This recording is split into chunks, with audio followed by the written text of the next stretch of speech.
Why did I just see a fucking ad for a, like, meat grinder on YouTube?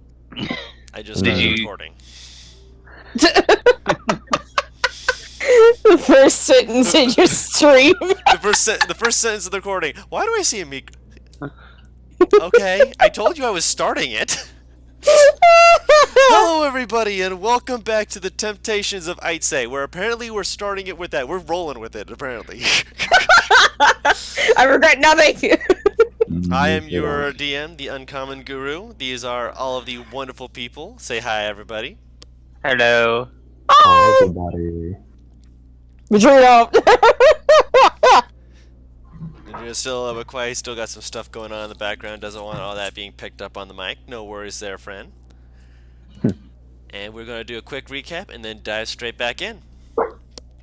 So when we last left our group of intrepid explorers, after visiting the Hunter's Guild and getting a few items traded around, they continued on their ways to the Thunderslope Mountains, finding a variety of different areas where there had been petrification, as well as a few items that they found to be quite nice, including a magical weapon of a javelin of lightning.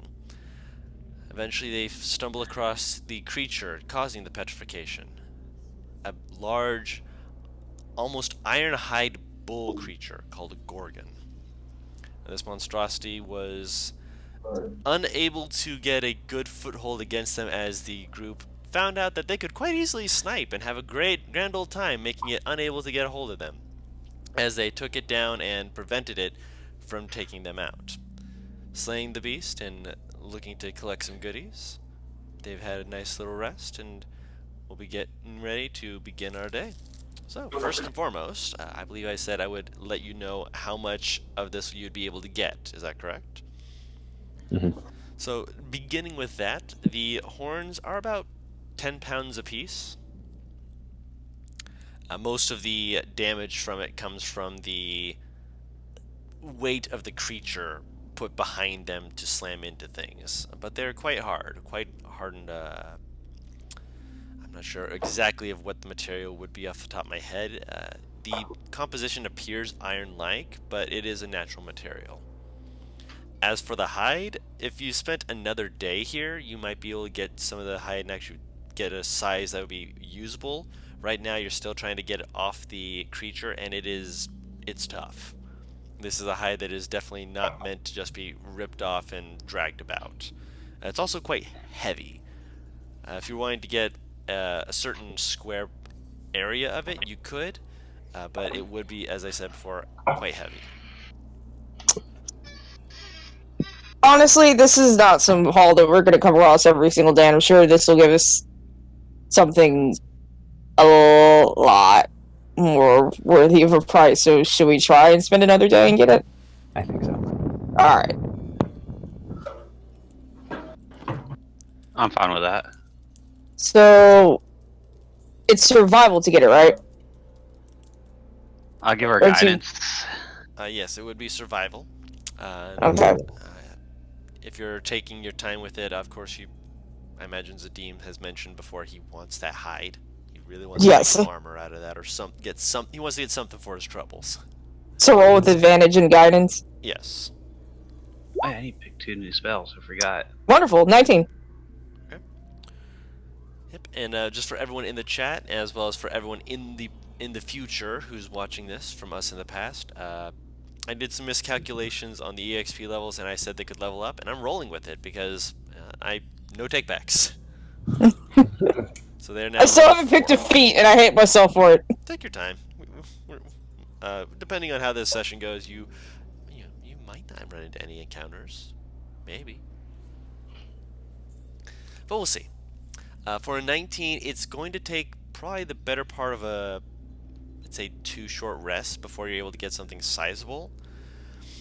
But you would eventually get a good chunk of it. I'd say about, if we're talking about it being like in square feet of it, you'd probably be able to get about, with a 19, I'll say 4 by 4 square foot of it, weighing about 45 pounds. So 16 square feet. That's 16 square feet? Oh, my apologies. 100 4 by pounds. Oh, I'm not sure I can take that. Okay. Okay. Will that over encumber me? Added to No, your it will inventory. not! Yeah. It's going to be heavy, and you're probably going to need to roll it up to make sure you can. Well, naturally. I And just put 16 square feet of Gorgon flesh in my inventory. you can also put 4x4 if you want to do it that way, however you want to put it in. And do not forget, Ebrin is here as well, and he's just kind of watching you guys do this, just like, I mean, you're doing a good job. Kind of gives you a thumbs up. It did not over encumber me, so I'm very happy with this. Nice. So if you do want to get more, there is still quite a bit on there. I mean, What could we make out of that? I'm selling this. Roll a Actually, knowledge check. no. Can I roll one as well? Because I remember someone mentioning using carapace. I wonder if this would count. You roll a knowledge check, and Zadim can also roll one with advantage because it is a monstrosity. Wait, what's knowledge? I'm sorry. Intelligence. Thank you. Yes, knowledge is intelligence. 9. That's an intelligence save, but even so, that would still be a 9. One. I keep forgetting that I have to click the actual intelligence and not the saving throws.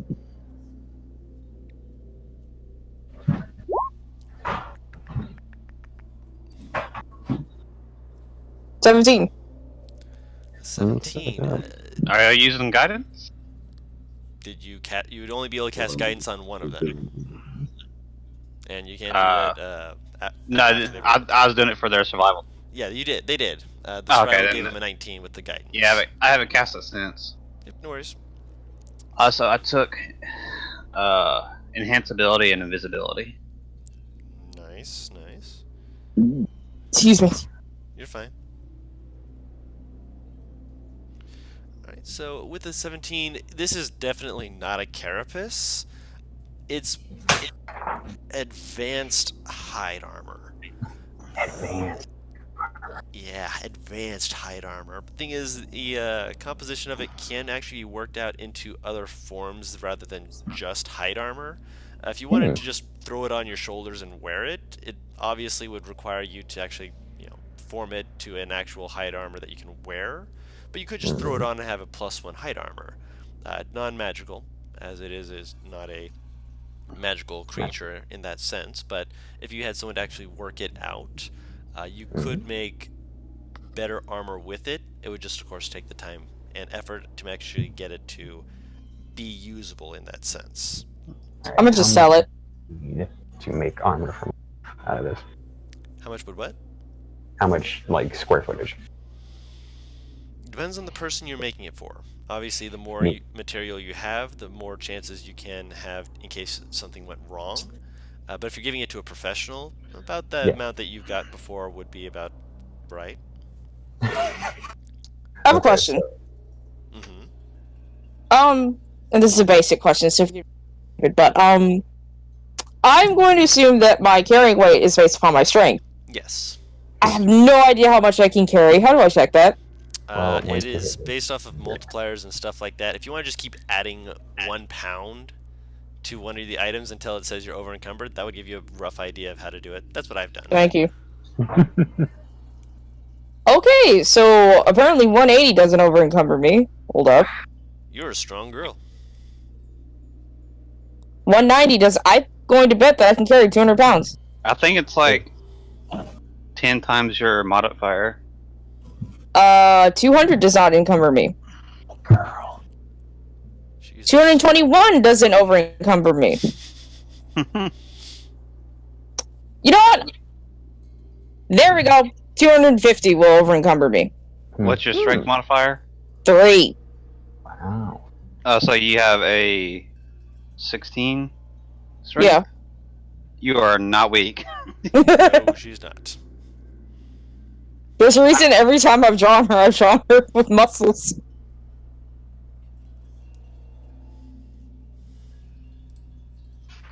So I'm going to keep carving since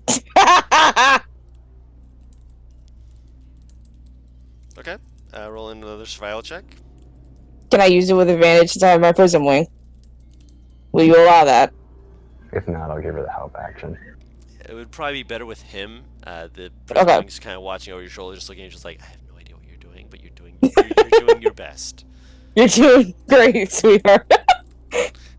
You're doing great, Ah, sweetheart. crap. 13. It's gonna take you quite some time to get that taken care of. It'll probably take you till the end of the day if you wanted to spend that much time to get that amount, but you could get that amount by the end of the day. To get 50 pounds, because 100 will kill me. To get 50 pounds, yes. If you're going for 100, again, you do have everyone just sitting in the corner, just waving. Hi, I'm here. I mean, we should probably head back, shouldn't we? Oh, we're going. We're not going back anymore. Just sorry. Just so you know, I can only carry 150 pounds. I mean, to get 50 pounds, I won't be over encumbered anyway, so I'll just be carting it with me. Just lugging it, just like, I got this, guys. A superhuman woman walking on through. And just to let you know, that's what I plan on doing. Wonder Woman! Alright, fuck it, might as well spend the rest of the day doing it. Keep like a horn or something in case we ever swing by around. You did get one of the horns because you did mention that last stream that you wanted to get one. Oh, I did? Oh, sorry. I did. Yeah. I wanted the Oh, horns. man! Yeah. I wanted one. Oh, If you want the other one, there's still the other one there. Please? Because I remember saying that at the end of the... Roll survival with what? Survival. with Straight. I'll the- give guidance. And guidance, because everyone's like, get the horn, get the horn. Now, let's hope this works. And the rules are mainly just to see the speed Wow! of it. Yeah, you basically grab it, and with some help from Zadim, you twist the head and let its own weight push against the ground so that it snaps it at the bone on the head rather than on the horn, so that it just pops right off. That way you have the full horn rather than a piece of it, because that's a 25. Yeah, you just went... We just root canal this horn. Yes, essentially that is exactly what you just did. My tooth hurts at the idea. Mine does too. Alright, so that would be what? 30 pounds? No. For the horn, Yeah. the horn is 20 pounds. Okay. Awesome. So, yeah, for both the horns. I got one, Nixie's got the other. So it's 10 pounds each. Yeah, 10 pounds each. Oh! Oh, do you want me to carry both? I mean, up to you. I can If you carry want one. One person carry one, Okay. one person carry another. I'll give it to Nixie since it is only 10 pounds. I'm a weak boy. Are you giving the 100 pounds of the Gorgon hide to Ebrin, or are you carrying it? I'm carrying it. Okay. And for the second carve, you said you were getting the other 100 so that you guys would have the 200 pounds? Oh no, I'm going for 50. I mean, unless Zadim... Well, no, Ebrin... Yeah, sure, might as well. He's just sitting there waving, watching you guys, just like making some food for you guys when you guys are ready to eat. He's just like I'll go join them to eat. gives you a thumbs up. They're really into that, man. I that's some. All I wanted was a horn. Like, yeah, it kind of points to it, just like you got it. That thing is big. I haven't seen anything out this way, and it kind of goes cross-eyed for a moment. I haven't seen anything around these parts like that before. You seen anything like that before? I could probably use this horn to turn into some kind of wand or part of a staff. I just realized how daunting that is to see, like, two people just skinning this fucking giant bull like it is nothing, and then just placing it on their back or in their pouch or whatever. Just carting it around!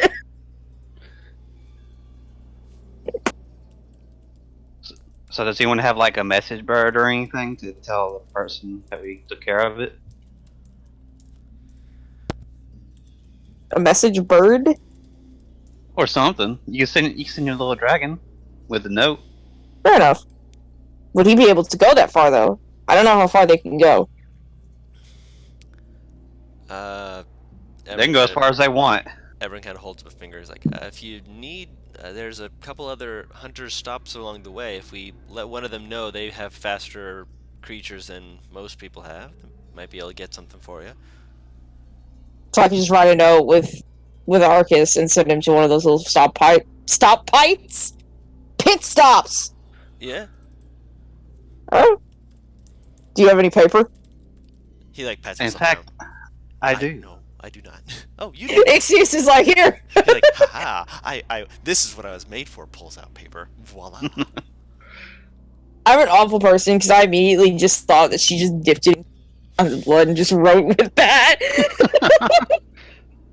Just I mean- what are you doing? I have no ink. I mean, it works. Alright, that's what she's gonna do then. Here's a quill. You're just like, don't waste the ink on this thing. Just repeatedly stabbing the quill into the fucking Gorgon's side. That's so awful. So you write a note for. Okay. I write a note dipped in the blood of my enemies. It's great ink. Does it turn to stone on paper?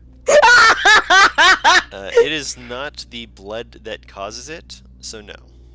Damn. That would have been cool.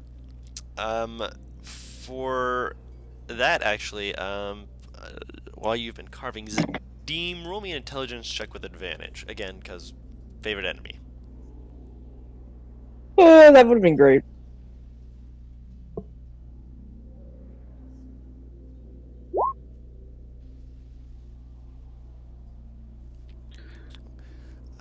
The petrification is something that's supposedly a gland that's part of the lung, but with how much you've been carving it, you're not sure if you've broken it or if it's worn out at all. It might be safe not to carve it too deeply into it if you choose to carve it in the future, like for meat or anything like that.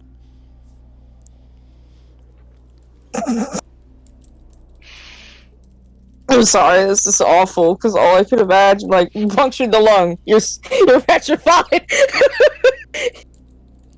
I'm gonna carve it. Punctures it. Blows up in your face. Fails That's what I constitutional kind save. of figured, yeah. Like, this is like when we got the on-keg, it's gonna be a lot more delicate. Very. Yeah, it's a lung. It's literally just a sack of air. It's connected to the lungs. That's how it exhales it. Oh. I'm sorry, I just have like this mental image of just Naivara digging around in the guts of this creature, and it's gross. I You have want your to sleep you have until your they're grip on done. it. Hmm? I want to sleep until they're done. Not a problem. You can absolutely take a nap there. You're just like watching, you're just like, I'm gonna sleep, just lays down. While you're doing that, let me pull this up here real Oh, quick. jeez. It's gonna be... My phone just scared the fuck out of me.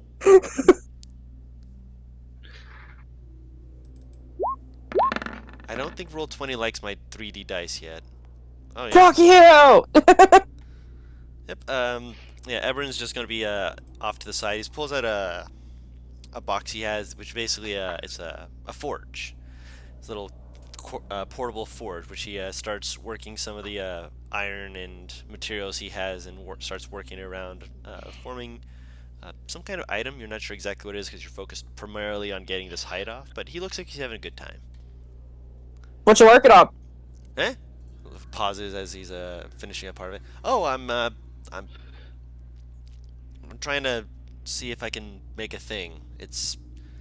I don't have all the parts for it, but he holds up and it's basically it's just a blade right now. No handle though. He's still working on it, but for the blade part, he's already flattened it out. He's been working pretty fast for the time that you've been out here.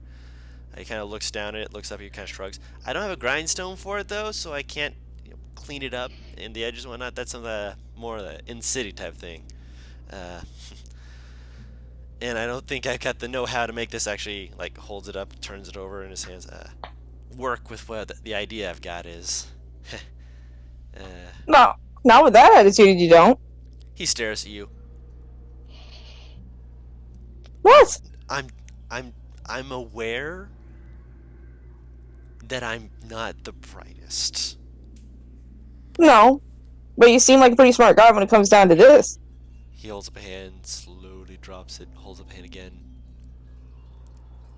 Holds it up. Shush. Oh, what? You can't take the flattery. No. She's gonna smirk at him. He like turns it slightly, so he's still looking at you, but like turning slightly, just like cling, cling, cling, cling. Starts banging at it again to help forge out part of this stuff that he's working on. Littler pieces. Jesus Christ. This guy is adorable. Navarre is going to eat him up. Oh, this poor man. He never stood a chance. Press F to pay respects. Ah! Okay, you're gonna hear me shift, so forgive me for this. You're fine. So as basically you spend 2 days carving this thing up, getting a lot of materials off this thing. With your intelligence checks as well, Zadim, you would know that this is good meat to eat, but you're going to want to cook the ever-living hell out of it. Burn it! Yeah, you kind of want to sear it. Primarily due to the fact that because it has, Petrification gland. yeah, petrification glands, it's connected to the lungs, and if you have to boil it. Yeah, you basically have to either sear it or boil it to get all the blood out to prevent petrification poisoning, which is an actual disease in this world. Do we have a pot? Taking me to stew. Everyone kind of. I do not have a pot. Everyone looks up at you all, pulls it out of his bag. Yeah. How much stuff do you have in that bag? You got a fucking forge, a pot. No, the forge is something I got. He like pats it. Something I got off to the side. This is my my kit. He pulls out in an explorer's kit. You telling me you don't have anything to cook your food in? How you gonna eat on the road? Yeah. I literally that guy gets it. I literally just like burn it with my. What? I just imagine you just like cast a fucking fire spell on it. It's fucking cool. Fireballs. Fireball, and pause. And call the mountains uncouth. Navarre's gonna like cut out a I'm assuming that there is just a part of the Gorgon that is just flesh at this point, skinned part of it. Yes. She's gonna call Zadim over because she's definitely gonna need help and be nervous about this, so she cuts off a piece of meat. Okay. I will watch for any ill effects. Not sure what I will be able to do. Just tell me when to stop cutting. Yeah, I'm assuming Zadim has like a general general idea of where the lungs are on this creature, so he could probably tell me, like cut this deep. I'll have you know if you start to turn, there's nothing I can do about it. Please don't jinx me. No, I'm just letting you know now before you decide. Should I roll for this guru? If you're cutting towards the hindquarters, you would not. If you're cutting towards the top portion, you'd have to make the roll. I'm cutting towards the hindquarters. I'm eating the ass. Fuck this. I left it open for you guys to walk right into that, and you just plowed right into it. I thought they were trying to get the gland. That's what I thought. No, I'm getting meat. She's getting meat. Food. She has stated that she was getting meat. That's why I was just okay. I left that open, waited for it, and she just walked right into it. I'm gonna barrel through with a cannon screaming, "I'm back!" I'm aware. And it's always glorious to see. Okay, so I'm going to fucking grab enough meat to feed the four of us. Okay. With that, because you've already done a lot with it, again, you're going to want to boil the blood out of this. This is not a meat you eat red. Like, you can, but you would have to be wary of how much you consume. Again, or you have to be like immune to petrification. Yeah, you have to be immune to petrification, which none of you are. Nope. What is immune to petrification? I am immune to magical effects, though. Or somewhat. Resistant. There's a difference. What is immune to petrification? Like, what race? I'm curious. None. You have to be like a construct. Goliath is resistant. To petrification? If I remember. Yeah. I thought it was. Don't they have like else. stone skin? They have stone skin, which helps them to reduce damage. Oh yeah. That's not resistance to petrification, which would be cool. So I think I'm the only race that's resistant somewhat. Yeah, that's a magical effect, but you're also consuming it, so. Is it resistance or immunity? You'd want Or either. immunity to be able to eat it without worrying. Otherwise, boil it, sear it, whatever you need to do, but get that blood out. I'm boiling this shit and then fucking burning it. We going stew. I will eat charred meat. You will eat what meat? Charred. Charred. Okay, I was like, wait, did I hear that right? Look at Madria's laugh.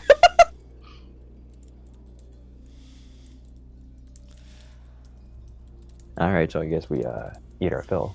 And I guess this means I don't have to use up any myself or Bright Eye. Right. You need to pay special attention to Bright Eye to make sure Bright Eye doesn't try and nip at it before you get to it. But Bright Eye is well trained, and as soon as you give her a look, she like pauses and sits down. I just imagine. Do not eat. It's bad I will give you food. Do not eat this food. Moves over and lays down next to Ebron. Navarre's gonna cut off another piece, burn it, and then, well, not burn it, but fucking sear it. Cook it well, and then toss it to Bright Eyes.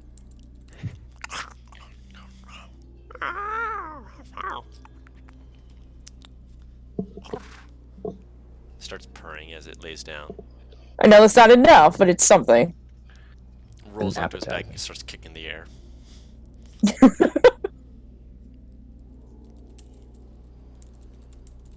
So are we done here? Well, we got enough I believe so. armor. We got enough for Navarre to sell. You both got horn. We got a bunch of meat. Did we save any of this meat, or are we eating? Honestly, I was just eating it so that we wouldn't have to hunt. Yeah. Yeah, that's a good idea. 50 more pounds of flesh, since I'm assuming we're staying here until the next day. Considering how much it is, you could probably get another 100 pounds off this thing. That is true. Of hide? I'm gonna go set up Not a. of hide, of flesh. This thing weighs almost half a ton. Yeah, I I'm gonna meant go hide is what I was after. If we're I'm sorry. staying today, hide, I'm gonna yes. set up a trap somewhere away. Roll a survival check for that. While they, With advantage, if you want to get another 100 pounds of it, you can do that and give it to Ebron. All right, awesome. And you said survival check. Yes. Okay. Yeah, if you were able to lay it down and hide it away, and I'm presuming you're doing it up on the top of the hillside. Yep, that's where I was doing it. Okay. Actually, Okay. is there a way for me to take like half of the hide and then give the other half to Ebron? So to cut out 100 pounds of it, then cut that in half. Yeah. Yeah, you can do that. Awesome. You just really liking the fact that you got a lot of strength. This guy is gonna be our pack mule. And No. just like, yeah, I'll help. The reason she's handing it to it is pretty much, once we get back, I'm gonna sell this, figure out how much it is, and then you can keep that as payment for helping us out. He gives you a thumbs up. Okay. Yay. I mean, he deserves something. That's true. I mean, he like looks at it, just kind of shrugs. I don't know what to do with this. I'm more waiting on when we get past the mountains, because once we get to the chasm, have you heard about the Colossi Walk, where supposedly with how much these things move around, they just have natural formations growing on them, and sometimes when it scrapes up against the walls, you can just pick up gemstones. It's worse. Now that sounds interesting. I mean, You they're can barter away and do some new equipment with that hide. I'm sure not many people come across it. this is true. Probably. I think I know a spell that could help you, Ebron. Eh? Okay, I know a spell called locate object. So Oh. if I prepare it before you wake up, I could actually help you find gemstones. You'd have to be on the Colossus, though. He's just like, yes. I'll have to follow Ebron around. I'm sorry. Pretty shiny. He kind of glances at you. Oh, yeah. Why do you think I'm so excited?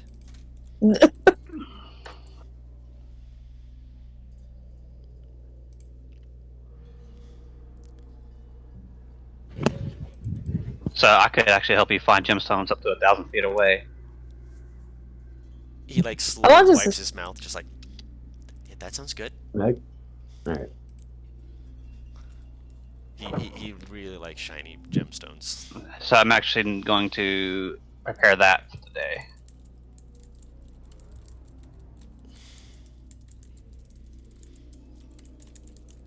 And while in the 2 days we're here, I'm actually working on the enchantment for my gym. Okay. Let me pull up my notepad here so I can make sure that that is noted here. Open. And where is tracking? Alright, and you said for the last 2... how long are you spending on it during these days? Or are you just basically... I'm literally just going to fucking do it as long as I can. Probably like 12 hours and 8 hours of sleep. Okay, so 2 12-hour days? Mm-hmm. Okay. Because I literally have nothing else to do. I mean, that's fair. That's it. You're just like, listen, I'm not carving this up, so I'm just going to work on trying to enchant this sun gun.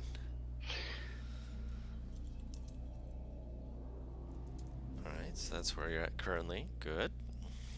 So yeah, don't worry, I'm keeping track of it. I need a calculator, damn it. So yep, so after you finally finish getting all of your spoils of war from this creature, it's not rained, thankfully. Most of this seems to be thunderbolts and lightning rather than very, very frightening. me. Damn it. But it's not rain, so thankfully you haven't had that to contend with. The water here seems quite clean, easy enough to work with. So you're able to use that to, once you boil it, you are able to just boil the meat, or if you want to sear it, whatever you want to do. Afterwards, though, you guys can pack up and begin heading more westward than northward, according to Ebron, towards the Colossi Walk. Sure. Right, and who would like to lead the procession? I'll take it. Okay. Roll a survival check. Can I roll with advantage with my little dragon? Yes. Oh, fuck. 19. Nope. I imagine that he would have given you guidance. Is that correct? Yeah. Okay. Okay, I'm so it's a 20. lost. Yes. So you're able to cut out some of the time traveling to it, going through some of the little forested paths, which you're getting more adept at noticing them and getting a feel for them as you're going through. It reminds you of back home in some ways, and it's comforting. It's a nice little feeling of going from point A to point B and just being like, yeah, I know this type of area. You don't know this area, but it's similar to the paths you used to walk as a child. So it's similar enough to go, okay, I know that if I were this type of creature, I've seen them bound this way, and you cut off some of the time by following those paths. Wonderful. As you continue on, first night, you're able to set up camp. More than simple enough. Ebron continues to work on his little gizmo. Seems to be very befuddled about some of the parts of it. He keeps like putting two pieces together, looking at them, putting them together, looking at him, just like, I don't think that'll. Maybe it turns it upside down. Was I holding it upside down this whole? Oh no! Turns it upside Navarro's down. gonna try and help him with her limited knowledge. He kind of just like jumps a little when you come by. He's like, oh, hi, waves at you. How are you? I figured you wouldn't mind a little help. No, not really, but I don't know exactly what I'm doing either. What were we doing? I just got back. He's working on the gizmo that he started back with the Gorgon. He's still very jumpy around me. Yeah, he's still jumpy around you, yeah. You know, I'll give him guidance. He appreciates it. He gives a little nod to you as he keeps looking over there. He turns it back over the way he had it before. It's like, oh no, I didn't have it upside down. Oh, thank goodness. I thought you said you used to blacksmith. This is about blacksmith, and this is about tinkering. What are you trying to do with it? He holds it out, and the blade is like this flat curve on one side. The other side has a little bit more serration to it, where the serration is on the outer curve. And he holds it up, like turns it over in his hands, just like, I want this to be the blade, but I don't know how to hold it without hurting your hand if you want to make a weapon that'll have reach without just putting on a big old stick. But I know that if you're using something with reach in like a tunnel, which he kind of points himself, I'm a dwarf, I know a little bit about tunnels, but if I kind of turns it over again, if I do it like this, you'll hurt your fingers. If I do it like that, it's frustrating. How big is this blade? It's about the size of a short sword, maybe a little bit longer. If he wants reach, he's gonna have to make it into a long sword, probably. And he looks like he is considering that, but he's just not sure exactly how much or how long he wants it to be, but he's still working on it. That's why he's still taking the time to do so. Anyway, I think it's time we get going. We've been here long enough. Everyone kind of looks at you like, oh, we're traveling through the night? Oh, it's nighttime? I thought it was the next day. Oh, no, we're sitting in camp. Yeah, we're in camp at the moment. You're like, you get up immediately after sitting down. Okay, time to clean up camp. What? Well, the next day I'm going to check my trap. Oh, actually, you would have checked it before you left, which you do actually have a nice, very big rabbit. Like, it's a pretty large rabbit for its size. It's a giant rabbit, actually. Jesus! Yeah, I rolled to see if any of them were silly enough not to notice it. One of them rolled a 5. Oh! Is it a male or female? Looks like it's a male. I end it then. You just RIP! So you kill it and you bring it back to camp to get cut up and stuff. And as I say, this is a small creature, so this is about, I'd say, 2.5 feet long. I got a rabbit, guys. My trap worked. I don't know why, but I just imagine, like, Navarro going out to hunt. Oh, you got a rabbit, how nice! I got a moose. I can tell you right now, if you came back with the moose, it wouldn't be, I came back with the moose, it would be, a moose! A moose! A moose! Run! And that's when I cast invisibility. Just, shoo. Bright Eyes would kill it! That's food! Bright Eyes might get hurt and knocked down by it. It's a moose. But anyways, so you guys are able to get some more meat with the rabbit. I'd say about probably a good 10 pounds worth. I'll carry that. Minimum. If you wanted to skin it and take the whole thing, you could probably get up to 30 pounds. Because it is a small creature, not a tiny creature. I'll take the skinning. Or I'll take the skinning, that sounds weird. I'll take over for skinning. Yeah, I take the meat. Okay.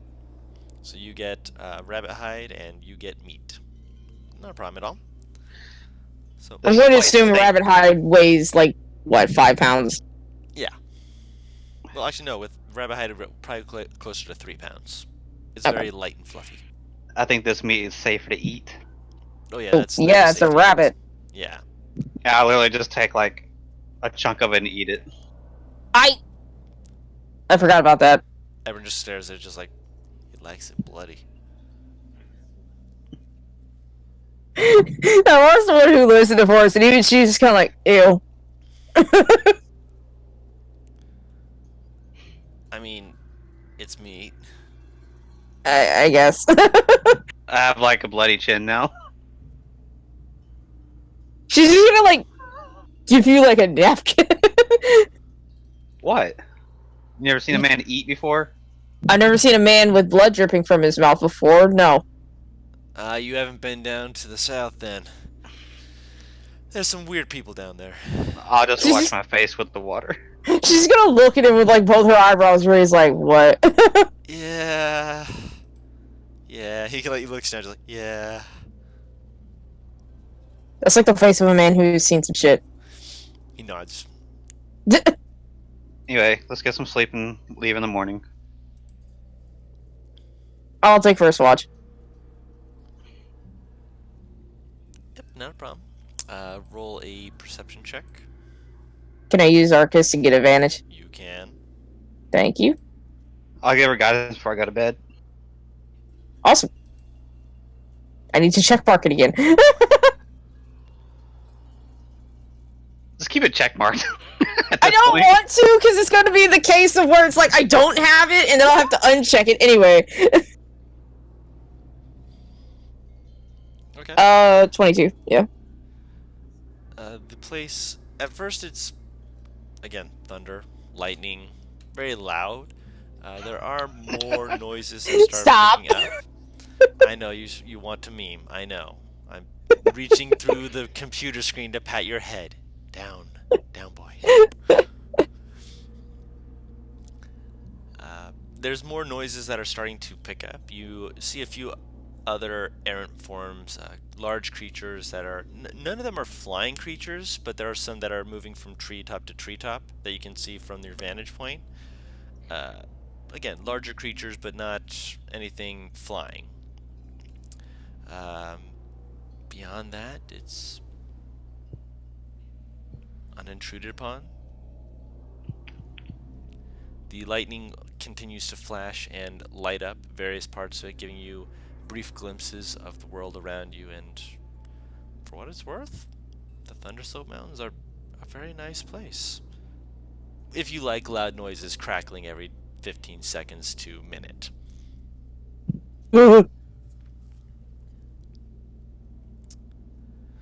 As for that, you eventually can go to sleep. Nothing really happens during the night. Oh, I could Ixius for next watch. Okay. Ixius, roll a perception check. I'll have Mr. Noodles up in the air looking around as well. Okay. And I'll give myself guidance. Okay. Perception. There you are.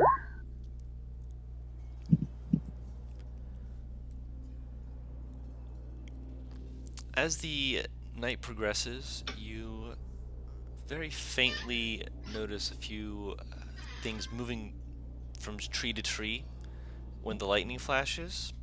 One thing you notice, though, is that some of these creatures, they're not moving from tree to tree so much as they're moving through tree to tree. They seem to be extending themselves from the tree and into the next rather than jumping. Likely there's either a population or a group of dryads who might live here. They don't seem to be harming anything, they're just moving about freely, likely now having a lot more freedom now that a creature of petrification is not upon them. And they seem to be just reveling in the thunder and lightning of the night.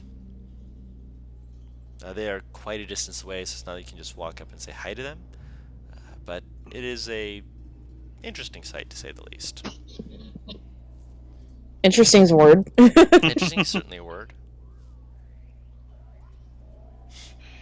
And that's my watch. I'll wake up Zadim and give him guidance and go to bed.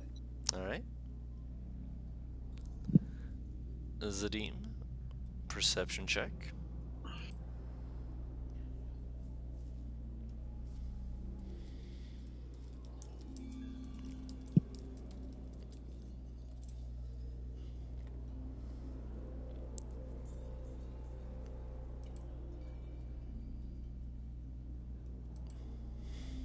Is he here? Zadim. Oh, there we go. And roll a d4 for the guidance.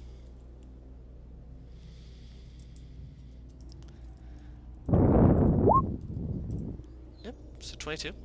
You also see the figures moving from tree to tree, moving around. For the most part, though, it's quiet. Bright Eye gets a little restless, hearing all the thunder. At one point, one of the bolts is probably just a good mile away, so it's like right in your face, and you like jump a little and you're like, oh, just lightning. You turn and see Bright Eyes just completely floofed up, feathers going everywhere, eyes wide, just like She did not appreciate that. Did not appreciate that.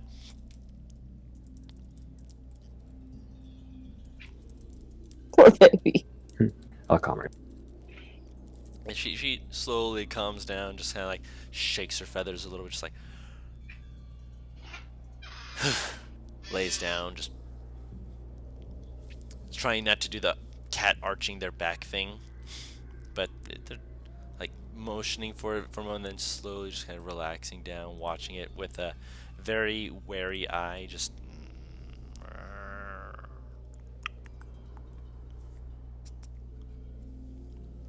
Eventually, though, morning does come. Nothing comes at you through the night.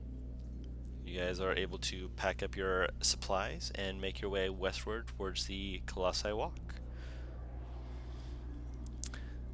As you guys are going through, I would imagine you're taking it at the standard pace again.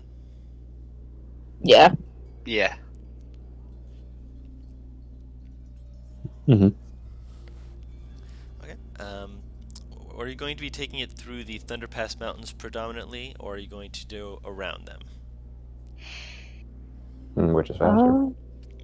Depends. If you want to go straight there, just going out of the Thunderpass Mountains directly towards the walk would technically be faster.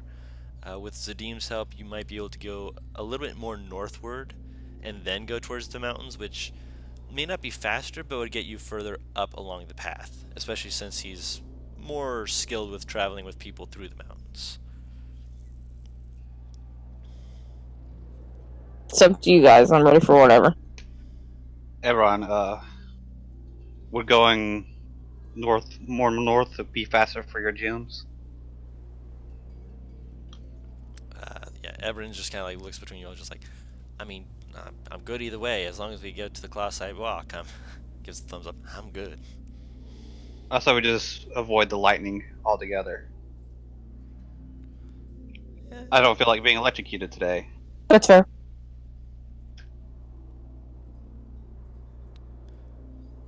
Yep. Gives a little nod, just like, yeah. Dang it, never mind, Lewis.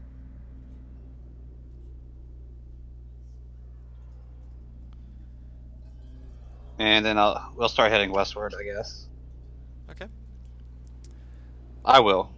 And if they don't, I'll follow them then. We'll go with you. Yeah, Everin's just kind of, I'm with you all, you know?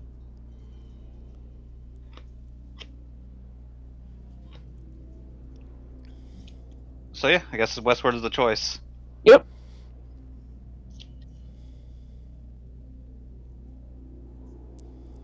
So I'm going to assume that you want me to roll survival to figure out if it's faster or not, Don. It would be slower if you went northward first, but it would get you further up. Yeah. Still, I'll take west. Okay. Let's go west. We're going west! Further and further west!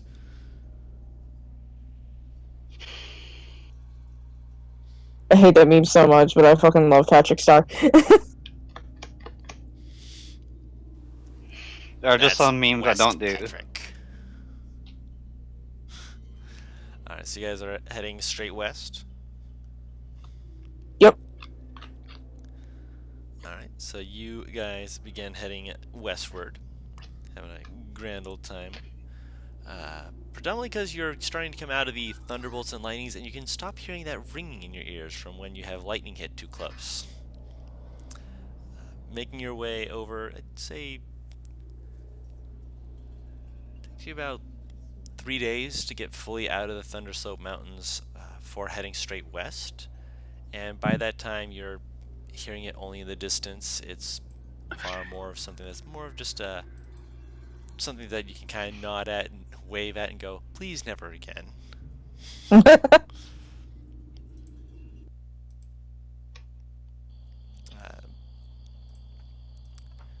music stopped and I thought my headset quit. I'm like, ah! No, you're fine. I was just switching it to more forest sounds because now you got little birds starting to peep out and tiny creatures, not these larger creatures that can more resist these thunderbolts and such. So I was just swapping over, no worries. Making your way in through the forest. Again, 3 days in, you're out of the area and you're coming towards more of a sloped area, more of a downhill, little bit rocky at times, but it's still forested area and still more than safe to continue down, which it will help speed up your travel a little bit because you will be going with the path rather than against it. For, I believe it would be, no, actually Ixius would know about this place a little bit. Whenever the path starts to slope, Ixius, you are aware that this is a place that likely at one point in the past very distant past, mind you, this would have been part of the Colossi Walk. What happens is that as it continues to walk back and forth over the years, it starts actually pushing and scraping against one side of the path and pushing it in one way or another, depending on which way it's leaning towards, which makes the sloped area for it. Granted, it's also been traveling around for so long that there are areas like this that will just seem to slope for almost miles before you finally realize that you've hit the Colossi Walk. So this is part of the Colossi Walk. We're headed down into it now. Lovely. You can tell by the slope going downwards. This will be fun. All this stuff has been pushed away. This will definitely be fun. Would I know if the Colossi is going to be making this path really soon? You know that it is still coming out of the winter into the spring. Likely it's still going to be maybe a month to 2 months before it starts walking through Cormundum. Yeah, there's still a little bit of spacing between here and where it will finally come through. It's still towards the north though, so you likely would see it if you are still continuing north towards that village that you heard about. Well, it's not going to make it's not going to start walking for about another month, but we may see it if we keep going north. This sounds fun. Sounds like a fun time. Hey, Abron, is this like the area where your tombs would be? Like that fell off the Colossi? He kind of nods, just like, I mean, most places like this would have them. I mean, it's in the Colossi Walk. Just, get out before it comes on through. Any specific gem you're looking for? He kind of stares at you from it, just kind of shrugs slowly. Just gems. I like gems. I need a specific gem. A diamond? I will cast locate object for diamonds. Okay. 1 second here. And where is my... There you are. Yep. There is actually a gem cluster. At the very least, it seems that way because it's fairly large from what you can sense. About 900 feet out. Another direction, right? Yeah. Yes, it's still heading in the same direction as where you are, but it's more northward. I'll start leading them to that direction. I'm like, I got a ping. Okay. Ping. Boom, boom, boom, boom. Right, that's all I imagine. As you continue in that direction, what is your passive perception scores? I think mine's 14? 15. 15? Mine is 18 or 14. I'm sorry. 14. I was looking at something else. Zadim is making a strength check, of course, as one does. Zadim, what is your passive perception?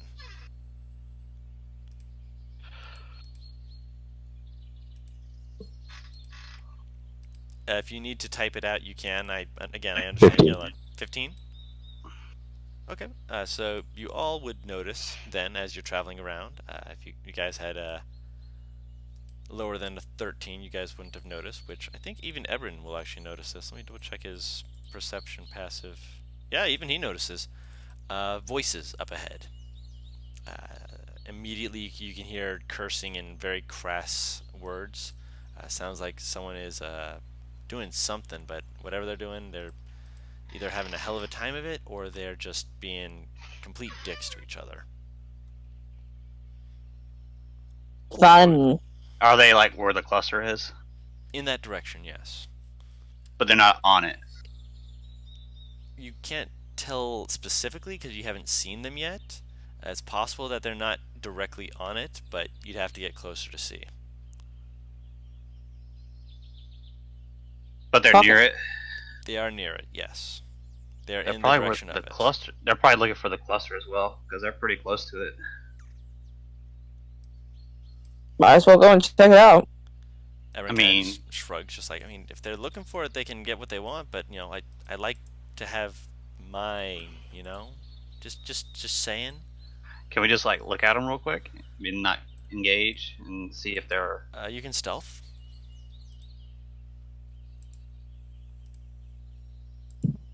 I would I'll do it. definitely give myself guidance on that. Okay.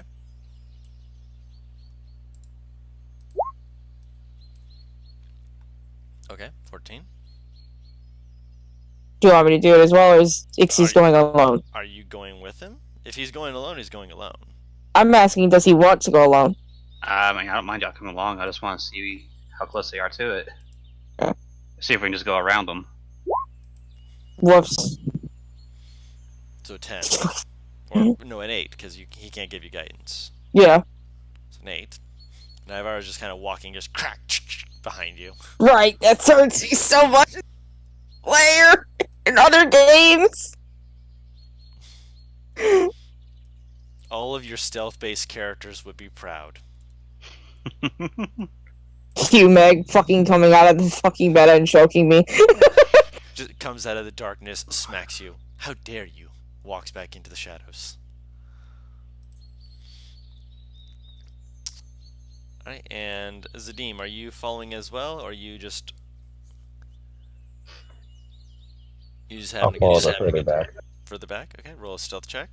Just a straight roll.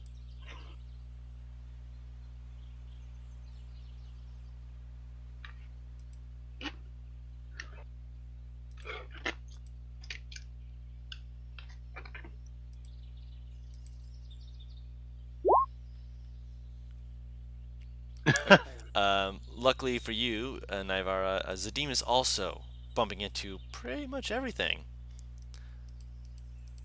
So the only one who's currently being very stealthy has been ait'seh, and I will actually pull up Ebron to see if he's being stealthy or if he's just doing the same thing as you guys. Let me pull him up here. Ebron, are you being a stealthy boy? Probably not, but we'll see. Why do you have guidance on? I mean, he got an 18 regardless, so he's being stealthy. Probably the most stealthy of y'all. He's just like, don't worry guys, I got this. Goes into stealth mode, and you guys all just like, where'd everyone go? Now you guys can see him. He's right next to you guys, so it's not like he's vanished or anything, but at the same time he's being very stealthy, and like you and Ebron, ait'seh, are just like, you're like being super sneaky. You're like, yeah, we got this, and then you're hearing crunch, crunch, crunch behind you. You're just like slowly look behind you, slowly look at each other, just like shrugs. Yeah, they're not being very stealthy,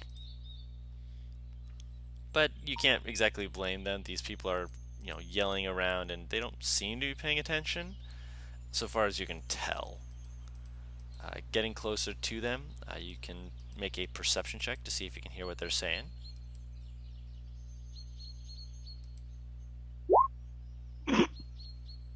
Okay. Not really. You hear some of it, which sounds like, "Come on, man! If you can't get it, we're not gonna get any payments! Move! Move!"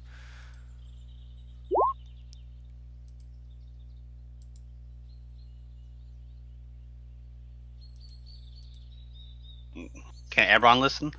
Ebron is listening, and he's just kind of listening in at the moment, so I'm gonna pull him up here. Ebron perception. He's a very perceptive boy. Why do you keep 20? Nice. So apparently he's the one who's kind of peeking out from behind the bushes. Everyone else is they're trying to be stealthy. Hello? Can you hear me? There we go. For some reason, no one could hear me. Weird. It is. Can you... What I was asking before I realized that my fucking voice wasn't carrying was, is there... What are the chances that I can make Arcus go invisible, go over to them, and I can listen in through him? Absolutely. You would be able to do that. Awesome. So I'm going to do that with Arcus then. Okay, so you head up and you let him go over. Have him roll a stealth check with advantage. Okay, a second. Because I have to open up his thing.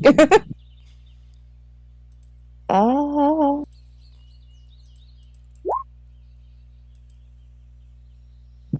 whoops. 24. That's not even with advantage. I'll take that 24, thanks. I imagined you would. He's just sneaking on. You hear him like humming in the background. You're just like, I wonder what he's thinking about. But he slides over and just like basically right around the little area that they've got. There's a few people with climbing gear that are trying to maneuver around. They do not look like what's the right word for it? Uh, the sort of people who you would just have a good time with. They look like the shady sort of people who you would hope not to encounter. Of course, because why not? Because why not? The person leading them is a very large man. Looks like he's gray-skinned with tribal tattoos across his form as he barks out orders. Besides him is a smaller person. Looks like they're a human, you'd say.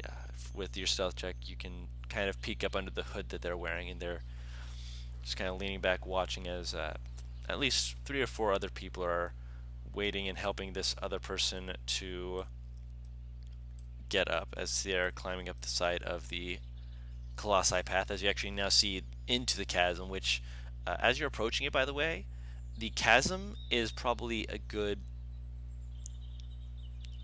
just gauging distance just off the top of your head, minimum of 20 miles long. Jesus. It's a big chasm. Which, speaking of which, I'm actually going to drag and drop you guys on here so you guys can actually see what is currently occurring. So you have this guy here on the left who is currently being helped up to the top by these two, both of whom who have ropes, and the other two behind them are helping to, well, basically direct everyone, while the final person is keeping watch. Okay, hold up. Let me... Because I realize that I can't look at the map fully without making them actual wings. Wings? Windows. Also, there's a few other trees over here that I forgot to put down. My apologies. So it's not like you're completely out in the open, but it, well, obviously, Oh, wait. it is a foresty area. Ping where so I can put my icon in a decent place. Yeah, I think we're over here You guys are somewhere. off to the right. Yeah, that's actually a little higher. You're more here, which, let me zoom out a little bit on the words and things. The stream, so that you guys can all see, as well as for the people back home who will be watching later. Yep, you guys are over there, and your little friend can fly up around here if he wants to be able to hear most vividly. If he wants to listen to the people grumbling off to the left, he can do that as well, wherever you want to drop him. Where he wants to sneak over to. I will put him right about so he can hear most everything. And I'm guessing the gem cluster is inside the cave.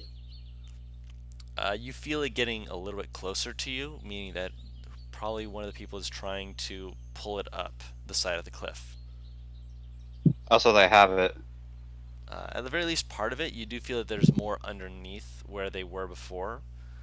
Right now, the guy's just pulling up the one.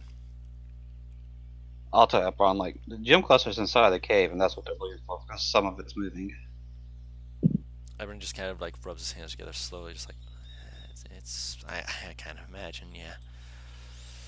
And they don't look like nice people. Should we just take them out? I mean, kind of shrugs.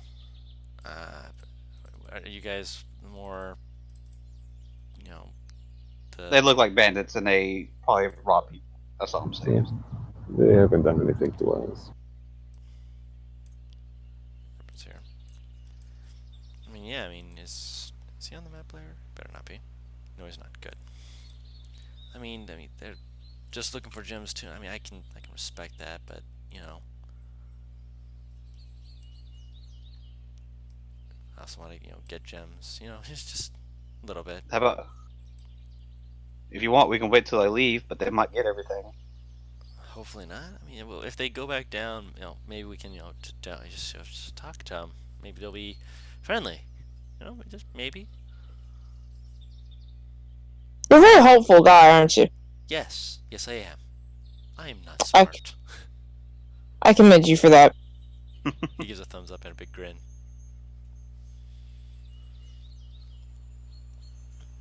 Jesus Christ.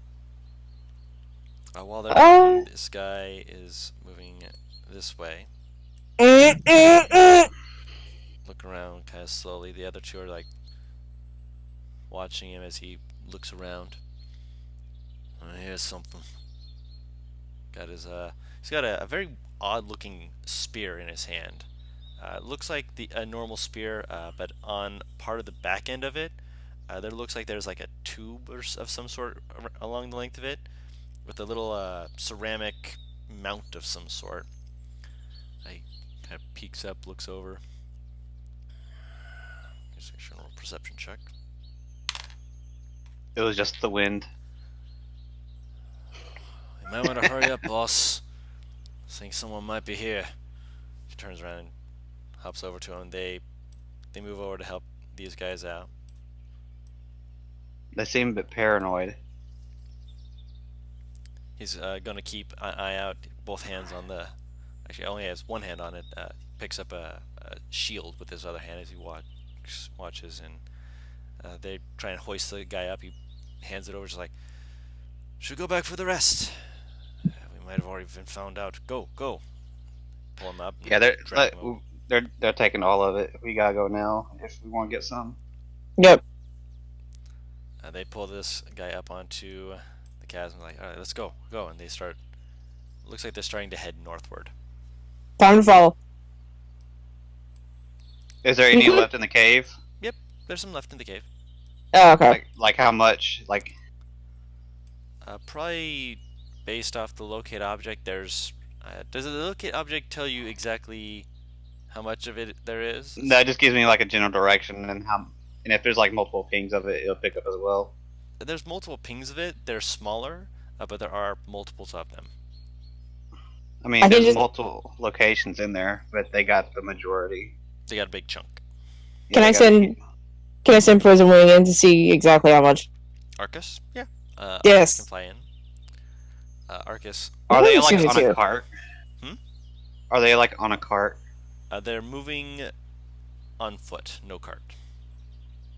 I say we just go take them out. Or go. We could always. I was about to say, I'm like, we could always talk to them and persuade them. Yeah, persuade. No, they're going. I say we just get what we can and leave. I'm pretty sure there's other gyms in there as well. I'm greedy. Flying in, you're still looking through Arcus' eyes as Arcus flaps down, basically does a little survey. They do see that there is a little, it's not a cave, it's a little part of the actual mountainside where it looks like something had been shoved up against it, and there was shards of crystals. Predominantly one of those that you do see that looks like it has a big chunk taken out of it, looks like that is unrefined diamonds. I mean, it's not that crystal clear color to it, it's more white, but it is giving just a solid glow. It's no rainbows, nothing like that. This is not any kind of fool's diamond. This is a diamond that is glowing off of. There is a little hole in the wall that looks like it's big enough for a smaller creature. Arcus would have no trouble peeking in there. Actually, there's a few of them on the walls. Arcus explore? Investigate. Jesus Christ. Okay, roll perception check for him. Or investigation, your choice. Perception seems to be his good thing. Yeah, let's not roll in that one. Excellent. So you take your time to kind of give him that telepathic message. Hey, go check this out. And they just kind of like pause as they crawl inside. They're just like waiting, looking around, just like peek their head back out, looking around, looking up. I'm gonna go ahead and approach the cave since they left. Mhm. Since they left, I'm just gonna go ahead and approach the cave. Okay, you can absolutely do that. While you're doing that, Ebron's helping to direct Navarra so she doesn't run into a tree. Bonk! Hey, they have bright eyes here. Keep an eye on those guys from up above. Okay, yeah, she can do that. She flies up into the air to keep an eye on things. While that's going on, Naivara, roll me a wisdom save. Oh, okay. Okay. You are just able to bite down as hard as you can on your tongue to prevent yourself from screaming as you feel something brush against your leg, only to realize that it was a rock that Arcus had brushed against. And it felt like it was your own leg for a moment, and you're just like, oh, okay. As you direct him to look back, he is able to look down and see that there is a little gemstone peeking out that he had bumped up against that he hadn't noticed before. Which looks okay, like ow, the fuck? I feel what he feels? I believe that's how the description of that is. Oh! Yeah, you are completely turned off to your own senses at the moment. You do not see through your own eyes, you do not hear through your own eyes, you do not have any perception of your current surroundings, only through You your can still familiars. touch and smell. Wonderful. It's not what? You can smell and you can still touch. Oh, you can still touch? Oh, then you wouldn't have felt that. Okay. In which case, you would have seen Arcus jump and be startled. And the jumping and startling would have been, wisdom save not to throw up. Throw up! It's basically suddenly, like, when you're on a, what's it called? The, not motion capture. Virtual reality. VR? VR, yes. Where suddenly just, you're doing something and suddenly everything just goes janky on you. Oh, you mean I'm trying not to puke. Oh, okay. Yes, because suddenly he's doing stuff you did not tell him to do, so you were not expecting it. That's what I thought you meant he was trying not to puke. I'm like, No, what is he got? He's fine. Yeah, he just got spooked. Confused. He got spooked. You were trying not to, suddenly lose your lunch as you're suddenly thrown about in 5 directions. Which, it turns out the reason why is because there's a stone of some sort. If you guys want to move up a little bit, I'll move you guys up a little bit for you. Makes it so I can zoom in a little more. But yeah, he notices there's a red stone of a dark maroonish color that he starts digging up. And since these guys they've been moving up, they are currently no longer on map. Yep. I was just letting them go. Yep. But there are a few other stones in these little holes that he kind of makes a little chirping noise and lets you look through his eyes to see that, yeah, there's stuff in here. Yeah, since they left, I'm just going to go ahead and move all the way up. Okay. Same. See, so I'll have Ebron move you up. Anything that... Thank you. Yep, and Ebron's with you here. Ebron immediately pulls out his own climbing gear, just turns around, actually looks down, and is like, they left part of their climbing gear for us. Looks like they were in a hurry. Yeah, they knew we were here. So apparently they're bad guys if they're that paranoid. I mean, they may have just been, excavators who didn't have a license, which, if you don't have a license for it, usually you don't want to get caught. Were they armed like excavators? He holds up a finger, slowly lets it drop. Didn't think so. I go in. Okay. So you pull out your climbing gear and you start heading down. Mm-hmm. Okay. Ebron pulls out a few other things to make sure that you're anchored properly, and he helps you down. Getting close to it, you do see... actually, no. Is he still invisible? I would think he is, but that startle probably shocked him out of it. Okay.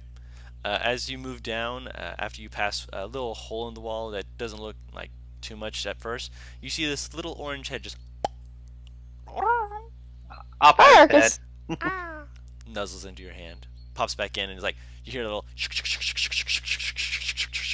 And the gem he was by, is it still there? He's digging it out for you. Oh, okay. He's bringing that to me.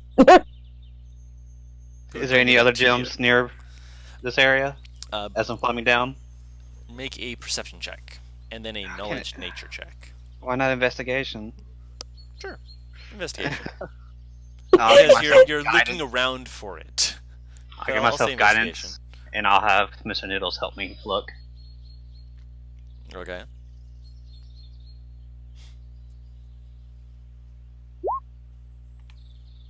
Dang. 16.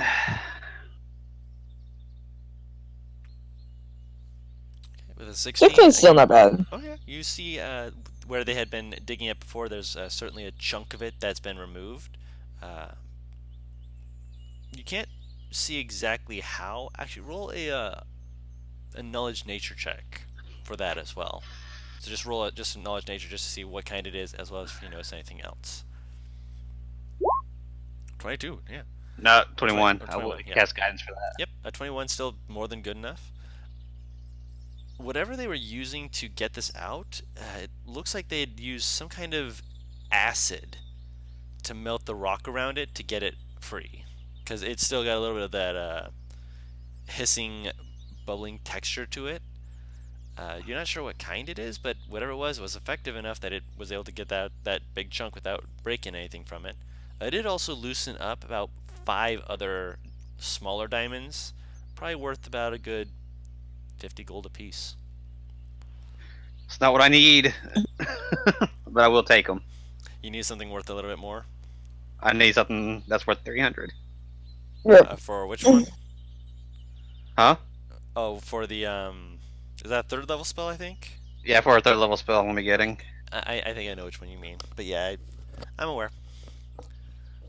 Other than that, you notice the holes that Arcus had noticed before, and Arcus kind of pops out with a big bloodstone in his hand, well, claws rather, kind of peeking out, just like you Bring see, that to like, mama. little wave of the tail, and just like it kind of peeks up at you, just looks down at it. It's about 2 pounds, and it is not the strongest, but it's going to try. So I'll have you roll a strength check for it. He's just gonna fall out of the air. Oh, poor baby. Ixius, roll me a dexterity check. Just a sleight of hand or a dexterity save, whichever you prefer. I got climbing gear. No, do it anyway. No, I think I know why. Guidance, by the way. No, you can't guidance for this one. If you do, you're gonna miss it. Sleight of hand or what? Dexterity save. Oh, they're the same, so. I'm pretty sure Arcus fell. No, Arcus didn't fall. Arcus leapt out to start flying and immediately let go of the stone because he couldn't hold on to it. And luckily, Ixius was able to catch it, and he just kind of looks up and just like, "Oh, thanks." So I'm gonna put it in my bag. Yeah, and climb down further. Okay. Hey, my gem. He dropped it. I'm gonna come down there and fucking beat the fuck out of you. Give me my shit back. Come get it. I'm not going back up until I get what I want. She's gonna climb down after him. So you're gonna be on the rope as well. Yep. All right. Well, as you're going down, you're having a good time. Roll another investigation check for the next layer you're down on. All right. I'll do the same thing as earlier. Investigation. There we go. Nice. 29. There is a area cut into part of the wall that at first you almost pass it by. Probably something that the people before you had done as well, because it is again cut into the wall. So it's not something that you're just going to automatically see and just be like, yeah, that's a thing.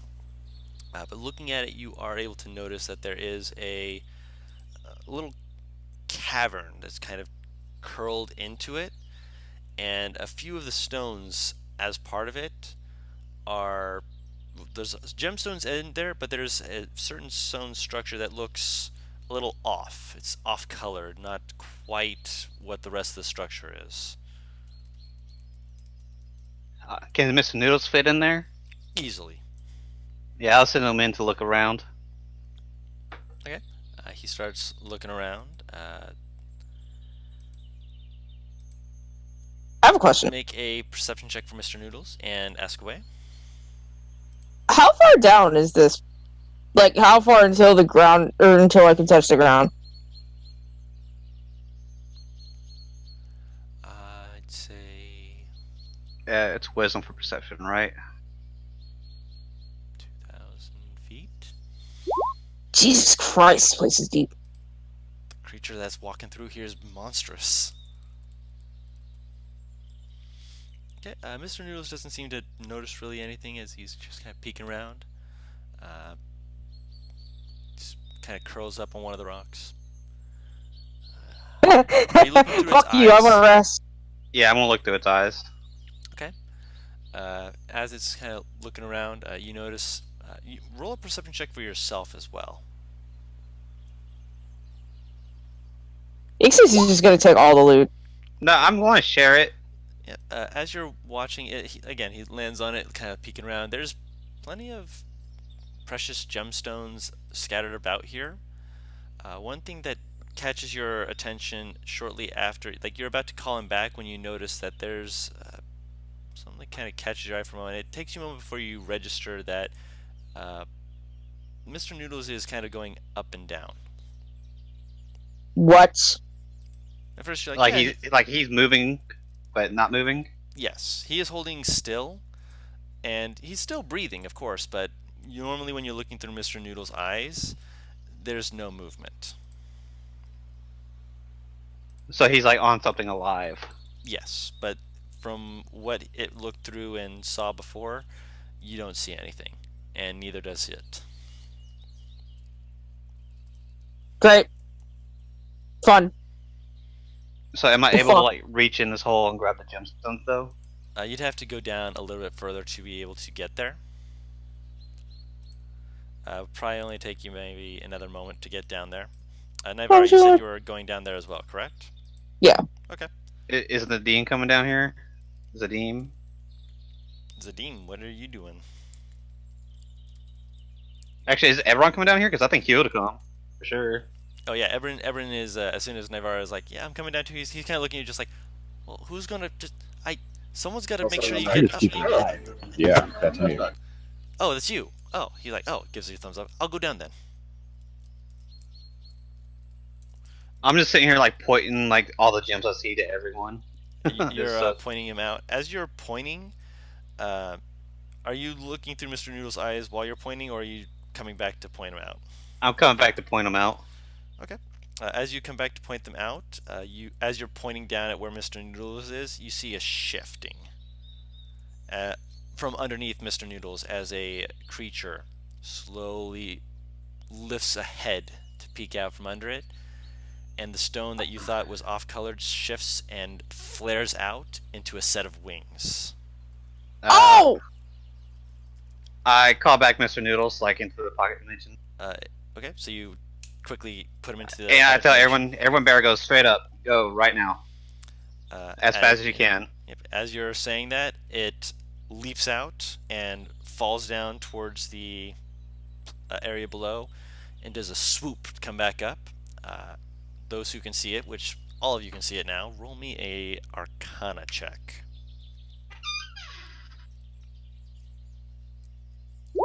Don't count the one. God damn it. 20 and 12. 12 does not know. 20, gargoyle. Wait, Fuck, is it nighttime fuck. right now? Nope. It's just dark. There is nothing about the sunlight for them. Yeah, go up right now as fast as you can. Go. She's climbing. And as soon as she saw something come out, she started climbing. Yeah, I'm going up too, and when I get back to the top, I'm calling back Mr. Noodles. Okay. As you're climbing up, it is going to attempt to slam into the stone next to you so they can get an attack off on you. Fuck! You are the closest to it, so it is going to be going after you first. Me or him? Him. Okay. Well, not okay, but... That is plus. I imagine a 12 does not hit you. No. Go, go, go, go, It go, go. slams into it, and it's going to first try and bite you, and then it's going to attempt to claw you. A 20 does hit, though. Yes. Let's put this claws for 6 points of damage. What are the chances that I can Eldritch Blast it? You can. It's a ranged attack. Would you like to use your turn to do that? Because at this point we will be rolling initiative. Which Fuck! you will not have a surprise round on it. You will be rolling initiative. I would like to climb and get on higher ground because if I fall, I'm dead. So I'm going to clear the initiative list, and everybody, roll initiative. How far down are we? Right now, Ow. you're about, because you were falling after him, I'd say you're about 60 feet down. Ixius is currently about 120 feet down. He was trying to get down to the deep cave. There we go. And little baby. Hold up, I need to click little baby. God bless it! My prison wing is over Ixius, so it's hard to see. He's helping. Apparently!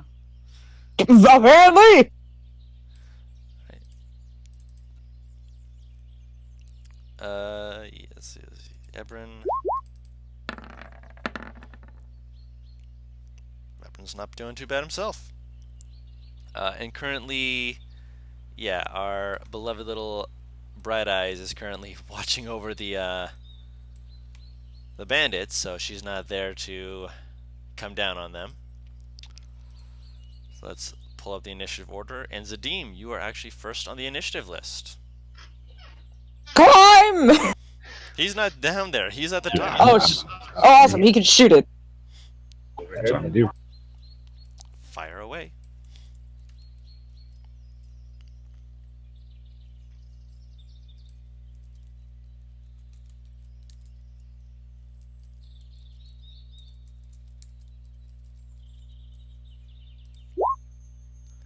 That will not hit.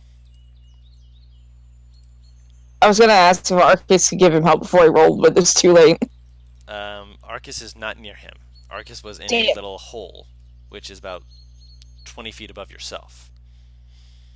Speaking of, what are the chances that Arcus can actually go up to Zadim? Because I want him away from this thing. It's not his turn yet, but he can on his turn. Okay, so you cast Hunter's Mark on him. Gotcha. I will drop a token just so I can remember that he has Hunter's Mark. Nice and gargoyle. Which, fun fact, this is my first time using gargoyles. I've always wanted to, but I haven't yet to use them. What? I like them. They're fun. I don't like being in this position right now. Dangling from a rope with something flying nearby that wants to take me out. I have an escape plan, don't worry. Oh, this should be good to hear. I am interested and intrigued, but it's not your turn yet. So that's his attack and his move. I imagine you moved up to the edge to be able to see it. Is that correct? Or did you stay back there when you shot at it?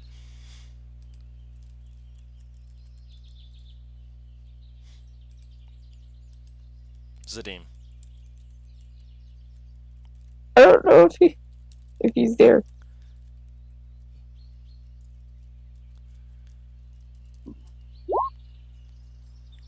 Were you near the edge so that you could see it, or did you stay right here where you were on the map?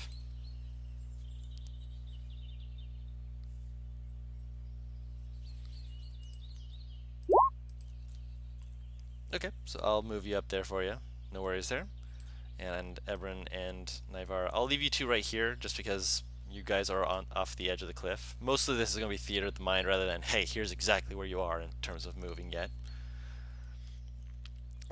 Speaking of which, it is now Arcus' turn, and you said Arcus is going to fly up to be next to Zadim and not. Yeah, I'm gonna send him up so that he's out of danger. Okay, so you just like think climb. He's like, okay, flies up and lands on Zadim's shoulder, peeking over, just like, that's dangerous. Yes, it is. Any actions that it wants to hold? Anything it wants to do? I think we'll give him the help action for next turn. All right. Or hold the help action. Just to remind you, the help action does not give advantage on creatures unless that creature is within 5 feet of. Ah, that's right. I forgot. Arcus, yeah. I read up on that to verify that, and so that would not work quite like that. But if he needs to make a skill check, it can attempt to help with it, depending on the skill check. I'll just keep him on his Zeem shoulders then. Okay. So he's just sitting there, just like as it's watching. Thanks, little baby. Where's? Why did my battle music not start? There we go. Much better. Oh, I was trying to set the atmosphere, and I clicked play on it, but apparently it didn't start up. There we go. Much better. Real quick. Yes. When I said I wanted Bright Eyes to watch out for the bandits, I meant like in a tree. Like fly up into a tree. So could I have called her back from there? Since I was standing outside? If she was in a tree, she would not have been able to watch them for long. Yeah, I know. Like, it was like if they came back kind of thing. Okay. In that case, then yes. Bright Eye would also be able to hear you basically say Bright Eye and come back into the fray for that. Excellent. Okay. You just need to roll her into initiative list so she's actually on the initiative table. Why, Navarre? I rolled twice for myself by accident. Can I use the second one? What is her initiative bonus? 1 second. Also, I heard Ixty say something. What was that? Why couldn't you go before me? You know what? That's on you. You wanted to jump in head first. No, in the initiative order. He's talking initiative. Oh. Because I have bad rolls. That's much easier to answer. Because you may hinder my escape. She's not. How? Okay, what's your movement speed? It's her dex modifier, regular. Oh, it's yes. 30. So it'd be just one less. We're moving at the exact same speed. So Yes, but I have an escape plan. Yeah, 718. Oh. So yeah, she would be next on the initiative list. So let me move her up here to make her an 18. Correct that. So she would be before Ebron. Thank you. So after Arcus is finished, it is now Bright Eye's turn. Hearing you shout that something's coming on, she turns around. What would you like her to do? Fly over and attack. Okay. So she's going to. What is her movement speed? 60. 60. Okay. She would not be able to get it on one turn. Like I said, he is currently 120 feet down. If she wanted to swoop down, she could get next to it, but she wouldn't be able to attack it until next turn. That works. Okay. So I'll move her over here, and we'll focus down on you guys. I know, riveting. You guys can only see them all in this area, and we get to see a little close-up of all the people's current art. I still need to finish up everyone's art. I apologize again that my art skill has been not active currently, but that's the art bug for you. Everyone who's an artist will know that feeling. Speaking of which, it is now Ebron's turn. Ebron, do you have anything you can do? No, this is disadvantageous for him too. Did he remember? He did. Wonderful. He has 5 javelins. He's going to lose them because he's going to be throwing them straight down, but he is more than fine with pulling one out of his backpack to hawk down at this thing. Better to lose a javelin than to, lose everyone else. That will hit. And let me make sure rage is turned off because he is not raging. That would not apply to this kind of ranged attack. So apparently all the stuff for that's just gone. So 6 damage on that. Wunderbar. I have a question. Answer. Is a gargoyle a normal creature? Like just a living sentient creature? Is it something magical? Technically, yes. Can I roll to see what I know about this thing? That's what the nature check was for. Actually, no, was it nature or arcana check I made you guys? You did Arcana for me. You did Arcana for us. I had a 20. He knows more about it than you. I want to know if this thing is made of stone like other gargoyles are. Is it? Its appearance is that of stone. If anything, it's Damn. an elemental of stone, not a construct. Damn. You know exactly what I was thinking. I know. exactly what you're thinking. Ixius, If I move, I take opportunity attack, right? unless you disengage for your action. I'm not going to disengage. However, I will cast Misty Step. Okay. Wonderful. So, So I basically just teleport 30 feet up and back. I mean, I won't hinder you because you're 60 feet. Yep. There's and then 6 I'm going between to me. take my normal movement 30 feet, and then I'm going to dash 30 feet. So I moved 90 feet total. I'll say that I'll move out the way.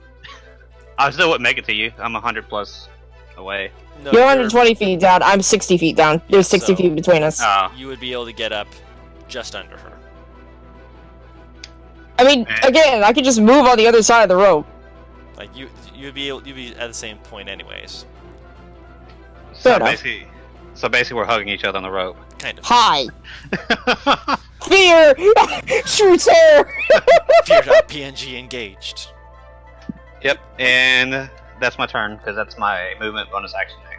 Oh heck. That's why. Okay, so now it is the gargoyle's turn. For some reason, Confused as fuck right now. who is? The gargoyle. It just watched you just. It just watches, like slowly looks up, just like. What? But it has the movement speed to fly up and try and grab a hold of you, which that does mean that Bright Ice does get an attack of opportunity against it.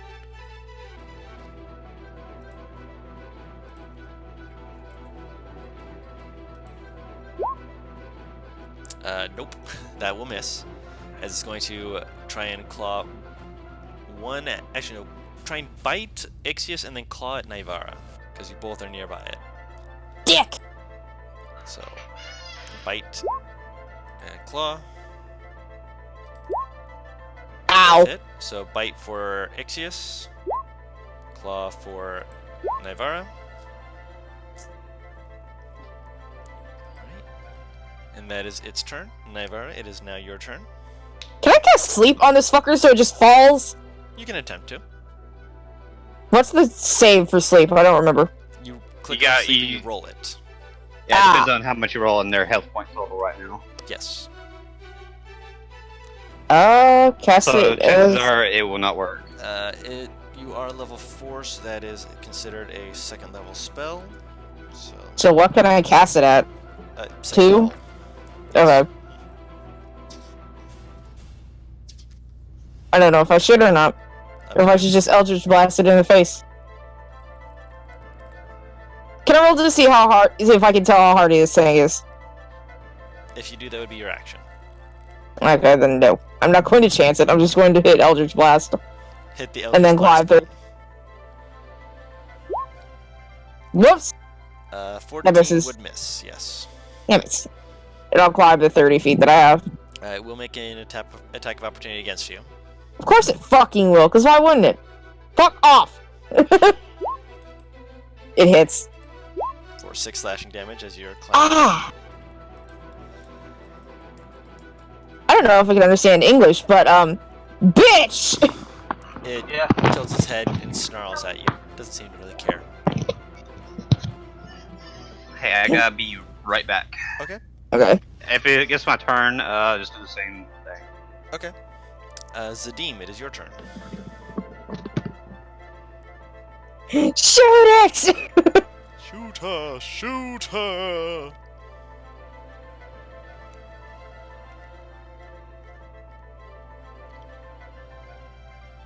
Yeah, looking at Zadim's portrait, I'm slightly proud of that art, but that's just a sketch, and I really need to finish that up. An 11 does miss. Zadim, you mean Ixius? Zadim. All I see for Zadim is just... He took a shot at it. No. You said I'm looking at Zadim's portrait. Oh, I meant Ixius. My bad. You are correct. Zadim missed, but Ixius has the portrait. Anything that you want Arcus to do?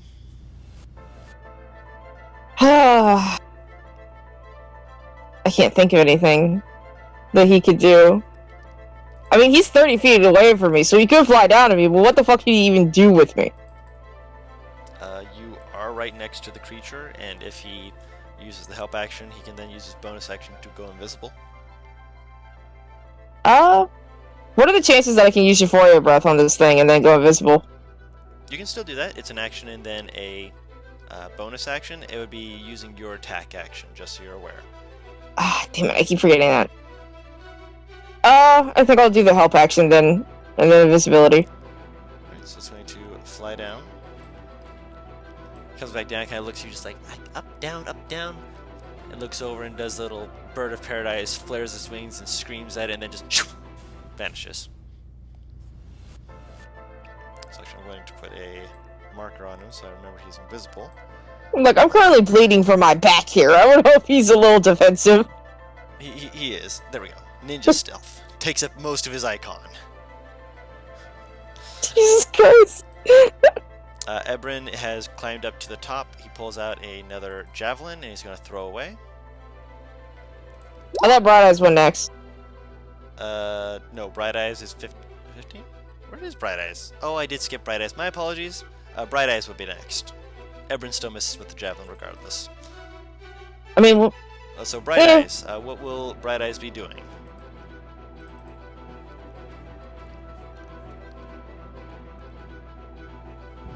She can attack again. Okay, she flies up and she can make her attack against it. Roll the hit.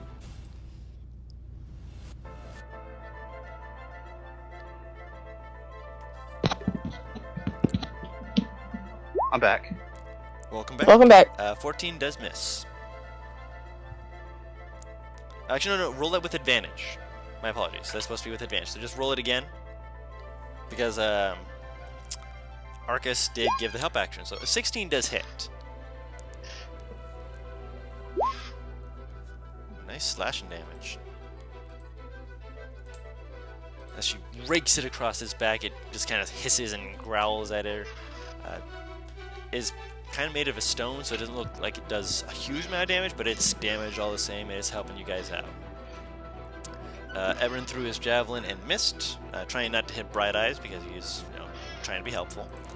And we are now at Ixius' turn. Ixius, How many rounds has it been? no, Since I left? it's just your turn. All right. Then I'm going to go. You can just climb because it did try and make it an opportunity attack.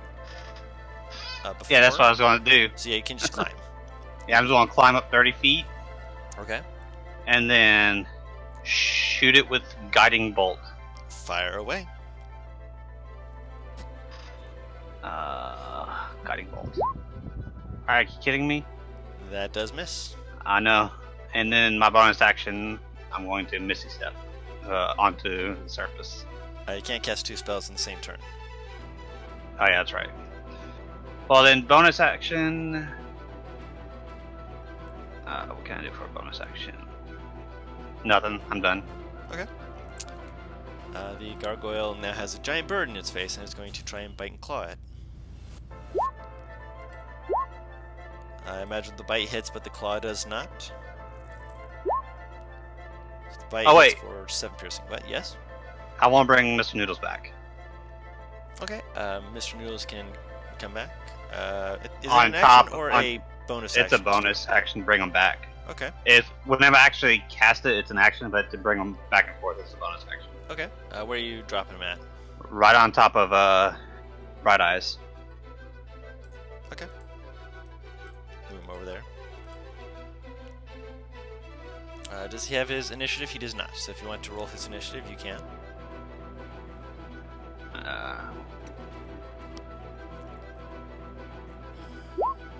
Okay, so he's got an 11 initiative, so I'll move him onto the turn layer. Under Nivara. Ironically, he is exactly where he should be at the end of the initiative order. Right, so that happened, and Nivara, you have 30 feet up to the top. Would there be a chance that I could get up to the top and then attack it? Yes. Okay, then I'm going to do that because I don't like dangling above a 2,000-foot chasm. Okay. Let me guess, he gets an opportunity attack? Am I not safe? near you. Okay, thank God. Okay, so I'm going to climb up to the top and use... Let's do Witch Bolt. Okay. That will hit. You still have guidance on for some reason. Okay, so see what You're I fine. mean? You're fine. It's not even checkmarked, actually. What the fuck? Hold You up. have it check marked on the other side. No! Oh, I have Bless on. That's what it That'll is. do it. I have But a not 19 cast does- that yet. He has not cast that, but a 19 will hit. And it is, again, a second level spell, so that does 16 damage. There we go. So you've had enough of this guy, and you kneel down, point your hand in, and just a bolt of lightning just arcs down and slams into it. I'm going to put a yellow dot on it, just to remind myself that if you want to, as an action, you can just do Witch Bolt damage to it as long as it's within 30 feet. Awesome. Alright, and it is currently Mr. Noodle's turn. Yep, he's just going to stay on top of Bright Eyes, but not near, on the other side of the gargoyle, like away from him. Okay. Basically hiding behind the big bird. Yep. Okay. Can he give her the help action? He can. He is within 5 feet of the gargoyle at this current time. So if you, Yeah, but I'm trying to keep it where he doesn't get hit. Because without Mr. Noodles, your pet won't get healed if it needs it. this is true.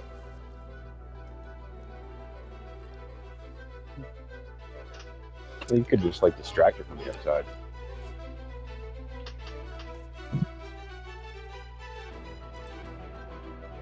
I mean, okay, yeah. I guess they have the help action. Okay.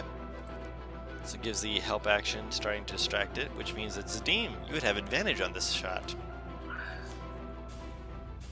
Sharpshooter. Sharpshooter with advantage. Go right ahead.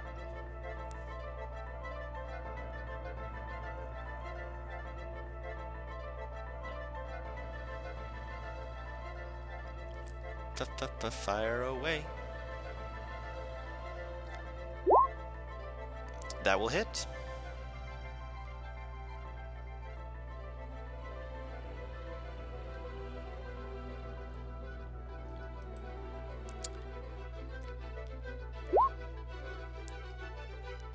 Alright, and the Hunter's Mark. So that's 16. Nice. So 19 damage.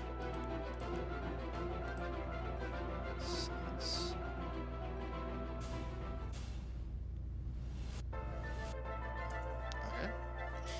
So you shoot it, and you take a nice, quick stance to make sure that you're getting a good shot, and it rakes across it. This thing does not look happy. Arcus currently is on Zadim's shoulders. Not Zadim's. Yep. Zadim's? No. Ixia's shoulders. I am mixing you up for some reason. I apologize, guys. No, it's the name.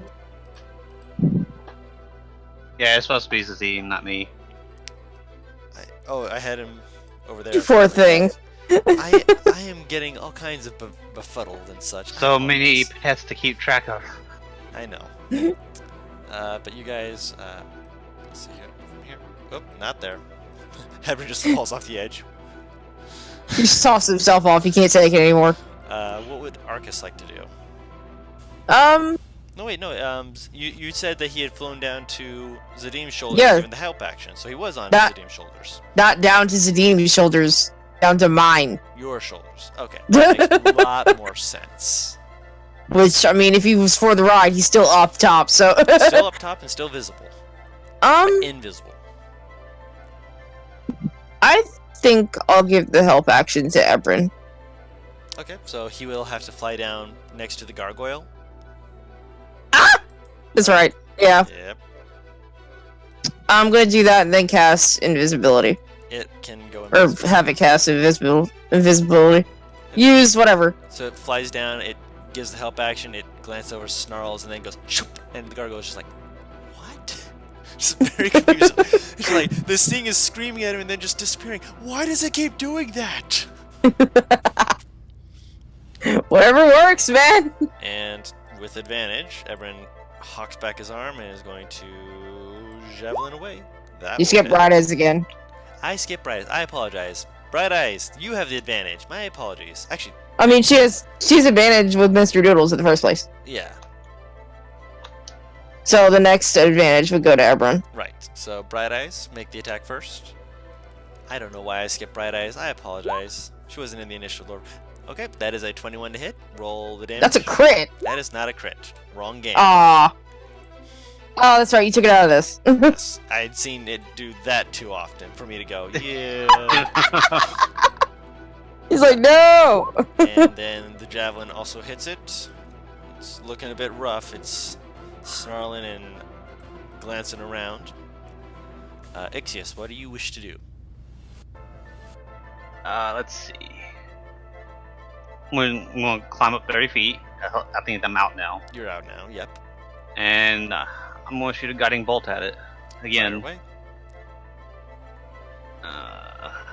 Spells. Where are you? Guiding bolt. With Turn off. out advantage, that is an 8. And so that does miss. I can't hit shit today. And that ends my turn. Okay. The gargoyle is looking around, and it is. Let me roll some here. Oh, it wants to fight. It's gonna try and claw and bite it at the burb. Does a 14 hit?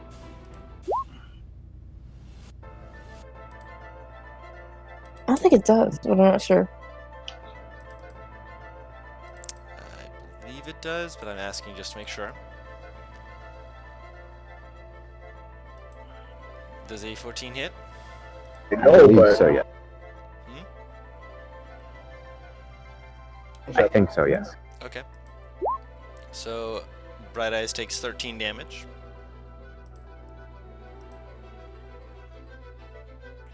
And then it is going to attempt to fly up in front of the rest of the group to try and engage with you guys up close and personal. So Bright Eyes will get an attack of opportunity.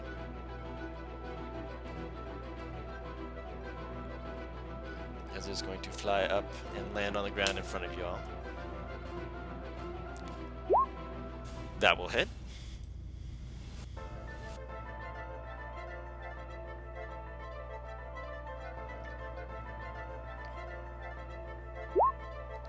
Alright. Kind of stumbles a little bit as it lands in front of you, snarling, wings flares. It has this grinding, gravel sounding. You're not sure if you'd call it speech or a roar, but it's definitely barking something as it glares you down. Lots of cuts and scoring across its body. Naivara, it is your turn. And if you want to, for your action, as I said, Witch Bolt's a little bit finicky, but if you use your action, you can just deal damage. If you don't use your action for it, the Witch Bolt fades. Shatter, but I can only use a spell and not a spell and a melee attack, which is unfortunate. Correct. And you still have the Witch Bolt on it, so if you just use your action to continue the cast of Witch Bolt, you would not be wasting the spell slot. Very true. Shatter also does more damage though, but I don't know its constitution, so for it, it could very well be high as fuck. Possible. I mean, we're probably gonna rest after this, so I think I'll let Witch Bolt fade and just... No, take the damage. Be the smart one. Alright, so click on the Witch Bolt damage and roll it up. Yeah, just do the damage. You don't have to. I just did it to make my life easier. No worries. How would you like to do this? What are the chances that I can fucking explode this thing with electricity? Technically speaking, you could.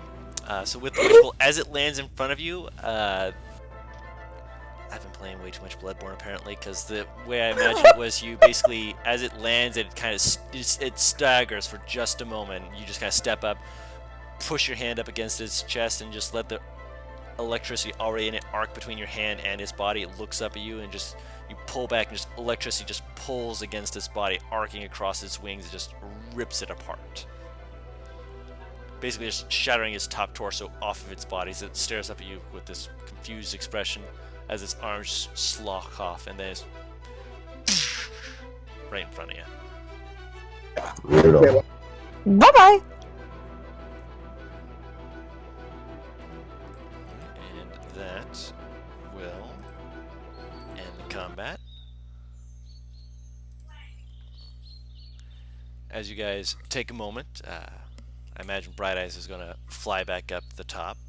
And everyone just kind of looks at you all just like, why is everything good in life being guarded by things like gargoyles?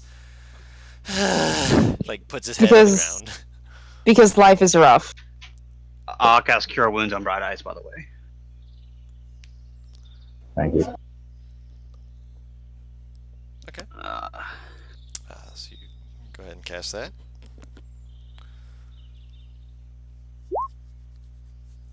Nice. And then one on myself. That's it. She's full health.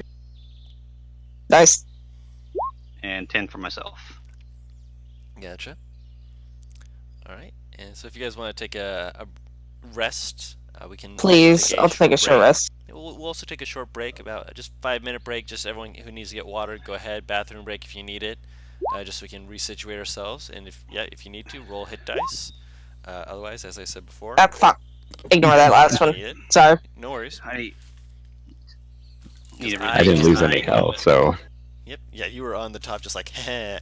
Can't Me and touch it. Ixius were the ones who were getting fucking slashed all to hell. Yeah, no worries.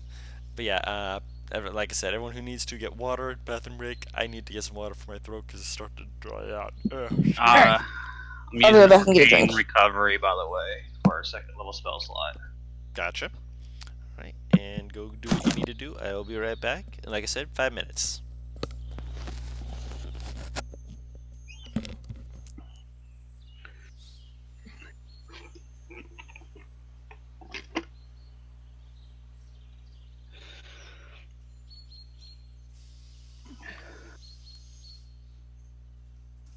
Yeah, I think I will go sorcerer on this character. Yeah, because you really want to try more than one spell in one turn. No, it's just more efficient healing if I do that. Because that way I can get twin spell and I can cast Cure Wounds on 2 people at the same time. That's what I'm saying. So you can cast more than one spell in one turn. Yeah. Hold on a second, I want to try something here. Got some water, but let's see. Audio input capture, mic audio. I don't know if he was here when I was discussing it with Guru, but if I get extended spell, I could bless out you guys for 24 hours. You'd have to make a concentration check if you got hit still, but Yeah. you could. Sorcerers. Let me... Hold on, I'm going to pull up my thing on Twitch. I'm going to try something. I want to see if the background noise is coming through.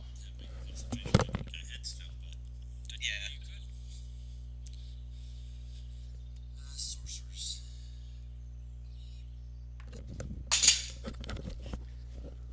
Wunderbar, it does get all the audio there. I was worried it did not.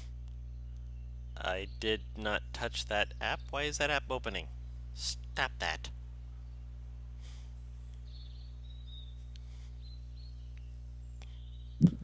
So it is taking from the desktop audio. Good, good. That's exactly what I needed it to do.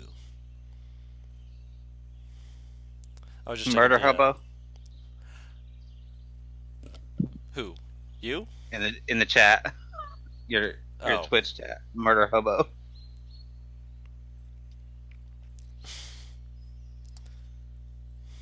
I'm gonna just shrug and shake my head.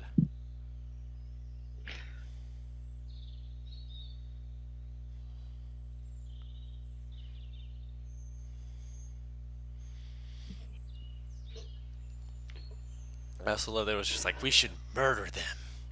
And it's just like, I hear someone coming. Quick, let's leave.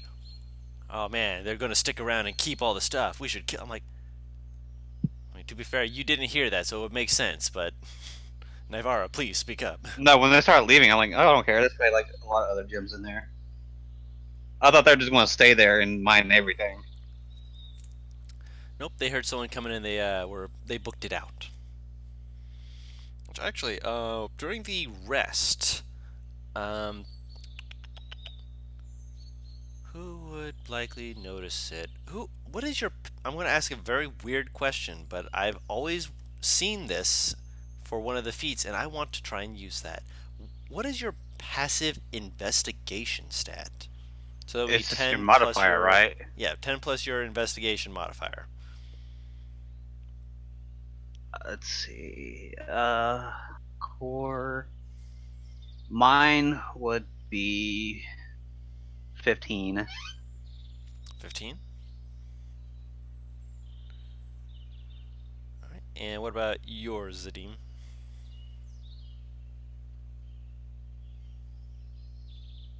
Would it be the modifier or the skill itself? The skill itself. Because So it'd be because for wisdom, I have a +2 wisdom, but my passive perception is 14. How do you calculate it again? wisdom. so it's 10 plus your investigation. So if you're proficient, you would add your proficiency Oh, bonus to that okay. as well. Yeah, That's why I then said Okay. keep passive. mine would be 17 actually. Mine's 11. So yeah, Zadim, you do not notice this. However, Ixius, I'll fill in Naivara when she gets back as well. But you notice that because of the hurry they left in, did leave a little bit more than just their repelling items and such. They also, it's leaned up against the side of the tree that you're next to, which would be right here. Mm-hmm. It almost passes your investigation just because you're just not really looking around too much, but I would imagine that when you see them leave, you want to see if they left anything else behind, and they did leave one of their odd spears. Can't. I'm going to ritual cast identify on it. Okay, there's no magical properties to it. I'll give it to Everon. Like you could probably make more use of this than I can. So Ebron takes it. He's actually going to roll a smith tools check to see if he notices What I miss? anything about it. I found a spear. He found one of the spears with the little piping across the top part of it. Oh, goody goody. Give me my gem back. I already gave it to you. Thank you. You're just not here. I guess he's going to do it using what would this be? He's trying to just look it over. He's not like investigating the inner workings. He's just trying to look it over. So it would be he. Thankfully, he's not pointing it at anyone. As he notices that as he's like looking it over, this spear would not be something that could very easily be used versatile because of that piping on it. This is a one-handed spear, which is a little bit odd in his mind. Pointing it away and keeping an eye on it, he notices that there's a little section to it that's like near his thumb, and everyone watching just sees him kind of just stare at it. You can see the wheels turning in his head as he just flicks his thumb against it, and a jet of this blue liquid shoots out of it and immediately bursts into fire. Whoa! He stumbles back, just like you literally see him just fall. Holds it up. It's a flamethrower. It's okay. Pops up. I'm gonna do that again. Pushes again. No! Nothing. It's like click, click, click, click, click, click, click, click. Oh. You probably can use it again tomorrow. You just see Navarre just relax, like, He does also notice that there's a little. Looks like it's made out of some kind of ceramic, like a vial that's kind of jammed into part of it. Come on. Takes a moment to pull it Come on. off. Turns it over, and there's a little blue liquid that falls Come out and here. just whoosh back up into it. Kind of shakes his hand because it burns some of the hair on his fingers. Looks at it. I think this thing needs this. Holds up the vial, just like I have no idea what this is, but this looks like what it needs. can I take the vial and see if I know what it is? I have a pretty good idea of what it is, but Okay. It's lantern oil. You take it. Roll a intelligence check. Just straight intelligence? Yes. Well, I know fucking jack shit. It's some kind of liquid that Would was I in know? it, but whatever it was, Uh, it immediately got contact with air and basically just burst into fire. Neat. Excuse, you know the same thing. Whatever this is, it was a blue liquid that as soon as it hit the air, it consumed itself into fire. It did burn for a little bit, but whatever it was clearly meant to be a quick ignition.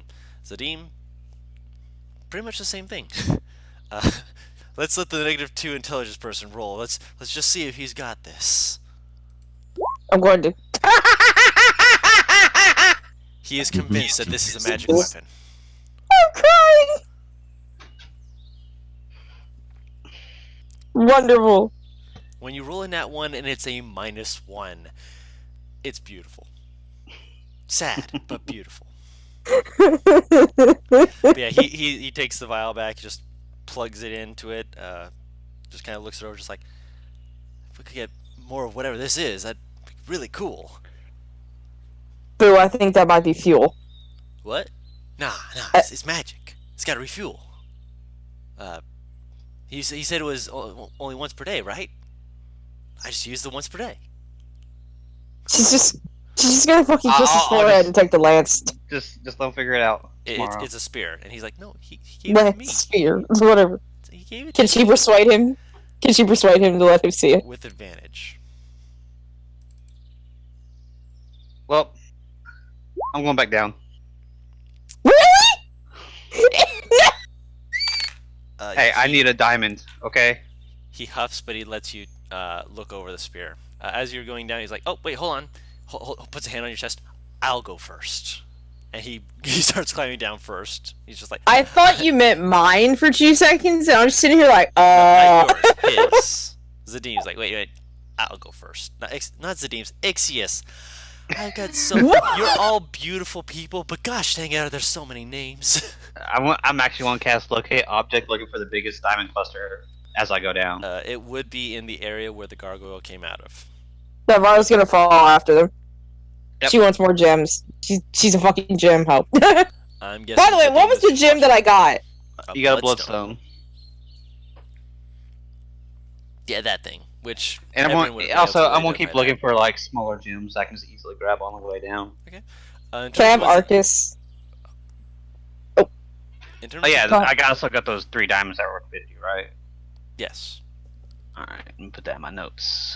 Can I have Arcus fly down below all of them to check around crevices and stuff? He can. Roll a. If he's not going to be really investigating, he'd have to be like up close to it. So I'll say perception check for him. He's just enjoying the feeling of flying and not having things trying to eat him. So he's just doing little cartwheels and flying around. It's not helping you, who is watching through his eyes, I'd imagine. But Yeah, If Mr. you're- Noodles is still on me. Honestly, I think I learned my lesson from him jolting and just said, go down, see if you can find anything shiny. okay, and so you're not looking through his eyes then. I feel like I would be sick as I climbed down a fucking rope to do so. You'd also be, doing so with disadvantage because of the fact Yeah, that you're exactly. doing it without looking. So you let him do his little cartwheels. You just hear him just going basically like, flying around, enjoying himself. Mr. Noodles is You're- on your shoulder, just like Yep. misbehaving familiars. Shaking You are his head. clearly still a baby. She's gonna like click her tongue and call him back. Yeah. Since he's no help right now. He like, flies back over, just lands on your shoulder and just cuddles up to you. So with my locate object, I'm pretty sure I know Yes. where it's at. It is in the cavern. Everin is going to go down with you. He's actually going to tie it off at a location near enough that you guys can just easily slide over. There's a ledge that's simple enough to stand on without worrying about falling down as you go into the cave. Zadim, are you still on the top? Yeah, I thought it happened the last time. Like, fuck no! You're just like, Look, you sit down at the top. I need this diamond, okay? I was not even fooled the first time, and I am not going down again. It's just like, first time? Haha, no. Second time? You're all crazy. Hell no. So, the group is able to venture in. It's dark, but there's enough light for you guys to use your dark vision to kind of scan around. The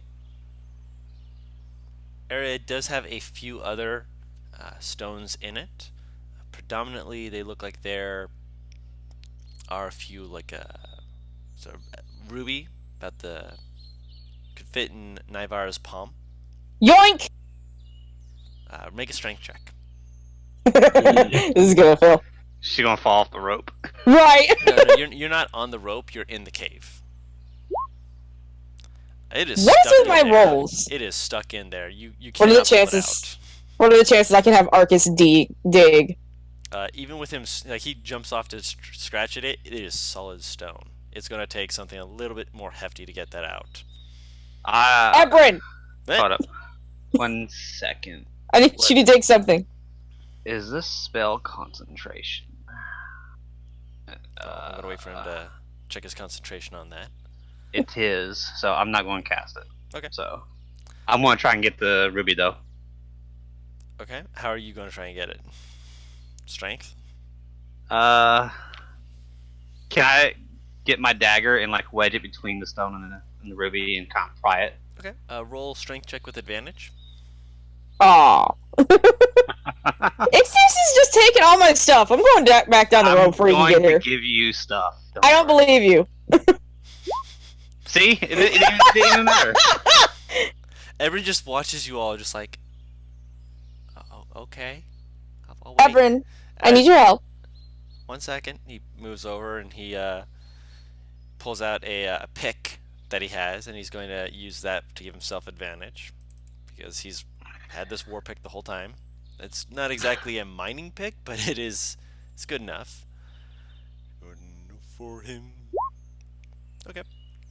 With the larger pick, that is actually just above the DC for that. If he'd actually not had it, he would have had it. But he's able to just give it a little pop it right out, holds it in his hand.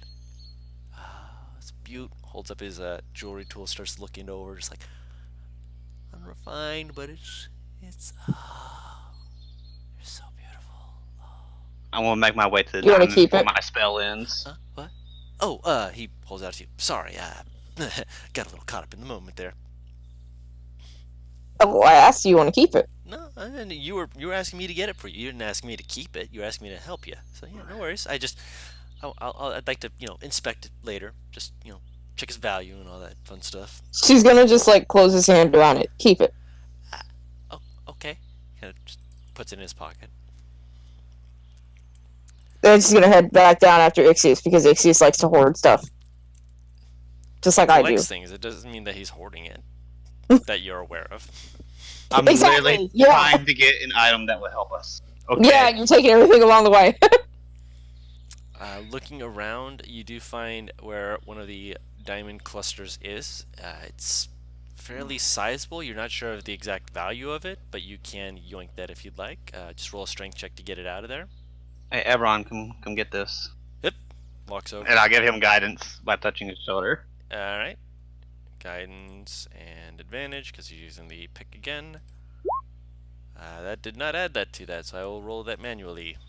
That is perfectly fine. Still, a 22 was going to be enough anyway, but I just like seeing what the big numbers will be. 23. So yeah, he's able to just wedge it in with a little bit of hurt. Pops it out. Damn.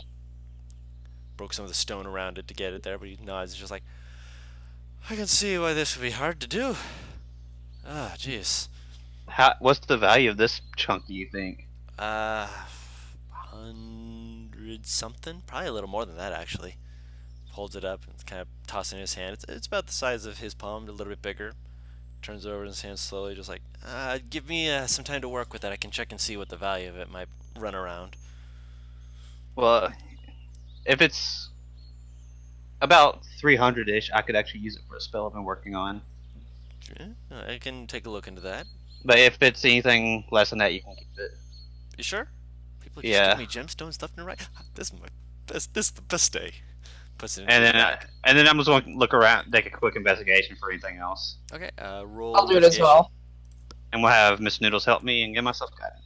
No, I'm gonna have Arcus help. It's fine. I know you. Hey! Both of you are just like we just want to use our pets to get advantage on things. Yep. I kind of got that when you both. Isn't that the whole point? It is the whole point. I'm aware. I got an 18. I got 11.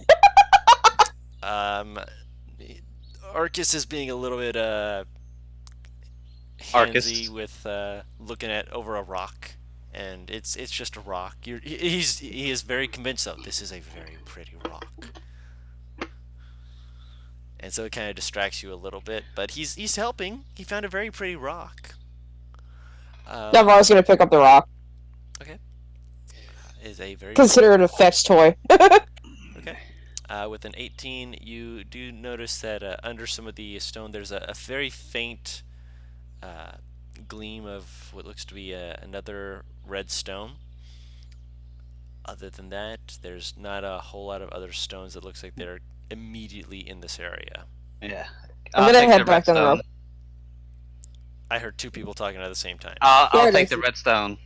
Okay, it's gonna take some work to get that out. It's not like you pluck it out. It's buried in the wall. Yeah, I want to chip away at the stone with my dagger Okay. and try to pull it out. I'm gonna head down the rope before Ixius gets down. So you're gonna head down the rope. I'm going heading further further down the down? chasm. Yeah, Okay. I was not curious. going to go any further. I am. I want to see if Arcus and I see any more crevices. Okay, roll perception checks for you and him. Or just roll one with advantage if you want to have him helping you out. Either or. So what's What's this happening up top? Hmm? What am I doing? What's going on? I just see Zadim just kicking dirt as he's Right. pacing. Which is actually what I was about to hop back to while you're rolling that perception. Zadim, what is Bright Eye doing? She'll probably. Well, that's a good question. I'll station her far enough into the tree line where she's not very visible, just in case the guys come back, Okay. so that we can pincer movement them. Okay. Roll a. What is your passive perception check, actually? Better than my passive investigation check, I'll tell you that much.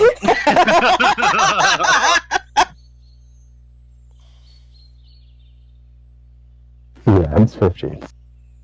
It's what? 15. 15. Okay, let's see. 15.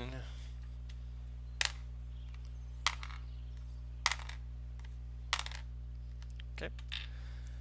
I imagine you're keeping an eye on them, right? No. Or where are you looking around? Well, I know that they're probably not going to be coming up from the chasm, so I'm going to be keeping an eye up the road where they came, and I guess where we came. Basically, I'm just peering around, making like a sweep. Okay. And are you being stealthy about it, or are you just kind of just sitting out in the open? I'll have myself in Bright Eye stealth. Okay. Roll stealth for you two.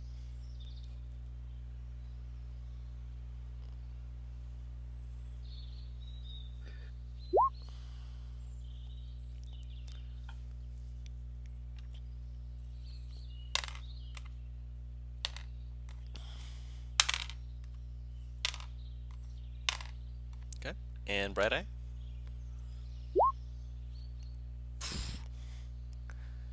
You're lucky because you were stealthed, you are hidden when you hear them literally on the other side of the tree start talking. They beat your passive perception, so they are just right there behind the tree at the moment. You hear one of them going, "I know I left it back here. Just give me a moment. The boss isn't going to like this." Are you up in the tree or are you behind the tree?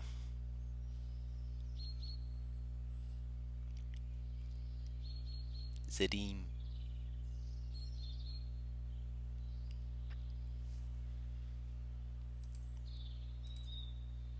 I feel like Zadim's trying to decide which would be better.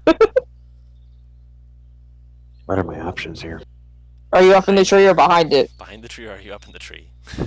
I'll be up in the tree because I can snipe people better from up there. Okay. Naruto, this bitch!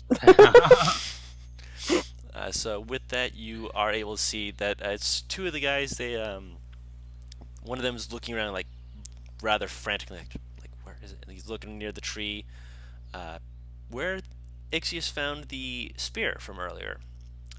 Obviously, there's no spear there. Currently, I believe Naivara decided to persuade it off of Ebron. That is correct. Looking them over, you do see that there's a symbol that's I wouldn't say it's emblazoned on their outfit. More, there's a portion of the right side of the chest piece that they're wearing that has it. Basically, it's leather that's been carved into to form the shape of it, which the shape of it looks to be that of a bat. Okay. If you'd like, roll a history check. Just a straight history check. All right.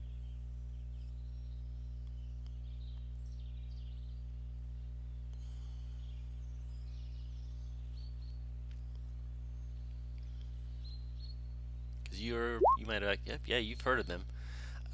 You've heard of a group that are referred to as night poachers. It's one of the few groups that are specifically known for poaching. Granted, they don't just poach from animals, they do poach from other areas, and it seems that this group is specifically here for gemstones and the like. One of the things about them, though, is that they tend to use items and weaponry that are unconventionally dangerous. And thinking back on it, the spear does match the description of what they called a fire spray spear. Have I heard anything else about this fire spray spear?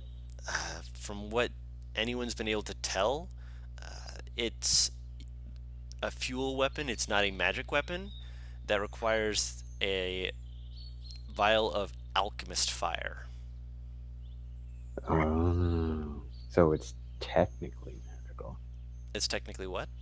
Technically magical, I guess. Nope. Alchemist fire is No. a chemical. Oh, okay. Alchemy isn't magic. It's science. Yep. Well, praying isn't necessarily magic either, but That's what do you divine do in the magic. prayer? Oh, well. But it's still Don't you magic. try and get those technicalities on me.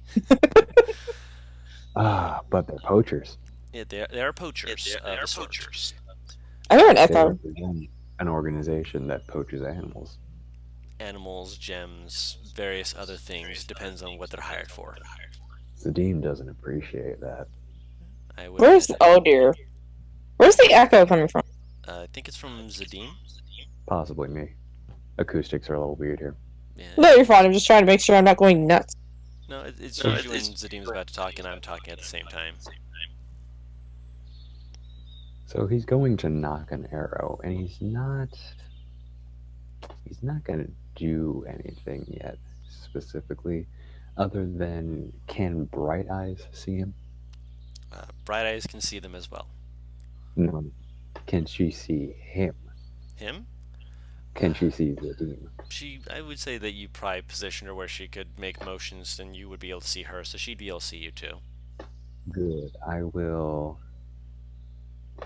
using hand signs, tell her that It's very, very, very simple. when I attack, she attacks at the same time.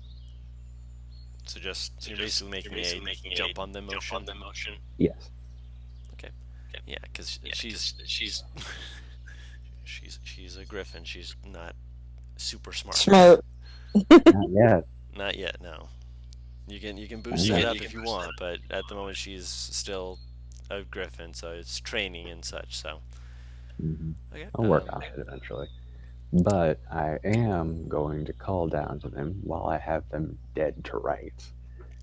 While Do this has been one going on, of by you- the way, you do see one of them move over towards the gargoyle head and just pick it up, just like, is this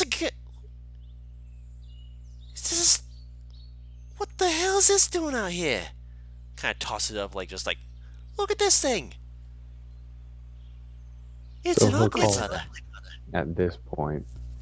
Do you gentlemen need any assistance? He drops the head, pulls out a scimitar, looks around, just like, what? The other guy just like falls on his ass, I completely would unarmed. put that down if I were you.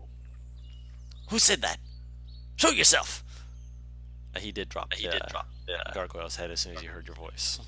What are the Oh, chances that he can persuade them that it's the gargoyle's head? Well, that would be fun, but my persuasion isn't very high. Damn.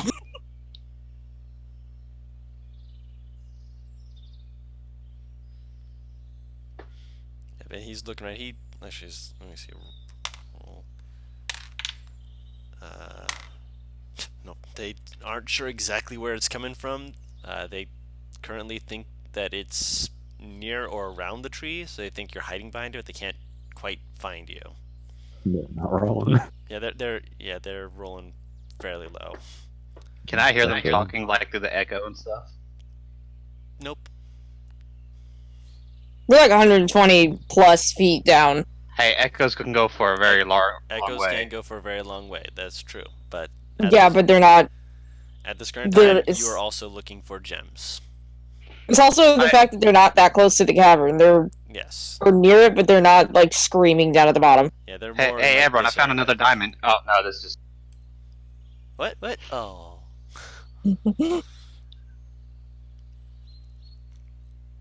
I'm still waiting to see what me and Arcus found. Yeah, we'll get there. No worries. I know. He's still kind of interrogating them, and he's again. They're looking around, just like, So what exactly are you gentlemen doing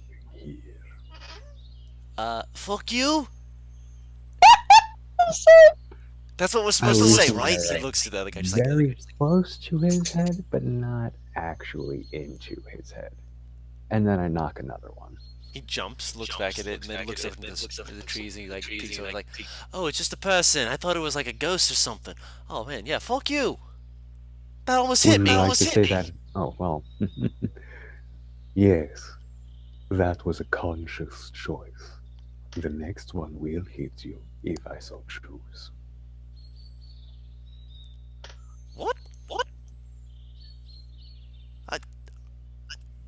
So you missed me on purpose. Why? I can very well interrogate a dead person.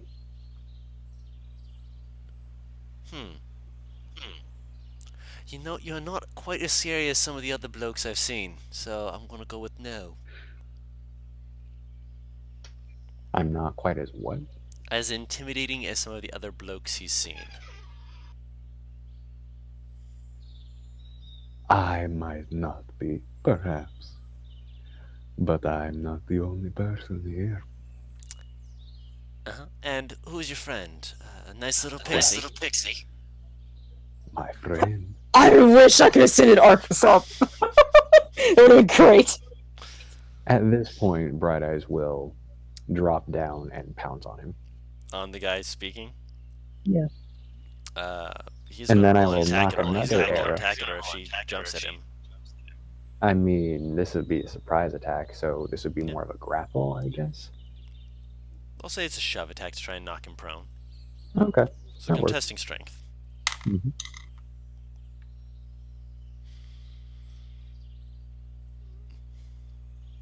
Roll a strength check for Bright Eye.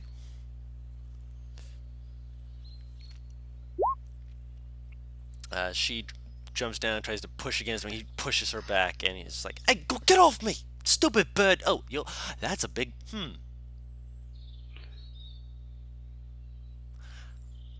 What kind of crazy person are you?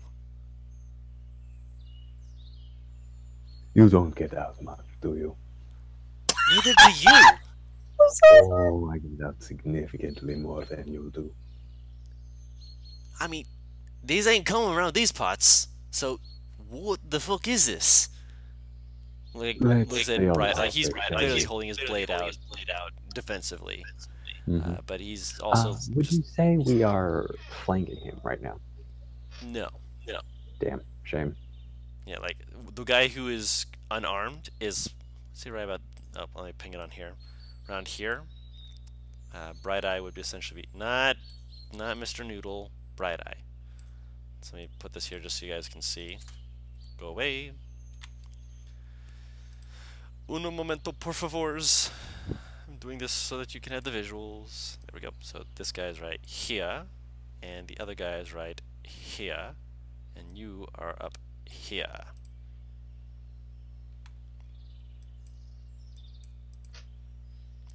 Everyone else is off the cliff, having some fun. So Bright Eyes is currently in front of him, and he's, again, holding the blade out. He's not attacking, but he's really confused. What is it that you are doing here? Collecting. Collecting what? My friend, he's a bit of a... taps the side of his head. Thick in the dome. Forgot his lance back here. It was a spear. I know what I said. It was a spear. A lance, you say? Surely you can purchase another one. It is not a very hard item to come by. Yeah, not really, but when you have a special little touch to it, personal things to it, makes it a little more impersonal. I came back with him because he wouldn't stop whining about it. The boss will kill me if he heard I'd lost another one. Shut up. But I did.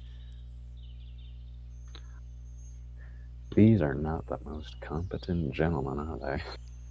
I feel really bad for the guy who lost it. I'm not even gonna lie. Yeah, at this point, I'm Zadim is more like pitying them than being like Right.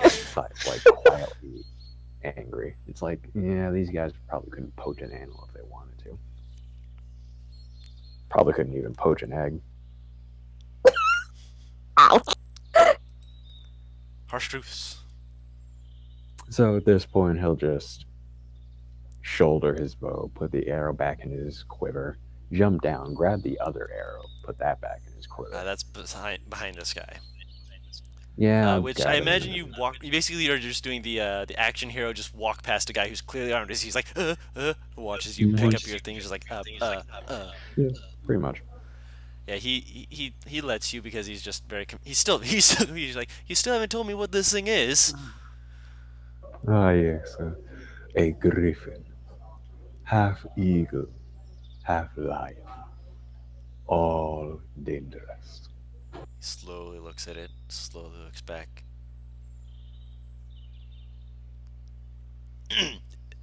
Neat. Smaller than I expected. She's not fully grown yet. Eh.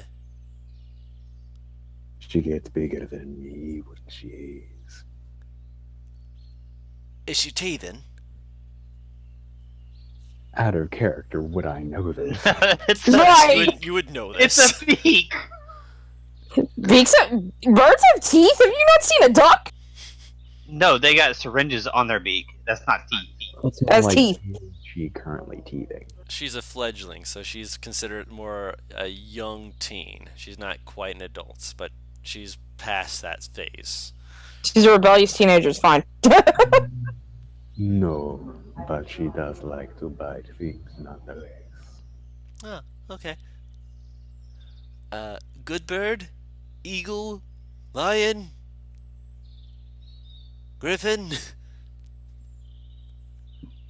Kind of gives it a he's giving her respectful space, but again, holding that blade between him and her, just not letting her jump on him again.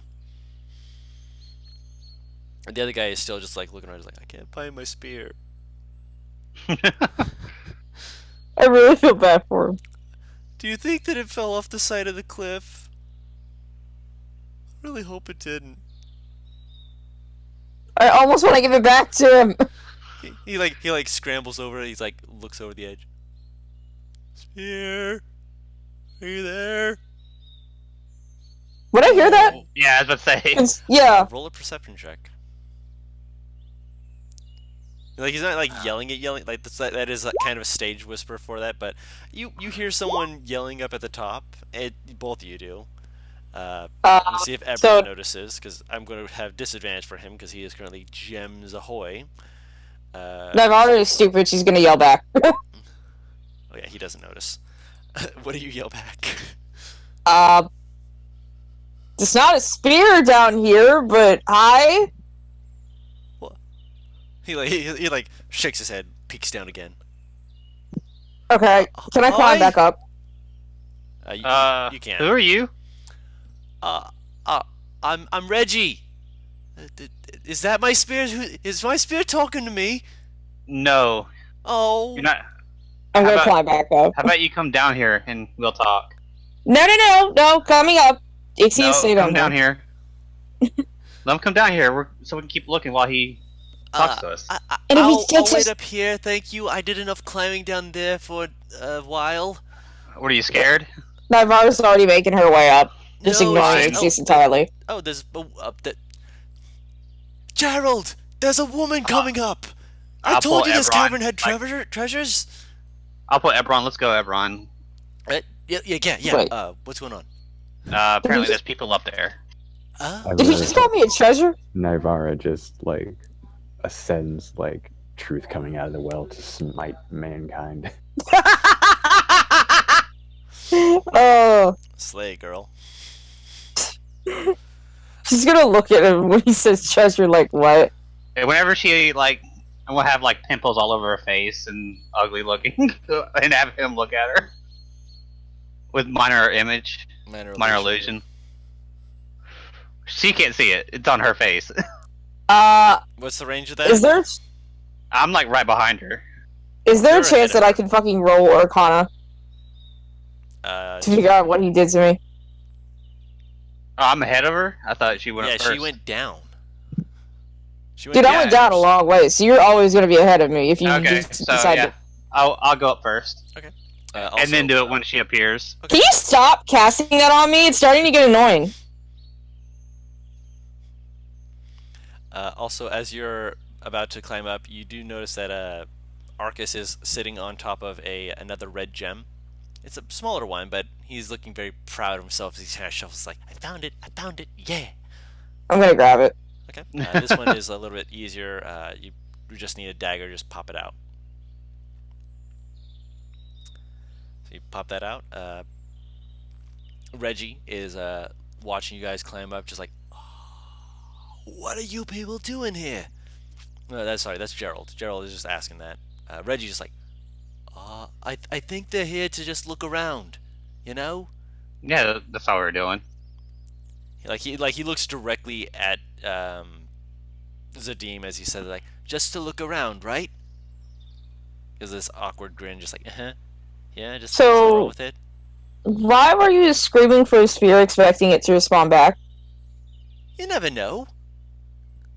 Did it talk to you at all beforehand? No, Then why would it do it now, sweetheart? I can hope. Oh boy. It's my induction sphere. It's the one I got when I got accepted Accepted into what? into the Night Hunters, where we hunt things that go bump in the night and such. We're really good at it too. Although You want to define what you mean by bump in the night? no, Oh, you can't tell little old me. uh, Can I roll persuasion? with disadvantage.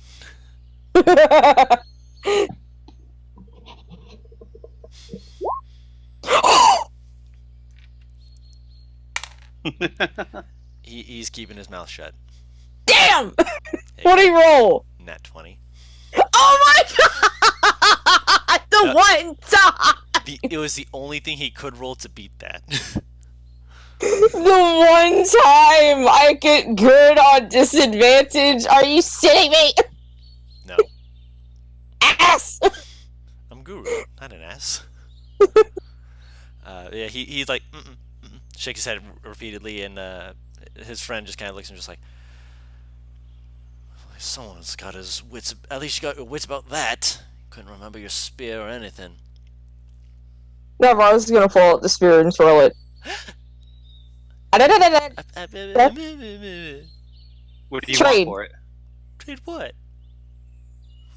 He like pats himself down. I got nothing. Information. He looks over to Gerald, and Gerald looks at him just like, no. He's like,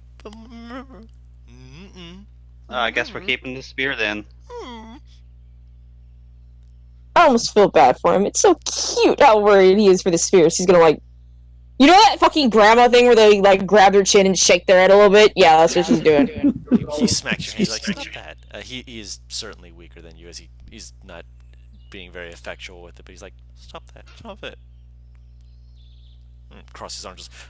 Just, I look at the spear like, I wonder what kind of parts we can get from this.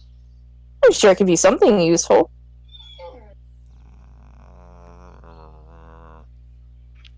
You give me information, I'll give it back.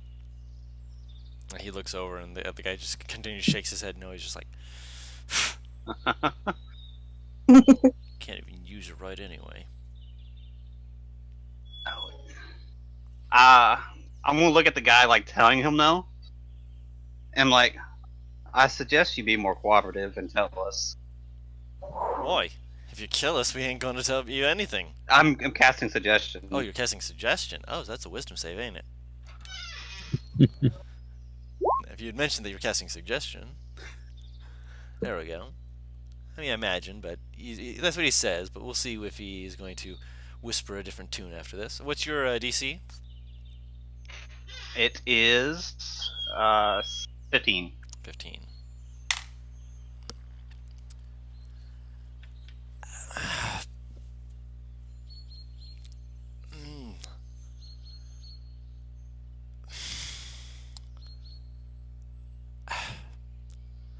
I suppose it wouldn't hurt to tell you a few things. What exactly are you trying to find out? Navarra? I want to know about their order. Night Hunters and why they were here getting diamonds. Simple. We need to get the biggest chunk of diamond we could. There's not many people who follow the clergies around these parts, and those who do need to actually bring their own diamonds if they need someone brought back, as it were. Which, not always the easiest thing to do, but it works if you find the right people. We just happened to have found a gentleman willing to travel with us, and he needs components for stuff, which he already got it. Brought that back, but Dumbass friend over there forgot his spear. Navarro's gonna point the spear and be nicer to him. Looks down and just like, he's not suggestive, but he just looks down and he's like, why? He's my friend. She's gonna swat him in the head. Do you guys need someone to cast a spell? Because I can cast it myself. No, we don't need anyone else to join us at this time. Like I said, we got a cleric already. He'll do fine for what we're needing. You people are dressed like bandits. He looks down at himself, looks up. These are common clothes. They're all raggy and... Oh yeah, we've been traveling for a long time. You so have I, and look at my clothes. Yes. And they're all like nice and stuff. Of course. And he's like, yeah, you're probably one of those damn magic folk who can just wisp away the dirt. Not all oh, you mean like this? And I'll do it to him. He looks a lot better now that you've cleaned him up. He looks down and he's just like, oh, thanks, I think. You didn't try and do any hocus pocus to me, did you? No. He's going to roll insight on that with disadvantage because, yeah, no. You rolled worse with the second one. And the first one was a 6. So he's like, all right, just keep your magic hoity-toity thing stuff to yourself. What? Are these the ones that have the gem? No. Okay. They currently just... you do see that the other guy who is you're speaking with, Jedius, he does have a similar spear to the one that Naivara is holding. You still haven't told me about your order, by the way. It's like he said. He had to find and work around with things that go bump in the night, as it were. I want you to define that. That's a pretty definitive definition right there. We find and we hunt things. Give me an example of what you've hunted. us specifically. What was that thing? The thing with the. I think it was. I think the boss said it was a cockatrice. Yeah, that thing was annoying. We lost. We lost poor Jeremy. No, we didn't. Yes, we did. We had someone named Jeremy with us. Yes. Oh, I wasn't paying attention. Just gonna sigh and face palm, like, People die in this line of work anyway. You're not expected to run after a cockatrice and not get petrified once or twice. you can show a little sympathy for your fallen comrade. And we brought him back. Eventually, that's why we got the cleric. Okay. Oh yeah, Well, I do remember him. I had to carry him on the wagon with us because he was all petrified. What an ass. That he actually is an ass. I'm not actually being a dick about this. He is an ass. He jumped. she's going to hold out the spear. A deal's a deal, but I would like to travel with you people. Well, there's safety in numbers in these parts, and we're trying to get somewhere. Reggie's like, grab your hands. Gimme. Please. Not yet. But you said deal's a deal. Do we have an agreement? Again, safety in numbers. Jedius is currently under suggestion, so what was it that you exactly said for the suggestion? Me or him? Him. You didn't cast suggestion, he did. Okay. I think he said it would do to be cooperative or something like that. Okay. He kind of just rolls his eyes a little bit, just like thinking about it, just like, at least, fuck. At least to the next village up. We can travel with you that far. It's only a week's walk. Wonderful. She's gonna hand the spear over to Veggie. You said his name was? Yes. He takes it. He's like, thank you. Like, holds it against his face. Just like, I'm sorry, I didn't mean to leave you. He like looks it over and just like, oh, the chamber's empty. Oh, I must have set it off. Thank goodness I didn't set it on fire. Actually, that was our companion on accident while we were trying to figure out what exactly this contraption was. Everyone waves. Hello. Oh, don't touch that. He pulls out a vial that he swaps out for it. It's got that clear blue liquid that he quickly slips into it. It's got instead of a cork, it's got some other like a film across it, which when he loads in here, little as he. What is that? It's a flame spitter. Not the spear. What you just put in it? Alchemy fire. I'm going to guess that's what makes it spit fire. Yeah. How exactly does that work? I'm back. Welcome back. Welcome back. I was literally crying at me Aww. to go outside. Aww. I gotta pee, man! Help me! She needed to do what she needed to do. He like turns over, is like, he pauses, looks over, and Jedius kind of just waves, just like, I've given up at this point. Go ahead. He's like, okay. So what it does is, you see this right here. He taps the side of the pipe. It's like, this pipe here is a shaft, which is has a little right here, and he points to where there's a little contraption that you can hook your thumb into. And what you do is you stab someone and then immediately pull on that, and so they just get doused with the fire, just immediately all over the front of them. We had to concentrate it a lot more than normal alchemist fire, because if we just used it in the little jars, they're more effective for long term. Like if you take a actual alchemist fire and you throw it on someone, it'll burn and burn and burn. It's nasty stuff. But this is more concentrated, so it blows out the fire all over them in one short burst. It can still get a line of people if you line it up right, but not the most effective. And what it does is you pull on this and it pulls the air out of it. I don't know how it does that, it just does it. But it sprays out this gout of the fire right on someone.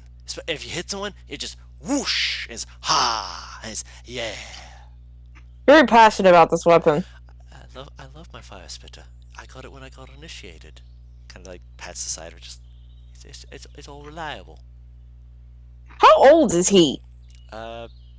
Based off of, I mean, he's like wearing heavy leathers and such like that, so it's hard to discern exactly his age. Based off of what he's saying and the fact that he still does look like he has a bit of a baby face, you'd say he's probably about 17, 18. Jesus Christ. He's young. Jedius looks like he's a lot older, probably closer to like 26. She's just gonna pat his face. He's so cute. I'm not cute, I'm a hunter. If you guys want more fun, y'all can travel with us. Why? We're traveling with them to the next village. Oh, are we? Yeah. And Jedius is kind of just like, apparently No, don't say that. we're going with you, group. Our leader's already taken off and done his thing. He's got what he's needed anyway. Sounds like he doesn't care about you guys. Oh no, not at all.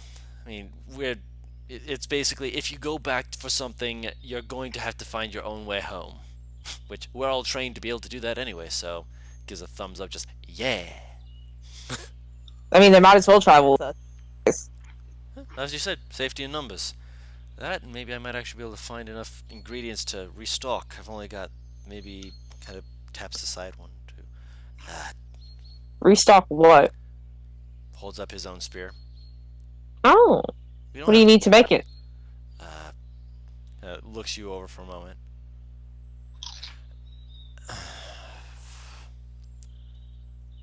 She's going to send him her best charming smile. Yeah, which he's still under suggestion, so he's being cooperative. He's just trying to think of exactly how much. Right. Yeah, that suggestion just completely messed him up. So he's just like, yeah, he missed the save by 1. Yeah. But yeah, he's like. If I needed to, I could increase that by 2. That's so mean. Yeah, he thinks about it for a moment, just. I think it's what I'm thinking. Hold on, let me check. Maybe keep going. There's a couple of different things needed for it specifically, but I've got part of it in my kit already. I'm looking for just a few other components, most of which I'm not going to find out in the wild very often. Needs to be concentrated. Oh. I can try and help you out if you would like on the way there. If you keep an eye out for anything that looks out of place, sure, let me know. You're going to have to tell me exactly what I'm looking for, otherwise I can't find it. Anyway, you guys got any food that y'all can share? What's this? It's just like, feed me! Feed me, Seymour. Any raw meat or anything? Raw meat? Kind of pulls it out some meat that it's not raw, it's been smoked. It's like, we don't tend to keep raw meat. We have smoked jerky if you're looking for something. No, I'm fine. I'll pull out some of the rabbit and eat it. They watch you eat, and both of them kind of look at each other, look back at you, and they're just like, You get used to it after a while. I like Somewhat. I like him. He makes the other person uncomfortable. Wait, what other person? Me? Bastard. Points to Zadim. Oh. Who said I was uncomfortable? They both hold up a finger. They slowly let it drop. Just like, You don't want that question answered. They both shake their head. No, not really. Shouldering the spears, they kind of look at you, kind of shrug, and they're like, I suppose we'll be on our way then, eh? Might as well. Yep, let's go. All right. Navarro's going to walk up beside Reggie and just like fucking figure out as much about him as she can.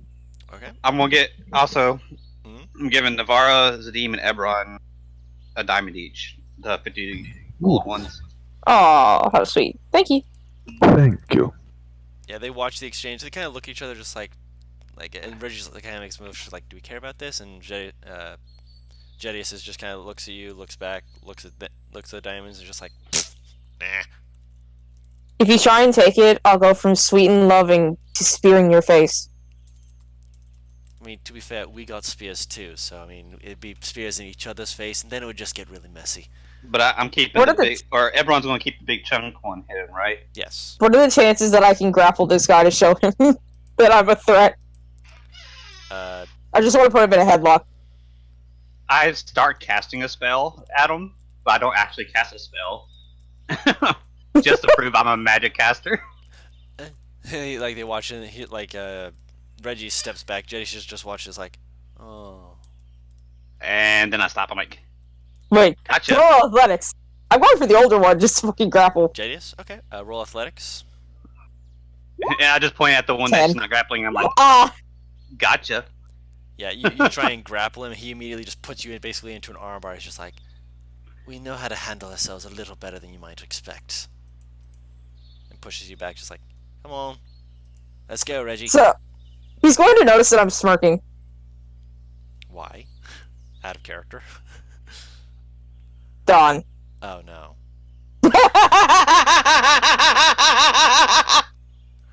I don't need to say your name for it to real. That was beautiful. You don't even have to say it. You're just like, oh. And I'm just sitting here shaking my head and saying that that is probably a very beautiful place to end the session on. That, yeah, I really should have expected that, but you know. I don't know why you didn't. The realization is beautiful. I don't even need to say anything anymore. Sigh. Hey. I can't help it. No, but I can still sigh. Which one do I tend to eat up first? Oh no. You know what? What would I roll to see how charmed they are, if at all? Insight. I thought we were going to keep going since we'd have the game later. I mean, that would be fun, but It would be, but we'll end it here for right now. If you guys want, we can keep going a little bit longer. Yeah, I want to keep going. Same. Just to make up for the. I mean, it's up to Zdeem, but Yeah, that's the final vote on that. Because I remember one calling me a treasure. Now I want to see if I notice anything.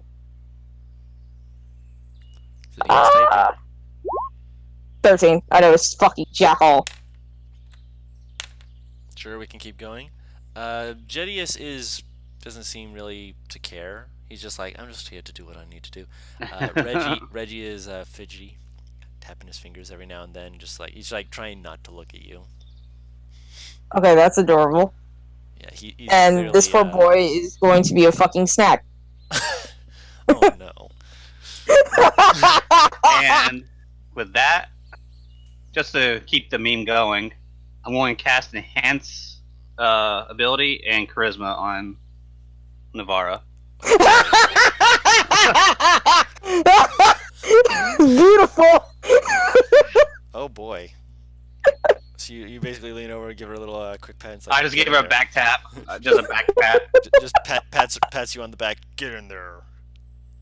Get over here. That's all I can think with that. I'm going to start becoming the enabler. Right. Wonderful.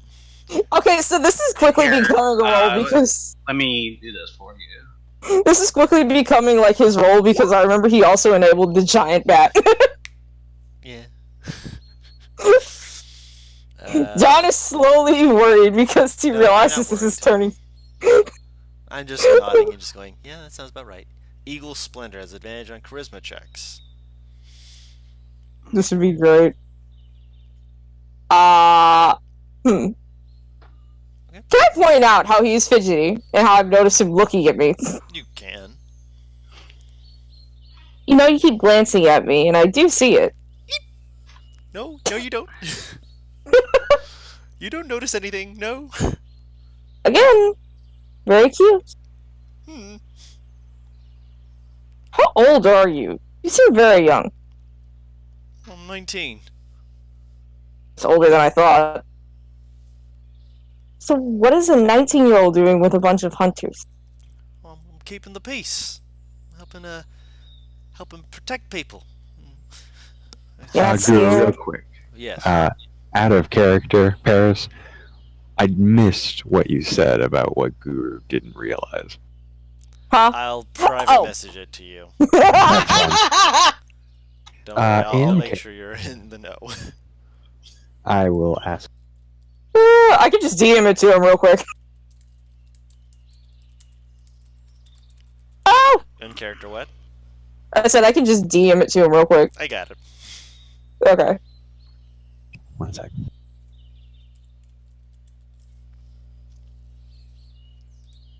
Oh wait, I see a pop-up. Beautiful puppy.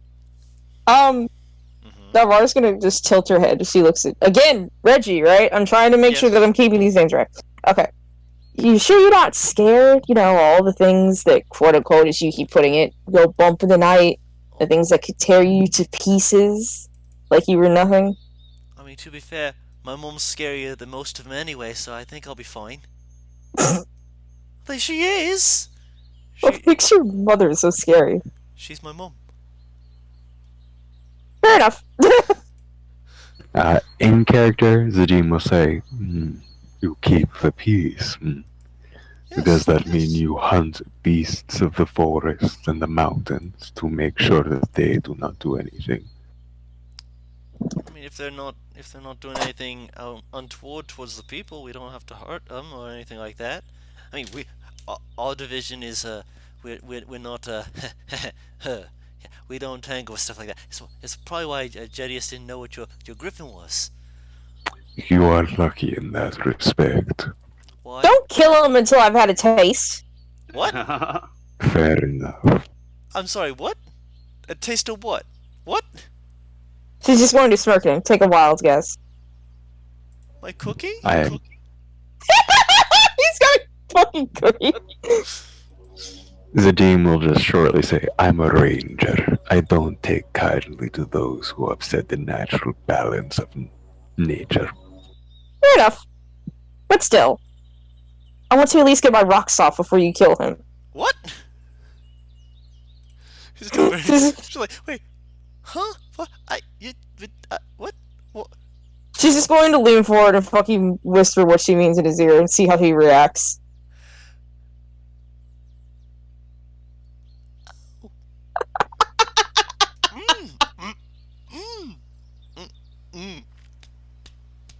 Is it getting hot in here? Is it just me? Can I roll insight to see? Because I feel like this poor boy's a virgin. It's almost certain he is, just based off of the way he's phrasing everything. You haven't been with a woman, have you? No. Surprising. No, it's not. Not exactly a popular guy. Oh, but you're so cute. That doesn't mean that I've been with a woman. I'm saying, how could any girl resist you? Because I like to shoot things with fire and fight against giant creatures of the night. Or small ones in terms of the cockatrice. That thing was really small. I didn't expect it to be so much trouble. She's gonna lift her hand and just let, like, the electricity go through her fingers. Which bolt? I would assume either that or that thunderbolt thing that you told me. Ah, right. He kind of like stares at it from which is like, I figured I meant you knew I meant a woman like me. I mean, you're not exactly like any other girl I've ever met. Most village girls are, well, they're not traveling out here. Then again, neither are most village boys, so can't really say that I'm so surprised you're out here. Boy. Because you are a tasty snack for both me and any other monster that is hungry. That's two very different meanings. I turn alone and very quietly go, "Oh my god!" I heard it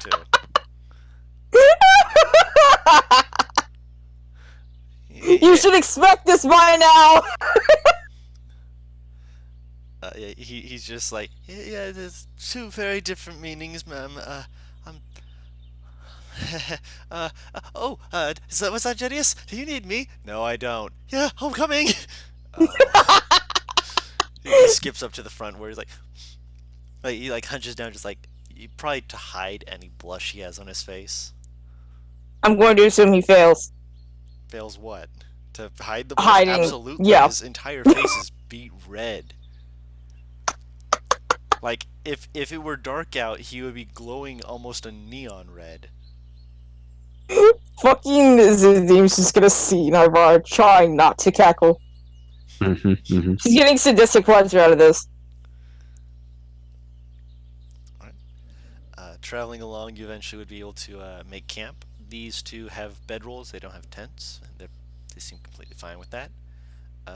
Do any of us, other than probably Ixius, rich bitch, have tents? Did you buy a tent? No! I don't have a tent. Oh, well, there's a surprise! You didn't buy a tent. Alright, so none of us have tents then. Yeah. I'm assuming. Then you all are just in bedrolls. Thankfully, it does not appear to be any storms on the horizons, but you guys can go ahead and lay down for the night. Jedius kind of just motions you all down. He's like, I'll take the first watch. No need to get up and at him. I'll take care of things on my end. Sits down, just takes a whetstone and starts just quickly giving his spear a quick hone before look around. Who wants second watch, actually, before I get on watch, so I know whether I need to... I'll take it. You'll take it? Okay, so tap, not kick. Gotcha. Tap what now? Go to sleep.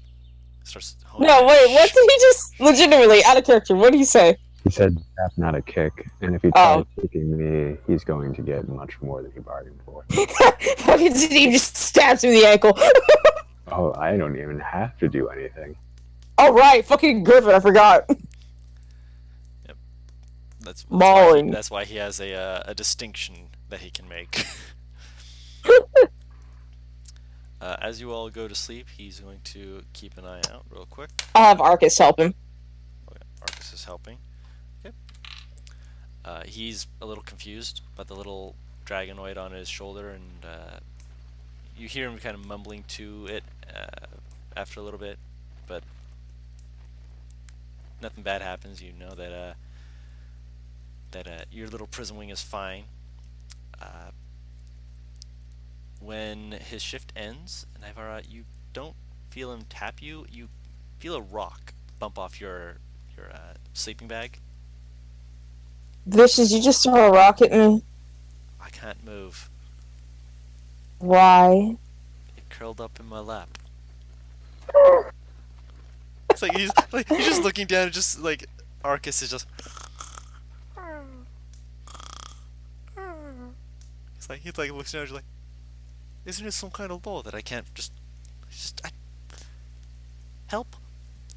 Naivar's just gonna chuckle and click her tongue so Arcus wakes up and comes over to her. Come on.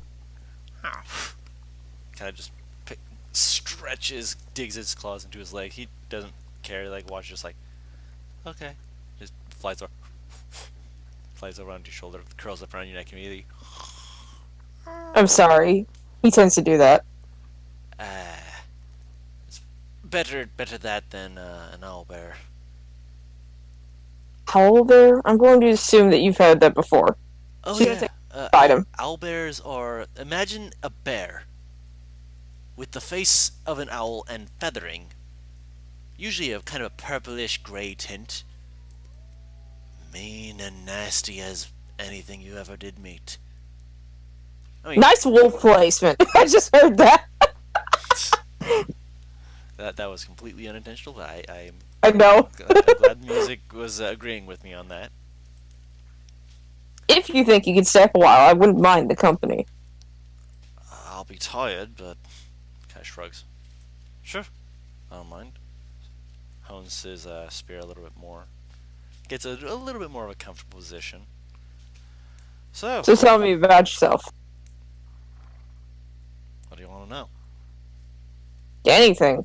I mean, obviously there's some shit you can't share without me having to fucking persuade you, but...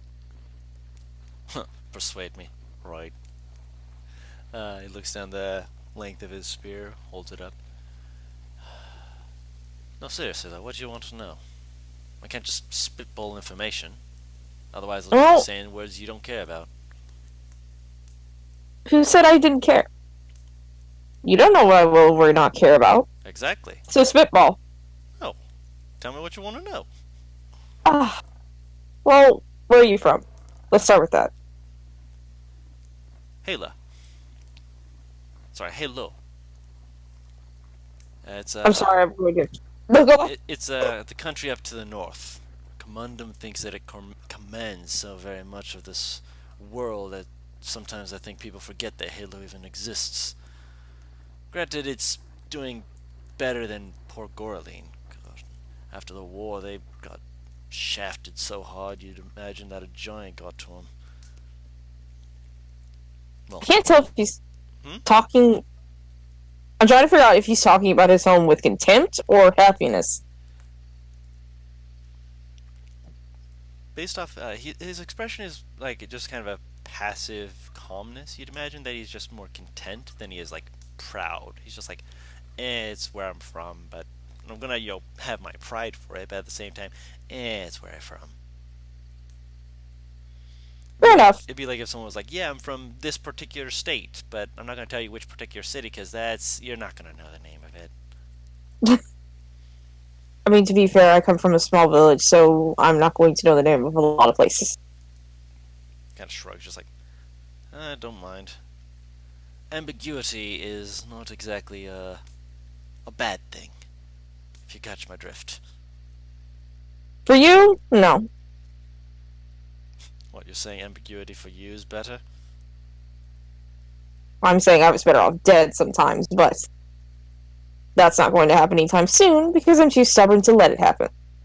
You're saying people want you dead. Sure. I'll go with that. What are the chances? What are the chances that I can use Eldritch Blast without, like, awake? Actually, can I, like, charge it up without using it? Just have it like to hold it? Because it says Eldritch Blast, I imagine it's more like firing a cannon than it would be to hold it, so probably not. Yeah, fuck it, she'll do it to, like, a branch or something. I'm going to assume it is some level of containment. I'll say yes. Alright, so she's going to hold out her hand. And by the way, I thought of a cute little way for a nature Eldritch Blast that I enjoy. Go right ahead. He's going to hold out her hand, and he's going to see... Looks almost like vines wrap around her hand for this pink Okay. blossoming flower appears in her palm and fires a green bolt of energy. So it's basically just an energy blossom and then. Yep. Neat. Okay. So he watches that. He just like looks at it, looks at you, looks at it, looks at you. So you can cast magic. What of it? I'm a warlock. Oh, you're an ancient bugger. Okay. Well, kind of waves it off, just like I've seen weirder people than you. Yes, but most people think that my kind are... Well, you're also an elf, so I wasn't exactly going to find that to be too daunting. Your mother, whatever you call your god, is an ancient patron. Yep. Not. He's like stares at you like, not what I was going for. I was talking about your, you know the laws. Not the law, laws, creation mythos and whatnot. Of my own race? Yeah. I don't. But you don't. He looks bemused. My mother was not raised exactly as you think she was, and I was not raised either. Or, well, in that way. I'm going to roll religion for this boy, see how much he knows of of elves and such. Because I would assume that Okay. her parents were definitely not. Okay. They knew a little bit. They'd never really taught you much. He, on the other hand, does seem to know a little bit about religion, so he's gonna spin you a quick tale. As he leans over the fire, rubbing his hands together slowly. Just don't know the whole story. I only know bits and pieces. Different races have more of a grip on different things that they know. So if I'm not telling you the whole story, if I'm not telling you an exact story, it's not not my fault. Night hunters. Telling me anything is Hold appreciated. on, I'm getting to it. Don't worry. I know you're wanting to know, but I have to explain. Night hunters, we delve into two particular aspects of the night: the arcane and, well, the religious aspects of it. So knowing things like the ancients and stuff helps us to be more on our toes, more ready for things that may have come inadvertently from people like you. No offense meant, of course. It's just, well, some creatures are better left asleep. Let me pull up the name here so I can make sure I've got to put that in here. Should have. Yes. Right. Do you even know the name of your goddess? No. If I remember correctly, it's Mealindo. I will type that in the chat for you. Please. Because I'm never going to remember it. Mealindo. The birth parent of elves, fae, various other things, lover, and one who believed in the artistry of painting, and if you can believe that. That being said, last what part of the story was it? While traversing through the material worlds, looking about, she made a friend. She had been born from the body of one of the ancients, but her soul was her own. Her soul? His? I can never remember. Then again, it's an elf. Their biology is weird enough. Anyway, Melindo traveled through the world and came across another god. That god was looking for inspiration on creating some of the people and races here. They had with them something called breath of life or something like that, which, upon seeing their creation, a creation that was looked down upon by Sayas, the chief god of gods, fuck, I'm bad with this. They breathed life into it, and Sayas was angry with it, and I think it was him. Was it someone else? Again, this is a part that most people don't have all the starts. You'd have better luck with a cleric, but essentially they were wounded, and from their blood on the ground arose the first Fae, and among the Fae were the first elves. Blood. Why is it always blood? I don't know. Golds are weird. Would you prefer People it are be that they weird. spit in the ground and made you guys? Can I metagame something just so I can freak him out? What's the metagaming? You know how fucking Aphrodite was created? That is not a mythos here, but I am aware of how it was created. It would be something like, well, in some other weird religion, this happened, kind of thing. In this world, Aphrodite does not exist like that, so no. Damn. But he is going to continue on and say, I mean, Sayas created humans by spitting in the dirt and forming us out of clay. So, you know. Ew. Yeah. How do you think we feel? We were the ones who were spat on. I don't know what's worse. But continue. Spit.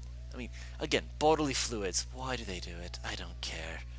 Anyways, I mean, to be fair, how do you think that we, us specifically, are created? good point. Anyways, shooting the shit. She, he, they, whatever the fuck they were an ancient. Well, they were born of an ancient, so I wouldn't actually know if they were an ancient themselves. They were an ancient.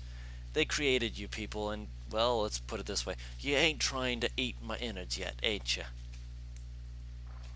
I mean, I don't know. You look pretty tasty. Who knows? I might go crazy when you're asleep. She's gonna wiggle her fingers there. Yeah, he catches on you're sarcastic. And joking. He's just like, harder. sure that you're going to be the most delightful snack for our. Well, actually, no, I will be the most delightful snack with my toughened brawn, and he flexes. He's got decent muscle to him, decent build, but he's clearly being goofy. Like he lays down just regardless.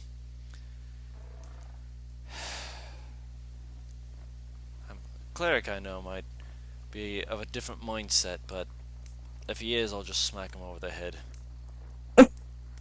What? You say that like I won't.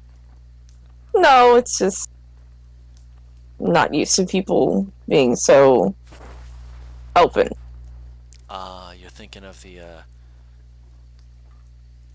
more dangerous people. Paladins. There's a reason I live in the woods. Yeah. Oh, there's a couple major settlements coming up. If I were you, call yourself a druid. Maybe a wizard. What do you think I did when I first met him? She's gonna gesture to Ixius over his shoulder. I mean, that's a wizard. I mean, if you're gonna call yourself a druid, I mean that works. But if you go again, any major settlement, don't worry too much about it. But keep an eye out to hear if there's any paladins around. They're the ones who get the clerics all worked up about it. Clerics have to worship between different gods anyway. One will worship one will worship another. They have their own things to work with. Paladins, though, they've got their own war against various others, so keep your wits about you. Excuse me. She's just gonna sigh and wave him. You can go to sleep now. I'll stay up for a bit longer. Sure thing. I'll be right here. Lays down and goes to sleep. Roll a perception check. I'm just gonna assume with advantage, considering You've got your little prism one keeping an eye out with you. Okay. As he goes to sleep, there's maybe about 10 minutes goes by, just crackling of the fire, a few creatures moving about, and one of the trees, there's a shift as a face kind of turns and kind of peeks over at the person asleep, just like, glances over at you, glances back at him, slowly slides back into the tree and vanishes. what the You've seen these sort of people before, growing up. Dryads are not the most social. They prefer to stay in their tree and be with themselves, but this one appeared to have listened in on the conversation and found it amusing in some way. Can I speak in Sylvan and ask them to come out? You can. Obviously cannot say it, so Yeah, obviously. You're just saying, hey, come out. And it's more like, come out, I mean you no harm, there is no threat. okay, yeah. The word threat's a little bit hard to get across fully because there's so many ways to say it, but the Dryad just slowly poke their head out, just their form silhouetted almost against the tree as they watch you. In Sylvan, they're going to speak back. Threat has many meanings, many dangers, many possibilities, though. Let me phrase it differently. As long as I am here, you nor your forest will come to harm. Not by my comrades, anyway. That's better. I was about to say, you cannot protect an entire forest, even with your friends. But from you, I appreciate the sentiment. She's gonna pat beside her. Like, at least near her. Come. Sit. I prefer not to. Tree and I have been apart for a while, watching various other events going on. You want to tell me what you mean by that? What else has happened?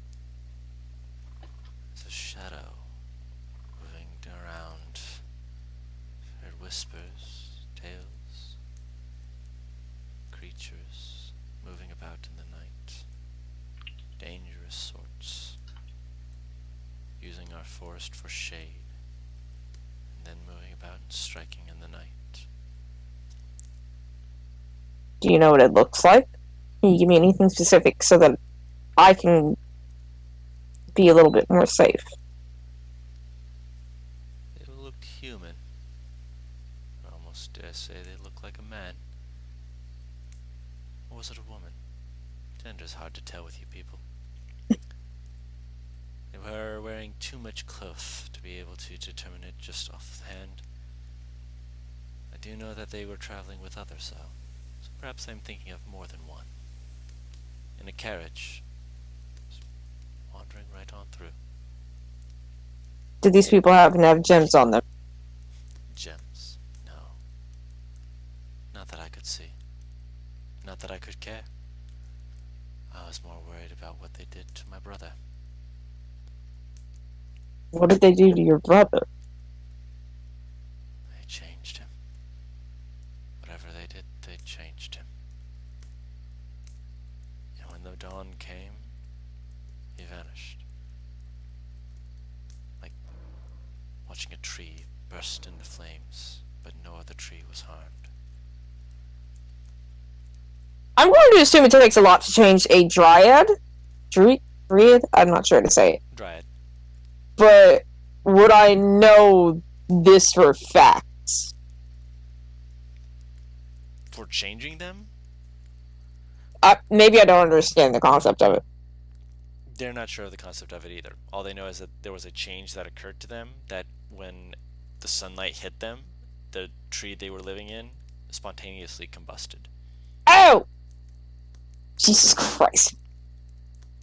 Was it caused by this person that you're talking about, or something else? They interacted with him, spoke with him.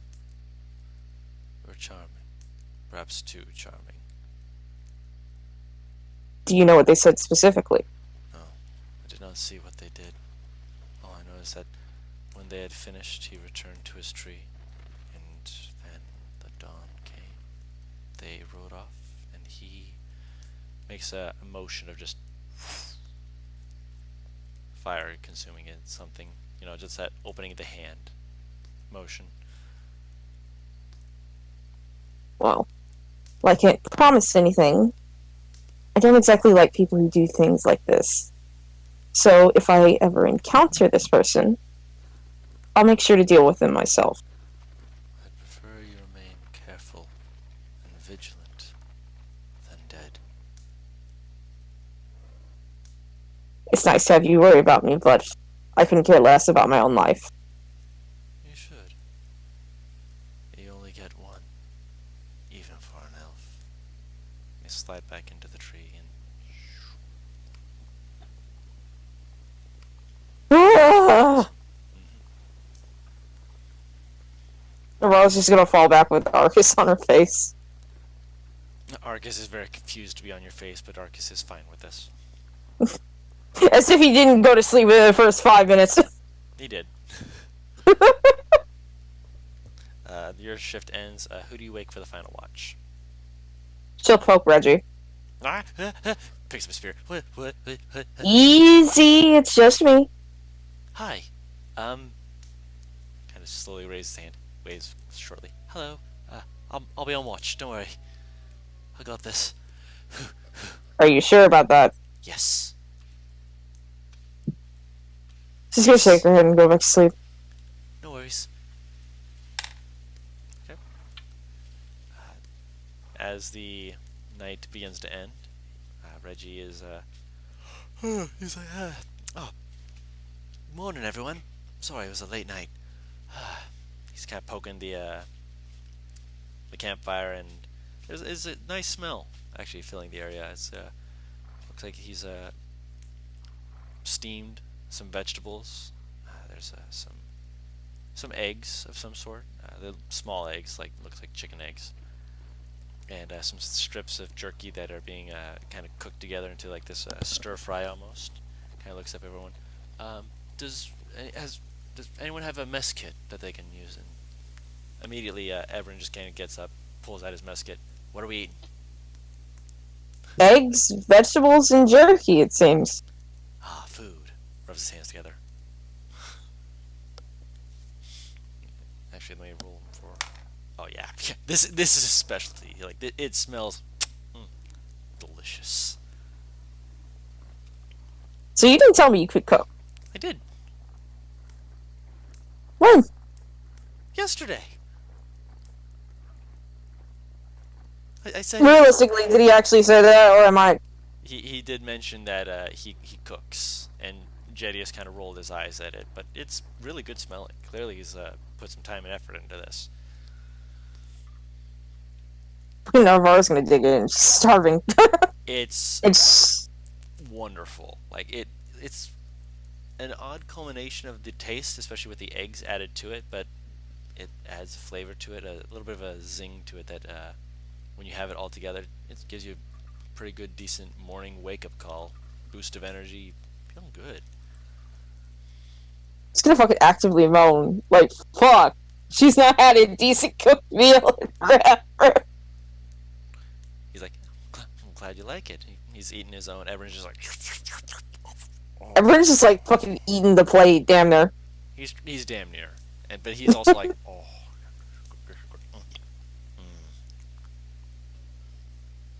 Please tell me everyone's the one who's like, there's food in his beard. Absolutely. He's got a little Does he have a piece of broccoli. It's stuck into some of it. He's like, what? I got something on my face again? Yes. Oh, dang it! Kind of like he doesn't like pick into it. He starts like combing his beard to try and find it. She's gonna try and direct him, just like pointing at the area. He follows the area you're actually pointing at. So like you're pointing at the right side of your face. He starts scratching at the left, and when you finally move over to where it is, he's like, oh, there it is. Pops it back into his mouth. Yeah, hair.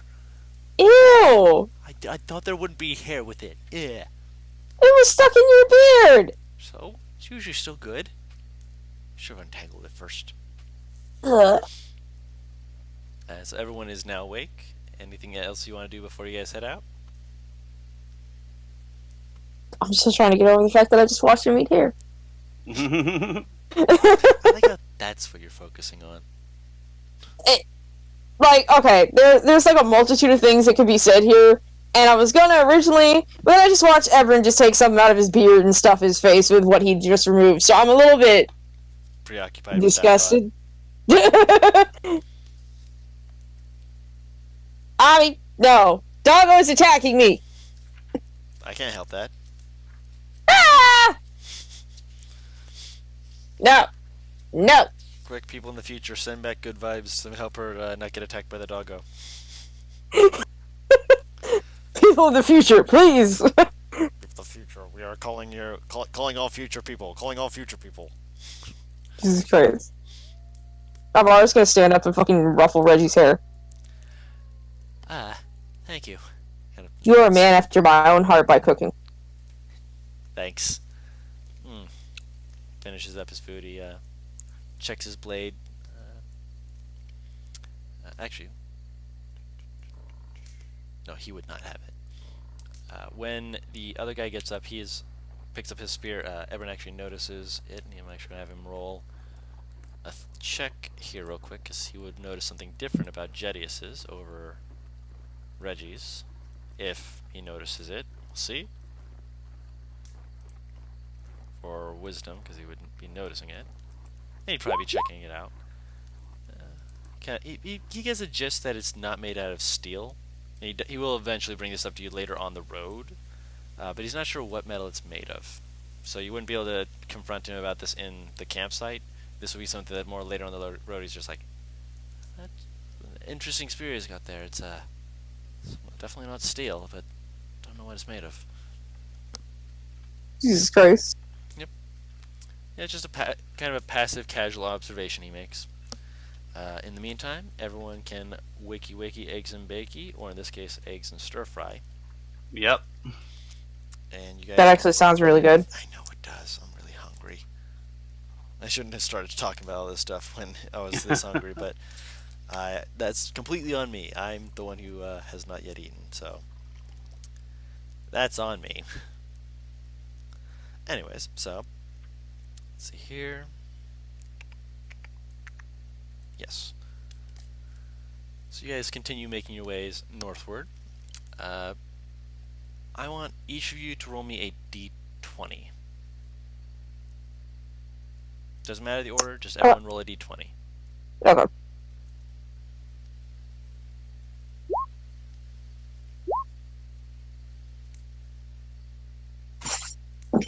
Oh dear. Doge just knocked something over. You're able to make your way upwards towards, it's a fairly sizable village. So a week has passed, just so you're aware. They have been helping with keeping track of everything, hunting. Zadim's been one of the better hunters of the group, but Naivar has been the one helping to keep everyone on track in terms of guiding everyone. Ixius, I imagine that during the 2 hours per day you'd be clocking in for your enchanting? Yep. So I will add 7 times 2 hours, at least 2 hours. So that'll be just making sure to keep track of your hours with you. Just make sure that I know when you have that fully finished out. Actually, that would not be the sounds I'm wanting. Here we go.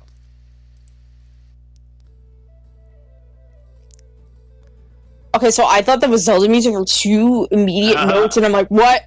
Yeah, it's city music. So you're entering into a city. It's not a massive city, but it's bigger than a town.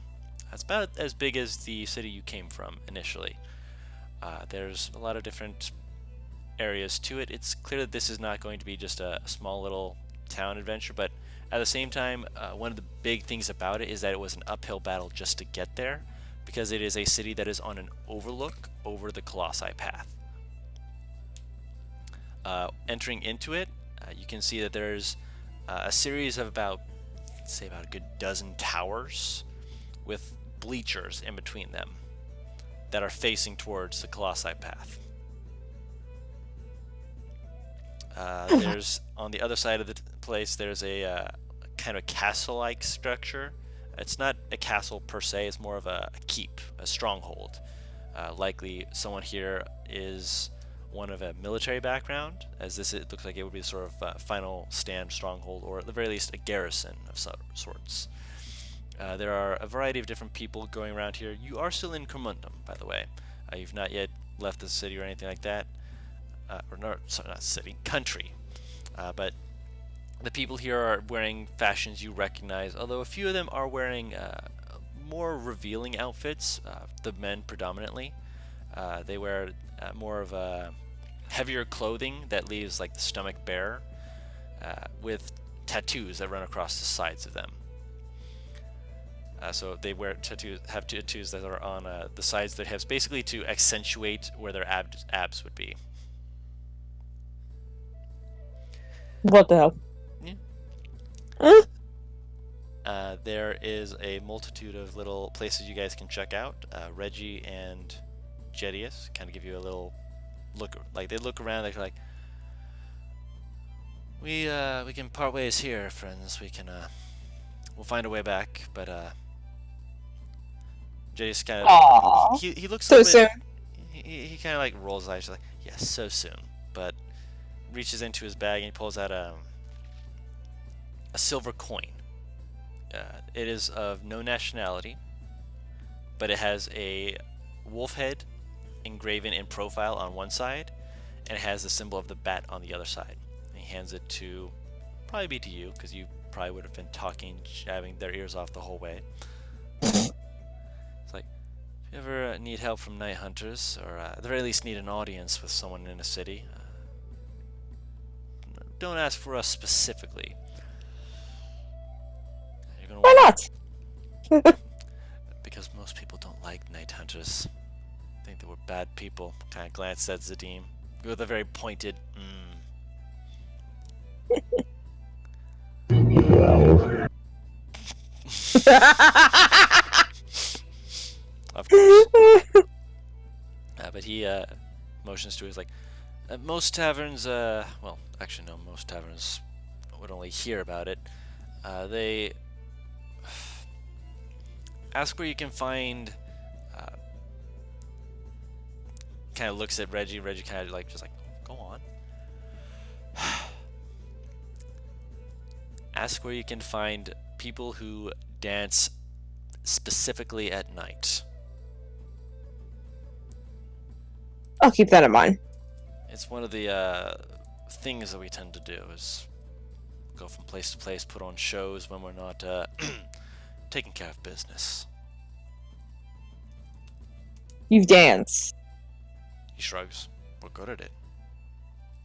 Okay. If I were to pay you, what are the chances that you stay one more day and I get to see this? Not enough for me. Gives a little nod of his head. Reggie, we gotta meet up with the captain. Yeah, bye. Gives a little wave.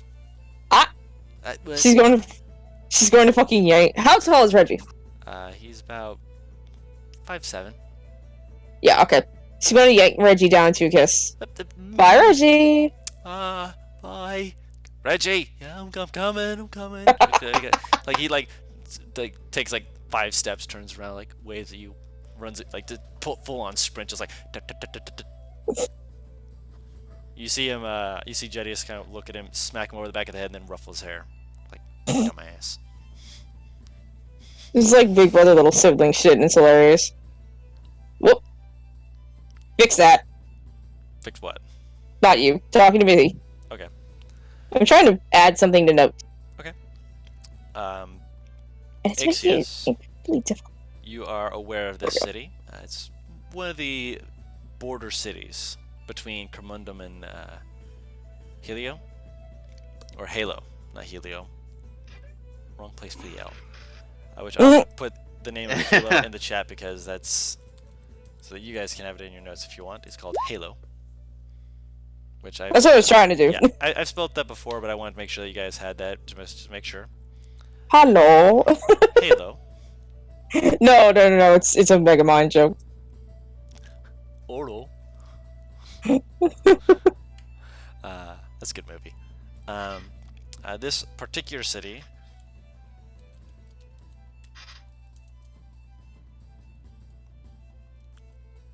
If I can get my computer to, please. There we go. It's the city of Varix. The city of Varix? Varix. Varix. Oh, we're going RuneScape here, huh? I have no idea if that was a RuneScape name, so if it is, cool. I got a RuneScape name without even knowing it. It is close. It is the one in RuneScape is Varrock, which is spelled the same way but with a C. Neat. Oh, excuse me. You're excused. And what is the city known for? Would I know that? You would know a little bit about that. Predominantly, the city is... It's a defensive outpost, which is its main function, except in the transition between winter and spring and fall and winter, in which case it becomes a tourist trap, because this is one of the places where the Colossi walk through, obviously, and it's one of the only places that has a high enough vantage point outside of one of the other places, which is known as High Watch, which is in southeastern Kermundum, which basically those two places have their cities and fortifications set up where they can literally have people come pay quite a sum of money so they can watch the Colossi pass. Yeah, I'll tell the others, like, this place is a tourist trap around in about a month or so. So we should probably find where the locals shop and not go with the tourist shop. Yeah, it's also a place where like getting stuff from here, people are used to haggling, but at the same time, a lot of the prices are probably going to be a little bit more expensive here. Unless we find where the local shop. Yep, you can look through the local shop if you want to check those out.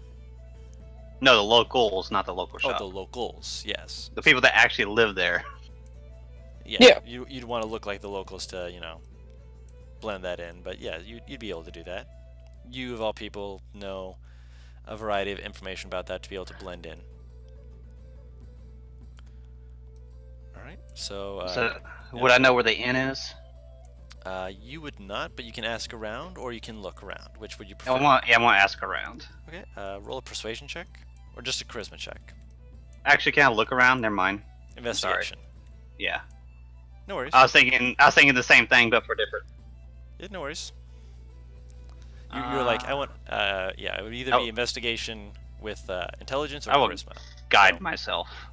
cast guidance on yourself. Okay. Yeah. 12. You find one. It's probably just because you don't know the layout of the cities and such that you're not able to fully pick out which buildings are inns. But there's one place that's called the Colossi Belly. Done. Hang on, I'll be right back real quick. Okay. I'll I'll look at it. It has. And then I'll look at the others. You're like, no. You're looking around for another one. Yeah. That one is the main one that you can find if you're just looking around. You can also ask if there's anyone who can recommend you any. Yeah, I'll ask for recommendations. Okay. Roll a charisma check. Which is actually really good. They presume that you're from the town that you're looking to. They assume you are from the town. The others kind of just look a little out of place, like, "Oh, you're looking for the best place in town." These are my friends and family. Oh, of course. I live here, so I don't really need an inn. Of course. No worries about that. It depends. Are you looking for the best place to be able to sneak in a peek at the Colossi Walk, or are you just looking for the most comfortable place to stay? Just a comfortable place to stay that's reasonably priced. Comfortable place to stay.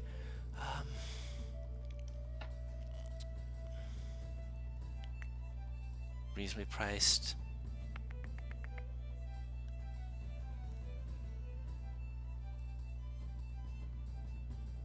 I mean, there's the Lock and Keg, which is a nice place, but it's, if you're looking for a place with good drinks, that ain't it. If you're looking for a place that's got a little bit of a party to it, there's the Dancing Devils, which it's a lot more dangerous sounding than it actually is. Primarily it's because they tend to have lots of people who go there who are bards, and they will attempt to do what they call a bard off, where two of them will try and aggressively play their instrument at each other until one of them wins. It's quite an amusing show. People. What was the first one he said? Lock and Keg. I think we'll go there. No problem. The other one just sounds like it's too noisy to sleep. No, they don't do it during the nighttime. They do it primarily right before sundown. That's generally the best time for it. After all, people are not yet going to sleep, but as soon as people are going to sleep, they've already tuckered themselves out. Yeah. Which one would you guys want to go to? Paris is currently Yeah, I know. So wait till Paris is back. Yeah. What about you, Zadim? Which one would you want to go to? Yeah, doesn't really matter to me. Okay. You're just like, I just want a place where I can sleep.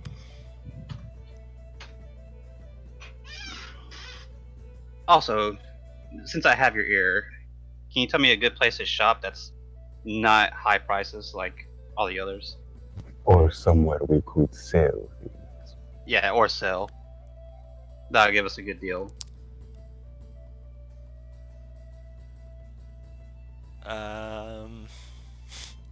They look at it just like staring at the what you've got. And they're like, We got a bunch of hides basically and some gems. Yeah, there's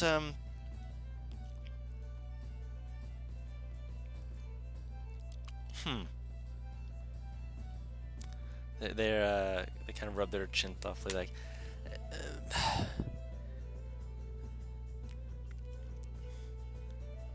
there's Jarl. He's a bit of an eccentric folk, but he might be able to work with you on that. What's his last name? He doesn't really have a last name. They just call him Jarl the Tailor. Okay. I thought you was memeing for a second. No, people hear that all the time. It's Jarl with an actual Y. Oh, okay. He's a tailor, you say? Yes, that's quite a good one. Excellent. What did I miss? Have to commission something. Commission Yeah, something. we can go to one of two places for tavern and inn. One's called the, what was it, Keg and Key? The lock and keg. Lock and Keg. And the other one's called the Devil or something. The Devil's dancing. Devil's Dancing Den. Devils. No, Dancing Devils. Dancing Devils. Dancing. Well, Okay. which one would you like to go to? Fuck it. Dancing Devil sounds interesting. Alright. Oh, can I find someone to sell these fucking Gorgon parts to first? We've already done that. Jarl the What Tailor is it? is who they were recommending. And can you point us in his direction? Yes, they kind of hold up a finger like, if you head down the road, it's down the main thoroughfare. It's actually right across from the Lock and Keg. Well, not right across. It's down the same road though. So go to the main plaza. It's a central plaza area.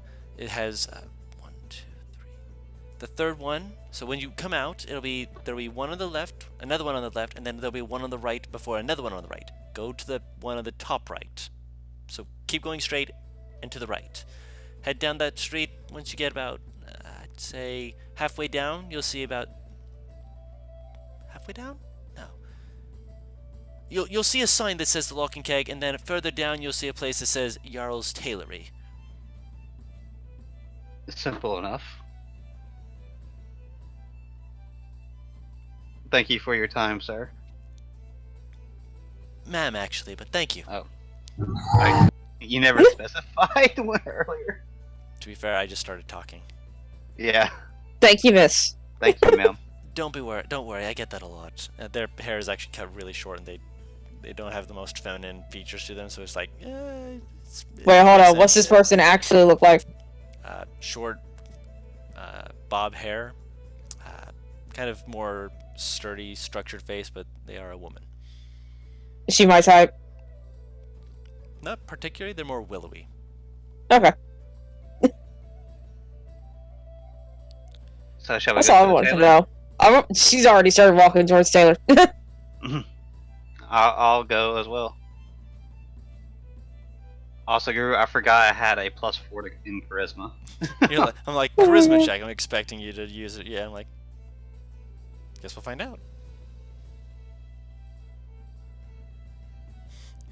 No worries.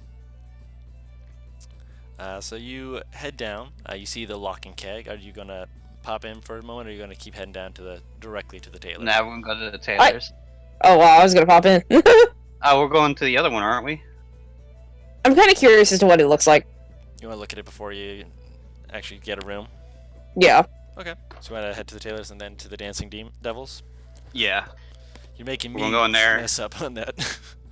No, I wanted to look into the place that we passed to see what it looks like. Oh, it's a rather calm place. It's very, very.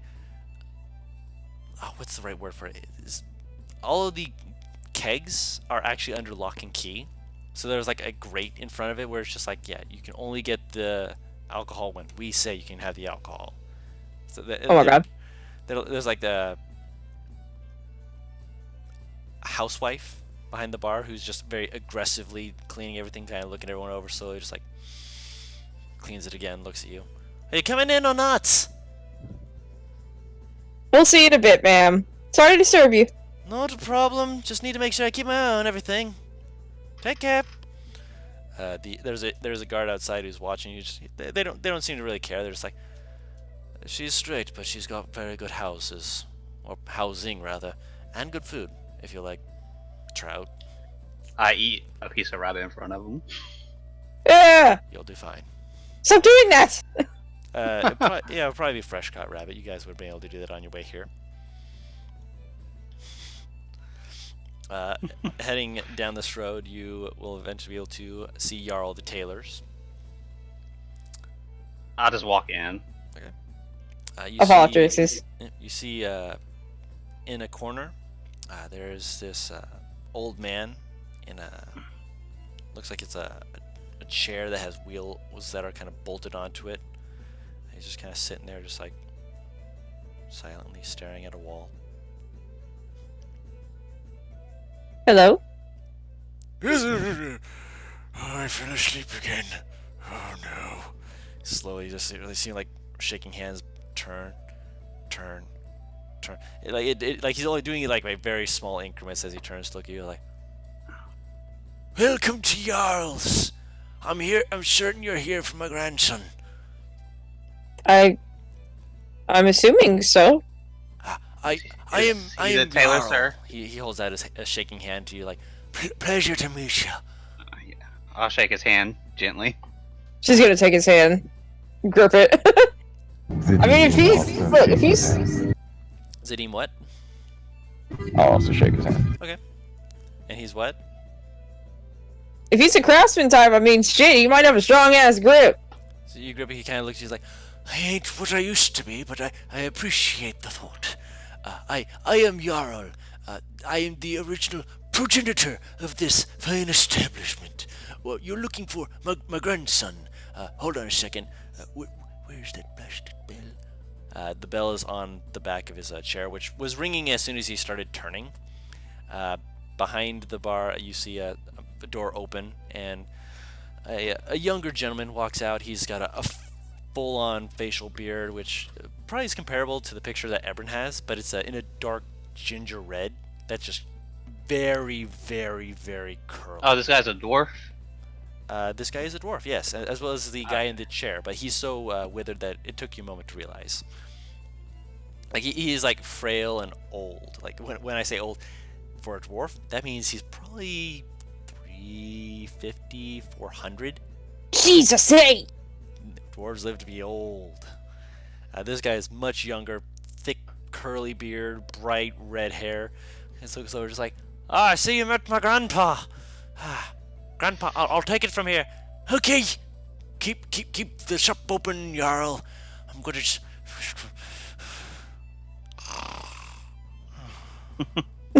Falls asleep. He's been having some issues with his sleep patterns lately. Can't sleep a wink through the night, but during the day he's out like a light. How can I be of assistance for you? Leans over. Well, to if that's the case, why not keep the store open 24 hours? Because he can't be craftsman during the night. But he can take commissions for you. He can take. We have a business proposition for you. I'm listening. We have recently come across, by our own means, a rather large amount of Gorgon hide.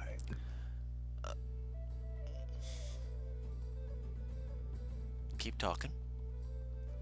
I personally would like to have my share made into a set of armor. My companions, I believe, would like to sell theirs to you. Show me. Kind of motions to the tabletop, just like. Navarro's gonna just immediately just like plop it down. It takes a little, like, basically it's like hefting a flour sack on your shoulder, like, and then slamming it down. Ebron does the same, and I would imagine. I don't think I had any. Yeah, you were just like, I don't care about this. What does a horn look like, by the way? Is it just a straight horn, or is it curved? It's curved, It's like a bull's horn, from what I can tell. with a little bit more of a curve to it, just a little Yeah, bit. so... Let me get this. So is it like this? A little Or bit, is yes. it kind of like this? More of the second, this one. Do Okay. Gorgon horns curve like this? Yeah. Don't worry, he's putting it into the roll 20 so people can see what he means. Yeah, I was just trying to figure out which one it was. The second one. Yeah. So it's got a slight curve towards the skull. If that's the case, I'm probably going to sell it. Up to you, man. Actually, what are the chances that this can be a weapon at all? The hide? I didn't think so, Horn. but hey. Oh, if you're looking for the horn or something, that ain't my division. I'm a tailor. I work in You- leather, which... This is leather, yeah. and see what I can pull up for this. You know anyone that would be willing to buy the horn? To buy it, there's, I suppose there's a couple people who might. Have you checked out the Hunters Guild yet?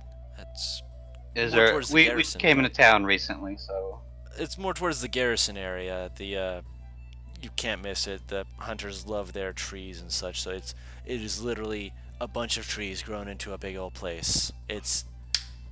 I have no idea how the druids do it, but they make a show of it. Let me tell you. yeah. Well, we ran into one on the way here, so kind of. Oh, yes, you have an idea already what it's going to look like.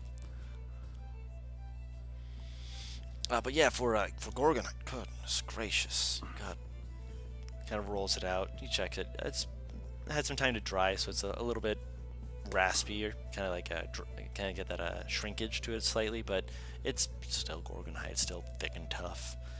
He kind of taps his fingers on it. It's like, this worked with this. I gotta tan it. Go through that. It's gonna take some time. And you want to set into an armor. Oh, what kind of armor were you thinking?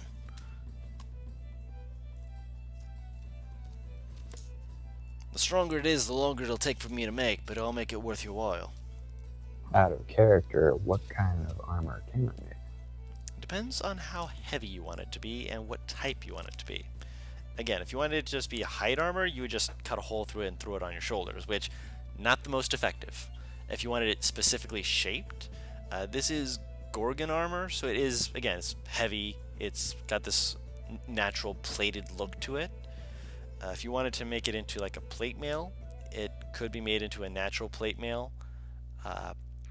Another option is half plate, in which case it would be, of course, lighter.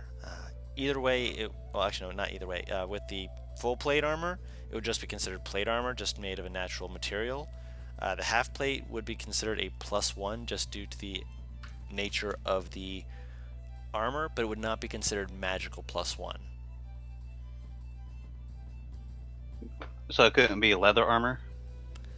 If they were trying to make a leather armor, he could attempt it. It just because of how heavy it is, it would take a little bit more time to get it to be thin enough to use, but he could potentially make leather armor out of it. I wouldn't ask him for leather armor. I'm wearing studded leather armor. That'd be a downgrade. Oh, you got studded leather? That's what I was going to suggest. But I didn't think you already had studded. I bought studded leather because I managed to roll well enough. Which of these armors would give me disadvantage on stealth? Half plate and plate. Oh, they would? Yes, both would. The only medium armor that doesn't really give disadvantage would be hide armor and breastplate. Which, with the makeup of this, it...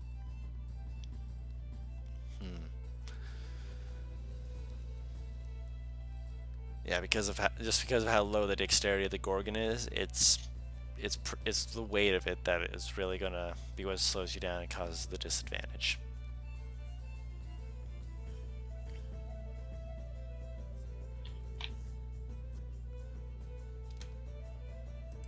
Can I make half plate armor but have it enchanted to not have disadvantage?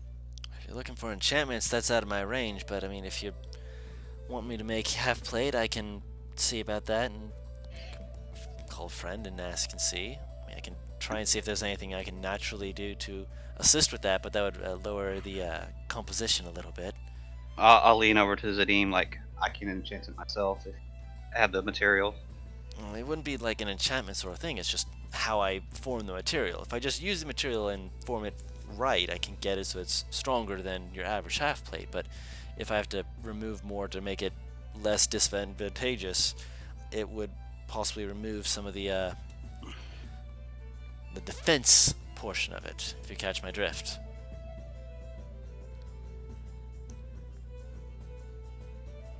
Basically, it wouldn't be a +1. So it'd just be considered half plate. Half plate. No, what I'm saying is like yeah, I know what you're if he saying. gets it normally, Mhm. I can enchant it with enhance ability, the stealth one, and make it where you'll have normal rolls regardless. Is that possible? I've never heard of that, so I'm curious. I will say that because it is something that I'd say, what would that even be? That's basically just turning a half plate into an uncommon magical item, just basically stealthy half plate. So it would still take a lot of time for that to be enchanted, and obviously you're still working on your current enchantment, but I'll say it's possible. I've never heard of someone trying to do it like that, and I'm curious to see how that'll feel. You'll just have to let me know what you're enchanting when, so I can make sure that both of them are properly checked off. I need to see, how much would this be? What level? Enhanced abilities level 2, Yes. and Yeah, and you are going to need to buy more items just to make sure that your first enchantments are going well. Otherwise, it'll take longer, as I mentioned to you before. what do I need right now? For the current one, let me see here. Basically more salt, right? Predominantly, yeah. Or shooting salt. Yeah, I'll buy that. I'll buy 1 gold worth of both. So 2 gold. Yeah, because it is going to take some time for that to be here. Let me see here.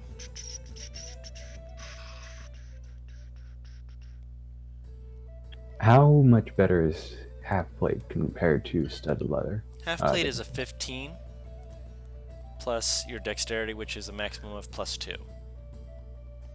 And studded leather is 12. Plus your dexterity, which is no cap. Huh. So you'll get 3 more AC, basically. Not really. My dexterity. No, the half plate doesn't count for dex. So it'd be 15 plus with his dex +2, so it'd be 17. And then because it is Gorgon hide armor, it would give him another +1, so it'd be 18. Okay. Well, that's worth it. But I was going to say, if there's no cap on the studded leather, I could just keep increasing my dex. You could, Because- yes. But with a cap for the half plate, it wouldn't necessarily have made sense because that would have still been a 17. But if it's also a +1 for the 18, that is worth it. It is a non-magical +1, yes. Right. And then I can enhance it to, or supposedly, to give you, I don't know what it's fucking called on the enhanced ability with stealth one. You can call it Basically like cancel out the catchphrase or something. disadvantage. Yeah. So while wearing it, you ignore the disadvantage of the armor. I believe it's cat's grace. Yeah, I believe so. I'm down with that. Yeah, Cat's Grace target has advantage on dexterity checks, not just stealth. Right. And he kind of nods like, I mean, if you want. And he doesn't. And he won't take damage from falling 20 feet or less. Ooh. Nice. Another very important thing to note. Yeah, I'll take it. That sounds like something cool. Which he nods. He's like, I mean, if you're looking for me to do that, I can absolutely do that. It'll take me. Oh god, so I gotta. The hardest part's gonna be tanning it, which, with this much material and the weight of it, trying to not slog off half of it to get it to look right, could take up to a week, 2 weeks. Let me take a look here. Pulls out a book and starts looking through his manual.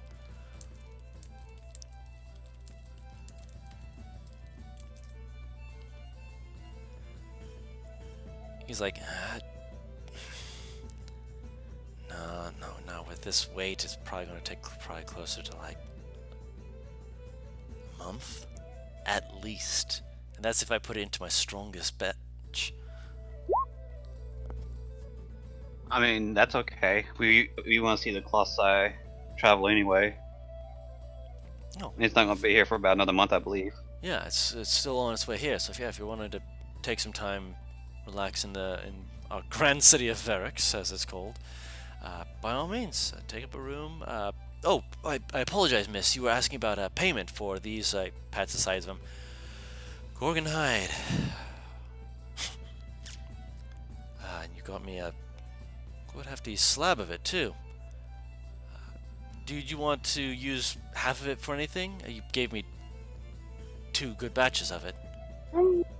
I wouldn't mind if you used some to make some light armor for me. Light armor? That'll be a bit more difficult, but I can work on it. For just the one half of that, then, yes? Yes. For just that, that's. There are 150 pounds of this shit. Of course. For that, if you're using this for the armor, and if he's using that for the armor, taking off cost for the actual creation of this. Are you paying for it yourself, sir, or would you like the mist to help you with that? Because if so, it would obviously knock down the price a bit. I'll be generous. I'll help pay for it. It's mighty kind of you. In which case, I could give you 150 gold. Ooh. Deal. He pulls it out. He hands you a bag. Pleasure doing business with you. He picks up the hide like it's nothing. We'll have this ready within the month. I just gotta wait for this part to tan, and once that's taken care of, I just need to come back within, I'd say, 3 weeks. Get measurements for you, make sure that it fits you right. Alright, sounds good. Gives a little nod. Kind of opens the door to the back. You see as he does so, you see a figure with red scales dart past him. He's like, hey! What was that? Rat! You see a little redhead poke up. What? Gonna need your help with these. No, you don't. Yes, I do. No, you really don't. You know I can't lift that. You see, If you need some help lifting, then I'd be more than happy to do it. No, I'll be fine. I'm going to need him with the vat. As you see this little red-headed, scaly lizard creature, which is a kobold. Kind of you grab something from it. Steps up.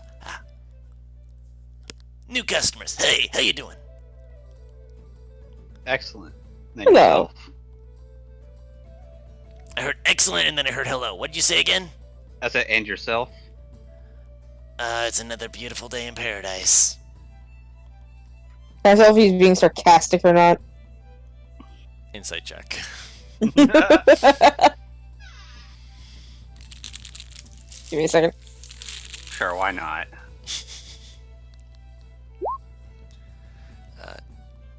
He's kind of got that customer service vibe where it's like, yeah, I'm helping you out. I'm eager. I'm just doing my job. Let me try. I'm tired. You can do it as well if you want.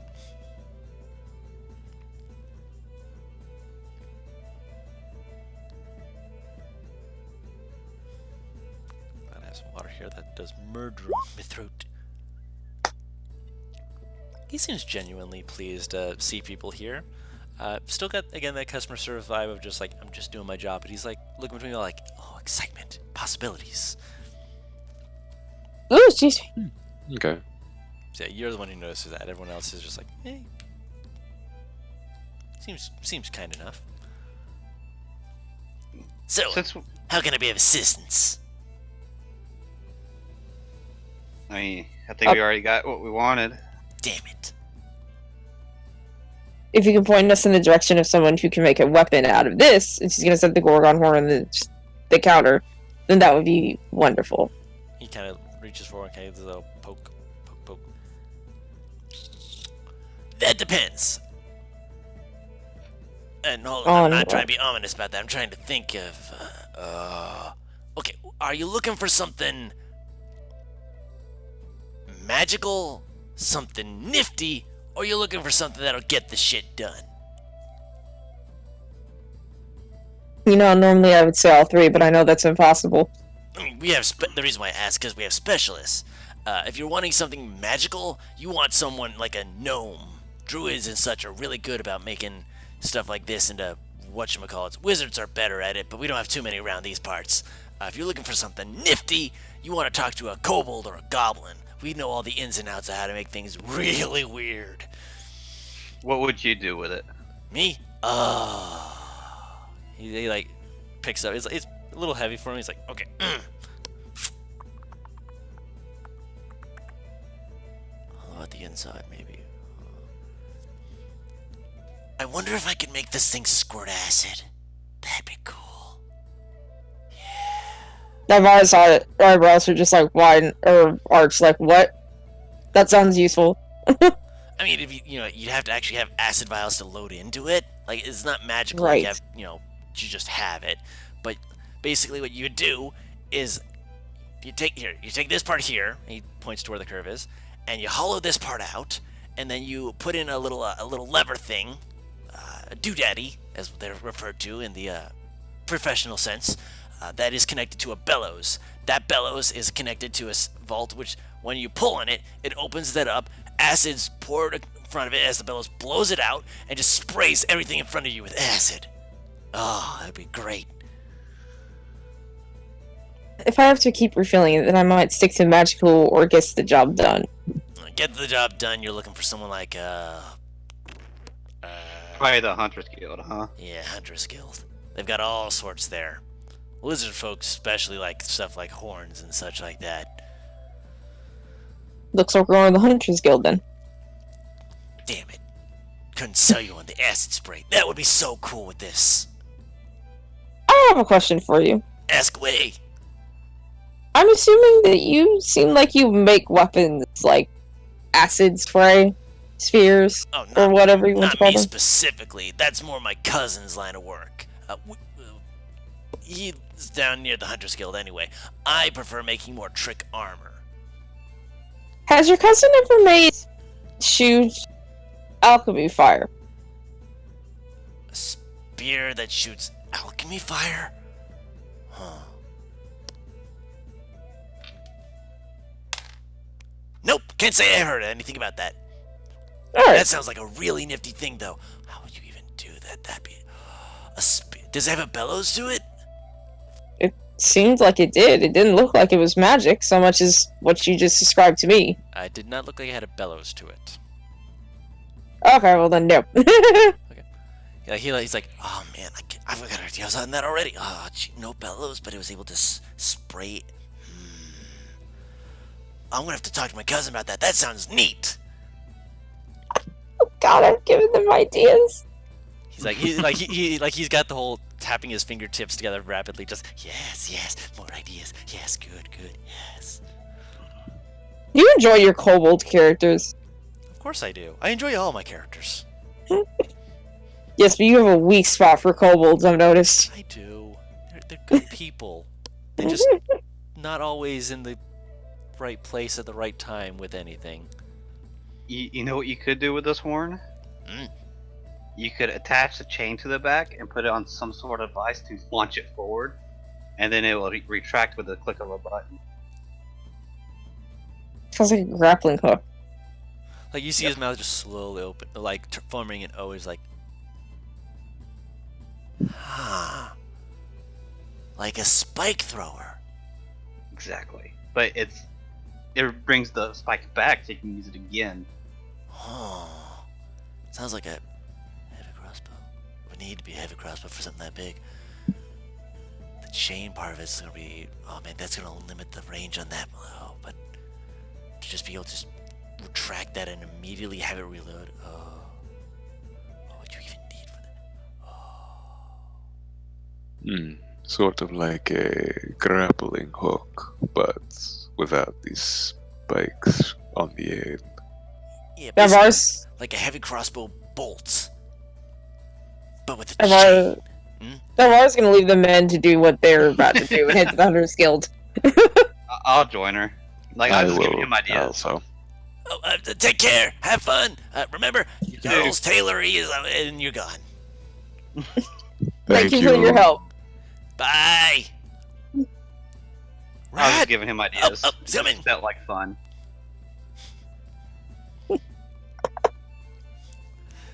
We're just gonna I want a glance new back. sphere.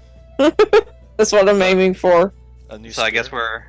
we're going to the Hunter's Guild. All right, so you head You, into. anyone else disagree with that? I'm heading to the Hunters Guild. Y'all can do what you want. Okay, yeah, I'm headed to the Hunter's Guild. I just want to sell it. Yeah, I'll come along. Okay, Ebron just kind of shrugs. He's just like, I mean, I'll come along. So he follows along. The Hunters Guild again. It is this one's a little bit more The first one was more like taking multiple trees and like corkscrewing them upwards. This one's more like a log cabin of trees, but they're grown to the point that they're like interweaving with each other. These are more red oaks essentially. There is gaps between them. This is not a place where people would tend to sleep, but it's definitely a place that is meant to be built and look like a place of importance. And just from the fact that there's probably 2 guards, 3 guards outside, one of them is actually in a nest. He's a kenku with a bow, kind of like sitting down, roosting in what might be called almost a crow's nest. Christ. The other 2 are much bigger people. One of them is a Goliath, and the other one is a half-orc. Both of whom are just very casually, like they're like looking at people as they pass by. No one's being, of course. Neither one of them is looking like they're being particularly aggressive. Just more casual, just watching everyone. The half-orc gets a few looks, especially from people from outside who's just like, oh, hey, look. And the guy just kind of rolls out, just like, sure you've never seen a half-orc before. I guess so. Half-orcs aren't common in this area, I guess. I ask them. Oh, not particularly. It implies that some of the northern orcs had affiliations with human folks from the down south. Suppose you'd call me a rarity, but then again, I ain't from around Cremundum either. More from the west.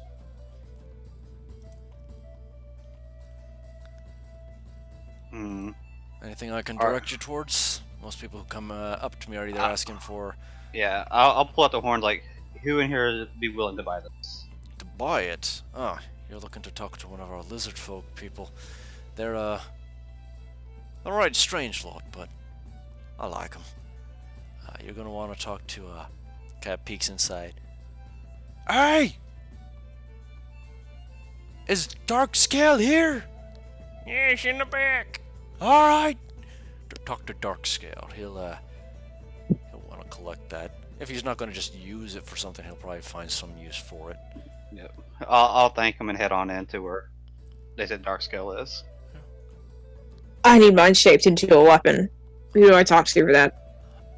You're going to want to go to the other side of this place then. You're going to want to talk to Firefang.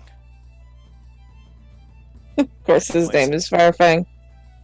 Why did you say that? You don't even know why he's called it. Well, if he makes weapons, he's a blacksmith. That involves fire. It depends. If you're using it with bone, doesn't necessarily mean you need a blacksmith now, does it? Fair enough. He kind of chuckles and nods in. He's actually not a lizard folk for Firefang. Well, actually, no. Firefang is a lizard folk. He'll be sitting next to a red dragonborn. That's how you'll know where he is. Alright. She's gonna pat his chest as she walks past. Thanks for the help. Okay. As I go in, I'm gonna cast Enhance Ability Charisma on myself. What? He wants to be charismatic. It basically just gives me advantage on all charisma check. Okay. Yep, no problem. So you walk inside and you see Dark Scale. It's not black per se, but it's deep, dark green scales with very, very properly trimmed nails. And when I say trimmed, I mean more honed rather than trimmed, actually. They're not long enough to be like used as weapons because lizard folks don't get that, but they are pointed. He's got deep, dark ridges under his eyes that accentuate the yellow of them as he stares at you as you approach. Noting the item as you're pulling up, he slowly kind of leans forward. Hello and welcome. This is Dark Scale. This is Dark Scale, yes. I'm looking to sell this Gorgon's horn that was quite difficult to obtain. Gorgon's horn. Show me the merchandise. I'll put it on the counter for him to look at. Kind of gently runs his nails across it slowly. Fine specimen. Shame you couldn't bring back the entirety of its skull. It would have made a wonderful trophy. What was the price you were looking to get for such a... well, such a horn, as it were? Well, considering the difficulty and the rarity, I was thinking about 200 gold. It is a Gorgon. They're not incredibly difficult in some Yeah. respects. Yeah, but they're hard to kill, and I was alone. Roll a deception check. Straight roll. What? He doesn't believe you. You're a wizard. And we're like right behind you, dude. And you're not saying anything though, so that's why I'm saying straight roll, not with disadvantage. I know you had the ability. That's What you did get he for roll? lying. I'm out of A it. 9. He got a 9. Ooh. He got a 9-2. What'd he You get? look like you could be useful in a fight. Maybe you took this out on your own. Maybe. 150. Ooh. How about 175? Roll a persuasion. This one I'll say with advantage because you have the enhanced ability. I'm like, oh wow. Damn! 175 is hardly anything from my coffers. Holds out a hand. I'll shake it. It's a very, very strong grip. Kind of shakes it, looks at you for a moment, leans back, and he kind of makes a motion behind him, and a person you had not seen in the back just kind of slinks out of the shadows and with a clawed hand drops a bag of gold into his hands. He kind of jingles it for a moment, places it on the table, slides it over with one hand, puts his hand out for the place it on the Gorgon's horn, waits for you to grab the bag before letting go and pulling the Yeah, horn back. I'll grab the bag. Yep. He pulls it back, places it in his lap, kind of looks it over. Ah, yes. Your business and patronage is appreciated. If you don't mind me asking, what would you do with this horn? Myself? Yes.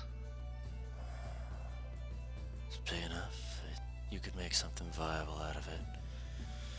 War pick, or perhaps a rapier if you're feeling crafty. Thank you. Thank you for your gold, and I For may your be back. patronage. I was about to say, because he said patronage and it got stuck in my Don't worry, I get that a lot.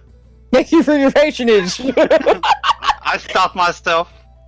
Oh no, I just love the idea of someone saying that to someone who just bought their shit. To be fair, And I- as someone who works customer service, I've had that where it's gone in the circle and it's just like, oh no, that's not what I meant to say. Yeah, same so- here. So I'm gonna join Navarro. Can I roll sleight of hand to try something? And I'll DM you what I want to try. Go ahead. In the meantime, I'd like to try and grab some more arrows. I'm running low. Okay, that's more than simple enough. I believe it's only a gold for 20. I'll put 10 back in my quiver and 10 more into my bag. Also, No there problem. is something I want to buy after Navarro. Naivara, you're very obvious Rip! what you're doing. Dang! Oh well, DM it to me anyway. I did. Oh, you did. Also, I'll see about getting some griffin food for Bright Eyes. Hey, Zadim, did you see the material component for enhanceability? I did, yes. You can literally just supply me with it. Rip. Speaking of which, you both see her pull out a piece of paper, quickly scribble something down, and just kind of just hastily try and shove it into the guard, the half-orc's pocket, as she's like very obviously trying to look inconspicuous as she walks away towards. How did I know that's what it was going to be? You know me. Speaking of which, approaching Firelights table, you see this more light scaled. He looks like he's got some burn marks across part of his face as he leans back watching you approach. A little bit portly. Probably been living off the fat of the land as he's watching you walk up, legs kicked up as he watches you. Well, hey there. How you doing there, lassie? Hello. I'm going to presume Firefang. That would be correct. Mostly, I'm in the business of making things. So if you're approaching me, you've got something for me to look at. She's gonna set down the Gorgon horn. I want a spear out of this. More accurately, a spear like this. And she's also going to set down her stiletto spear. If possible. Now, Onslow Green would be something more like this. I know who Onslow Green is. I wasn't going to try and rip that bad boy off. He's too good for me. This guy's more like this, and he's leaning forward, looking at that, kind of dragging his nails across it, giving a little smack back and forth, and like, Alright. You want a spear made out of this? Are you looking for something ornamental or something to actually have a proper stabbing to it? Something with power. If you can make it pretty, that's a bonus. But strength comes first. Kriv! Turns in, there's the red scaled dragonborn kind of leans forward and kind of looks it over. We could probably have something like that done simple. Tomorrow. I want fancy though. French is more Kriv's neck speciality. Is there a particular thing you were looking to have done with this here spear? As shallow as this is going to sound, try and make it match with me. If he's good with fancy, then I think he'll know how to work around that. What do you think, Kriv? Think that she's a simple enough lass for you to make something out of? No, I think she's complex. I think she's got Give me a week. I'll whip something up. Deal. How much? Oh, it's just for a spear, but you're already providing materials that's going to make it a little bit more cost-effective. Let's see.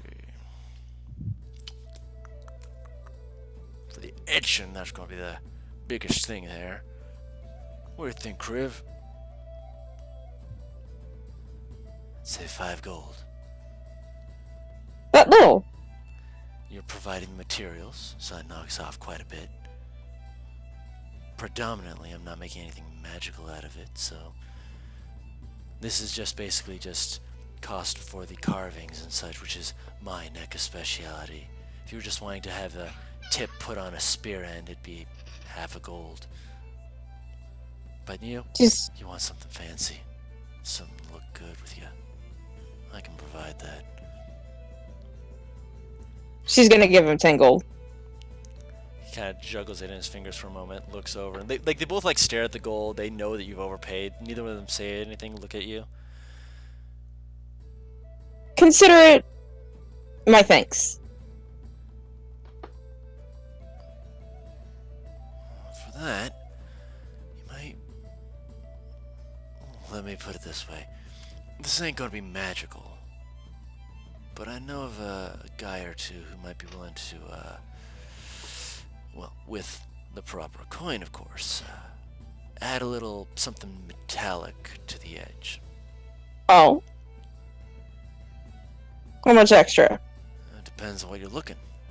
Adamite is usually around 50 gold. Silvering is 100. For something this small, though, he might be able to knock the price down if you put in the good word that Firefang and Kriv told him that you were sent by us. Might be able to get you something special once it's done. I'll look into this.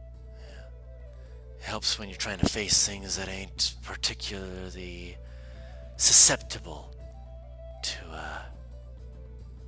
just bone or steel. Keep it in mind. They lean back. Okay. I'm going to need them to point me in the direction of the sky in the first place. They wave their hands. No. We'll make the spear first. You don't have to worry about that till later. Oh. I'll take your word for it. As I'm sure that you would enjoy. But in the meantime, enjoy the Hunter's Guild. Eat, drink, and by all means, enjoy a good dance. They kind of get this deep-bellied laughter as they kind of slap their knees, and they're like, it ain't time for that yet, but we're going to enjoy ourselves when it comes time for it. When does that happen? Sundown. What's the time? Little afternoon. So, like, Couple hours. 6 hours. 5 hours. So basically enough time to get our room and get... Awesome. And you said you wanted to buy something as well? Yeah. I want to buy a light crossbow. Light crossbow. Ooh. Yeah, this place would be a sort of place that would have it. Light crossbow. And a quiver of bolts. Yeah, okay. The light crossbow. Let's see. 25 gold for that. And a quiver of bolts is 1 gold. So 25 and... So 26 gold? 26 gold altogether. Okay.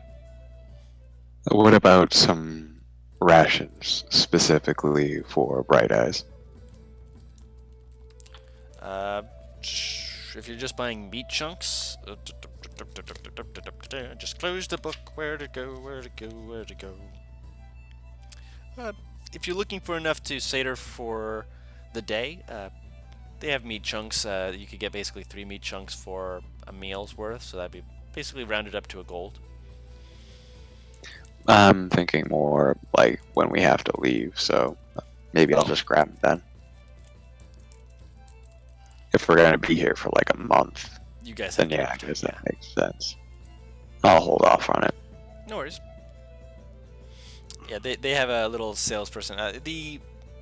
There is an emblem emblazoned onto various crossbows based off their build.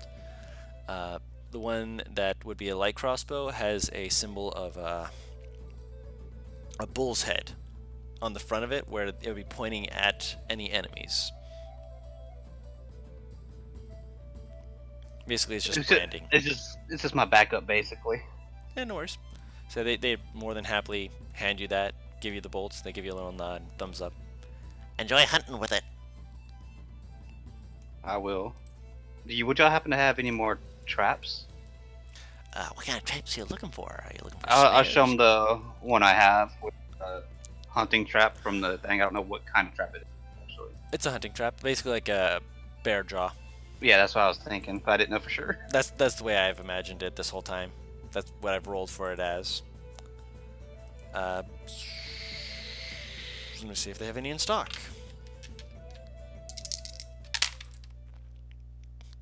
Huh. What do you know? They do. They have currently only 1 in stock, but they do have 1 in stock for that. And how much would that be? It should be 20. I think it's 25 gold. Let me check the hunter's trap again. I'll probably pass it up if it's that much. Hunter's trap. Hunter trap. 5 gold. Okay. I was I'll thinking buy of the that. wrong thing. 25 is how much it weighs. Silly me. Yeah, I'll give him 5 gold. Yep, no worries. Yeah, you can give him that 5 gold. Alright. And they give you another hunter's trap. Alright, anything else you guys want to do here? I'm all done. Zadim? Yeah, as far as I know, they don't really specialize in weaponry around here, do they? Depends on who you're asking for.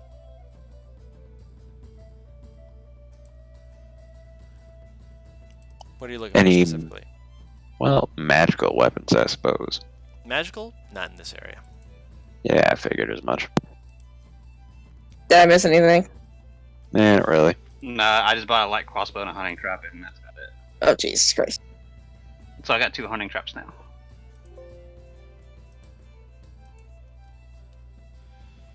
Yep, so I'm just waiting for the day we're in camp and an enemy just steps in on it. Right. you're just like, haha, they will never find me. Step, step, step. Oh, my leg!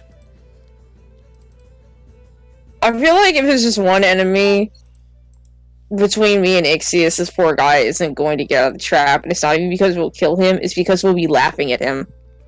Stop laughing at me. I was just a simple traveler. I wasn't even trying to talk to you guys. I was like, oh my gosh, this place looks like it'd be nice to camp. Snap. Ow, my leg! Depends We had a on fire going. Alright. Just set him on fire. Please don't. No, like, I mean, if that was the case, we would know he was lying because we had a fire going and he definitely saw us. Oh, almost certainly. Yep, so yeah, you guys want to wrap up there for now, or do you guys want to... Actually, no, we probably should wrap up there for now, just so we can have more to do with the downtime to have everything set up for that. Yeah. It sounds like a plan. Yep, as well as We, so you get, guys we can... also get our rooms and everything.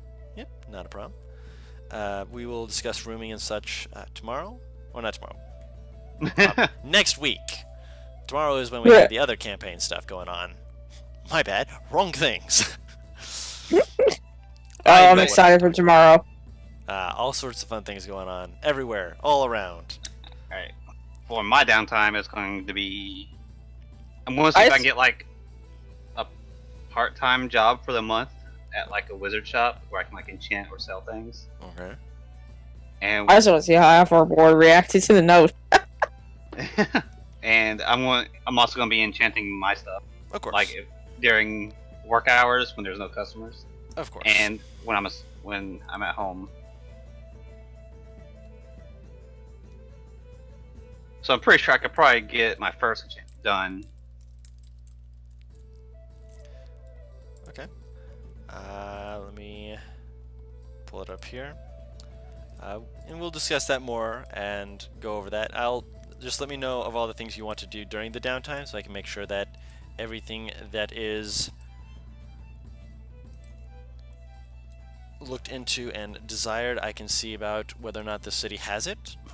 Because it may not have a wizard shop here. I just need to double check my notes on that to make sure that... Well, either way, I'm gonna go get like a little part-time job somewhere. Of course, I understand. I mean, if it's small, we can always just recap next Yeah. Yes, of session over like what we each did.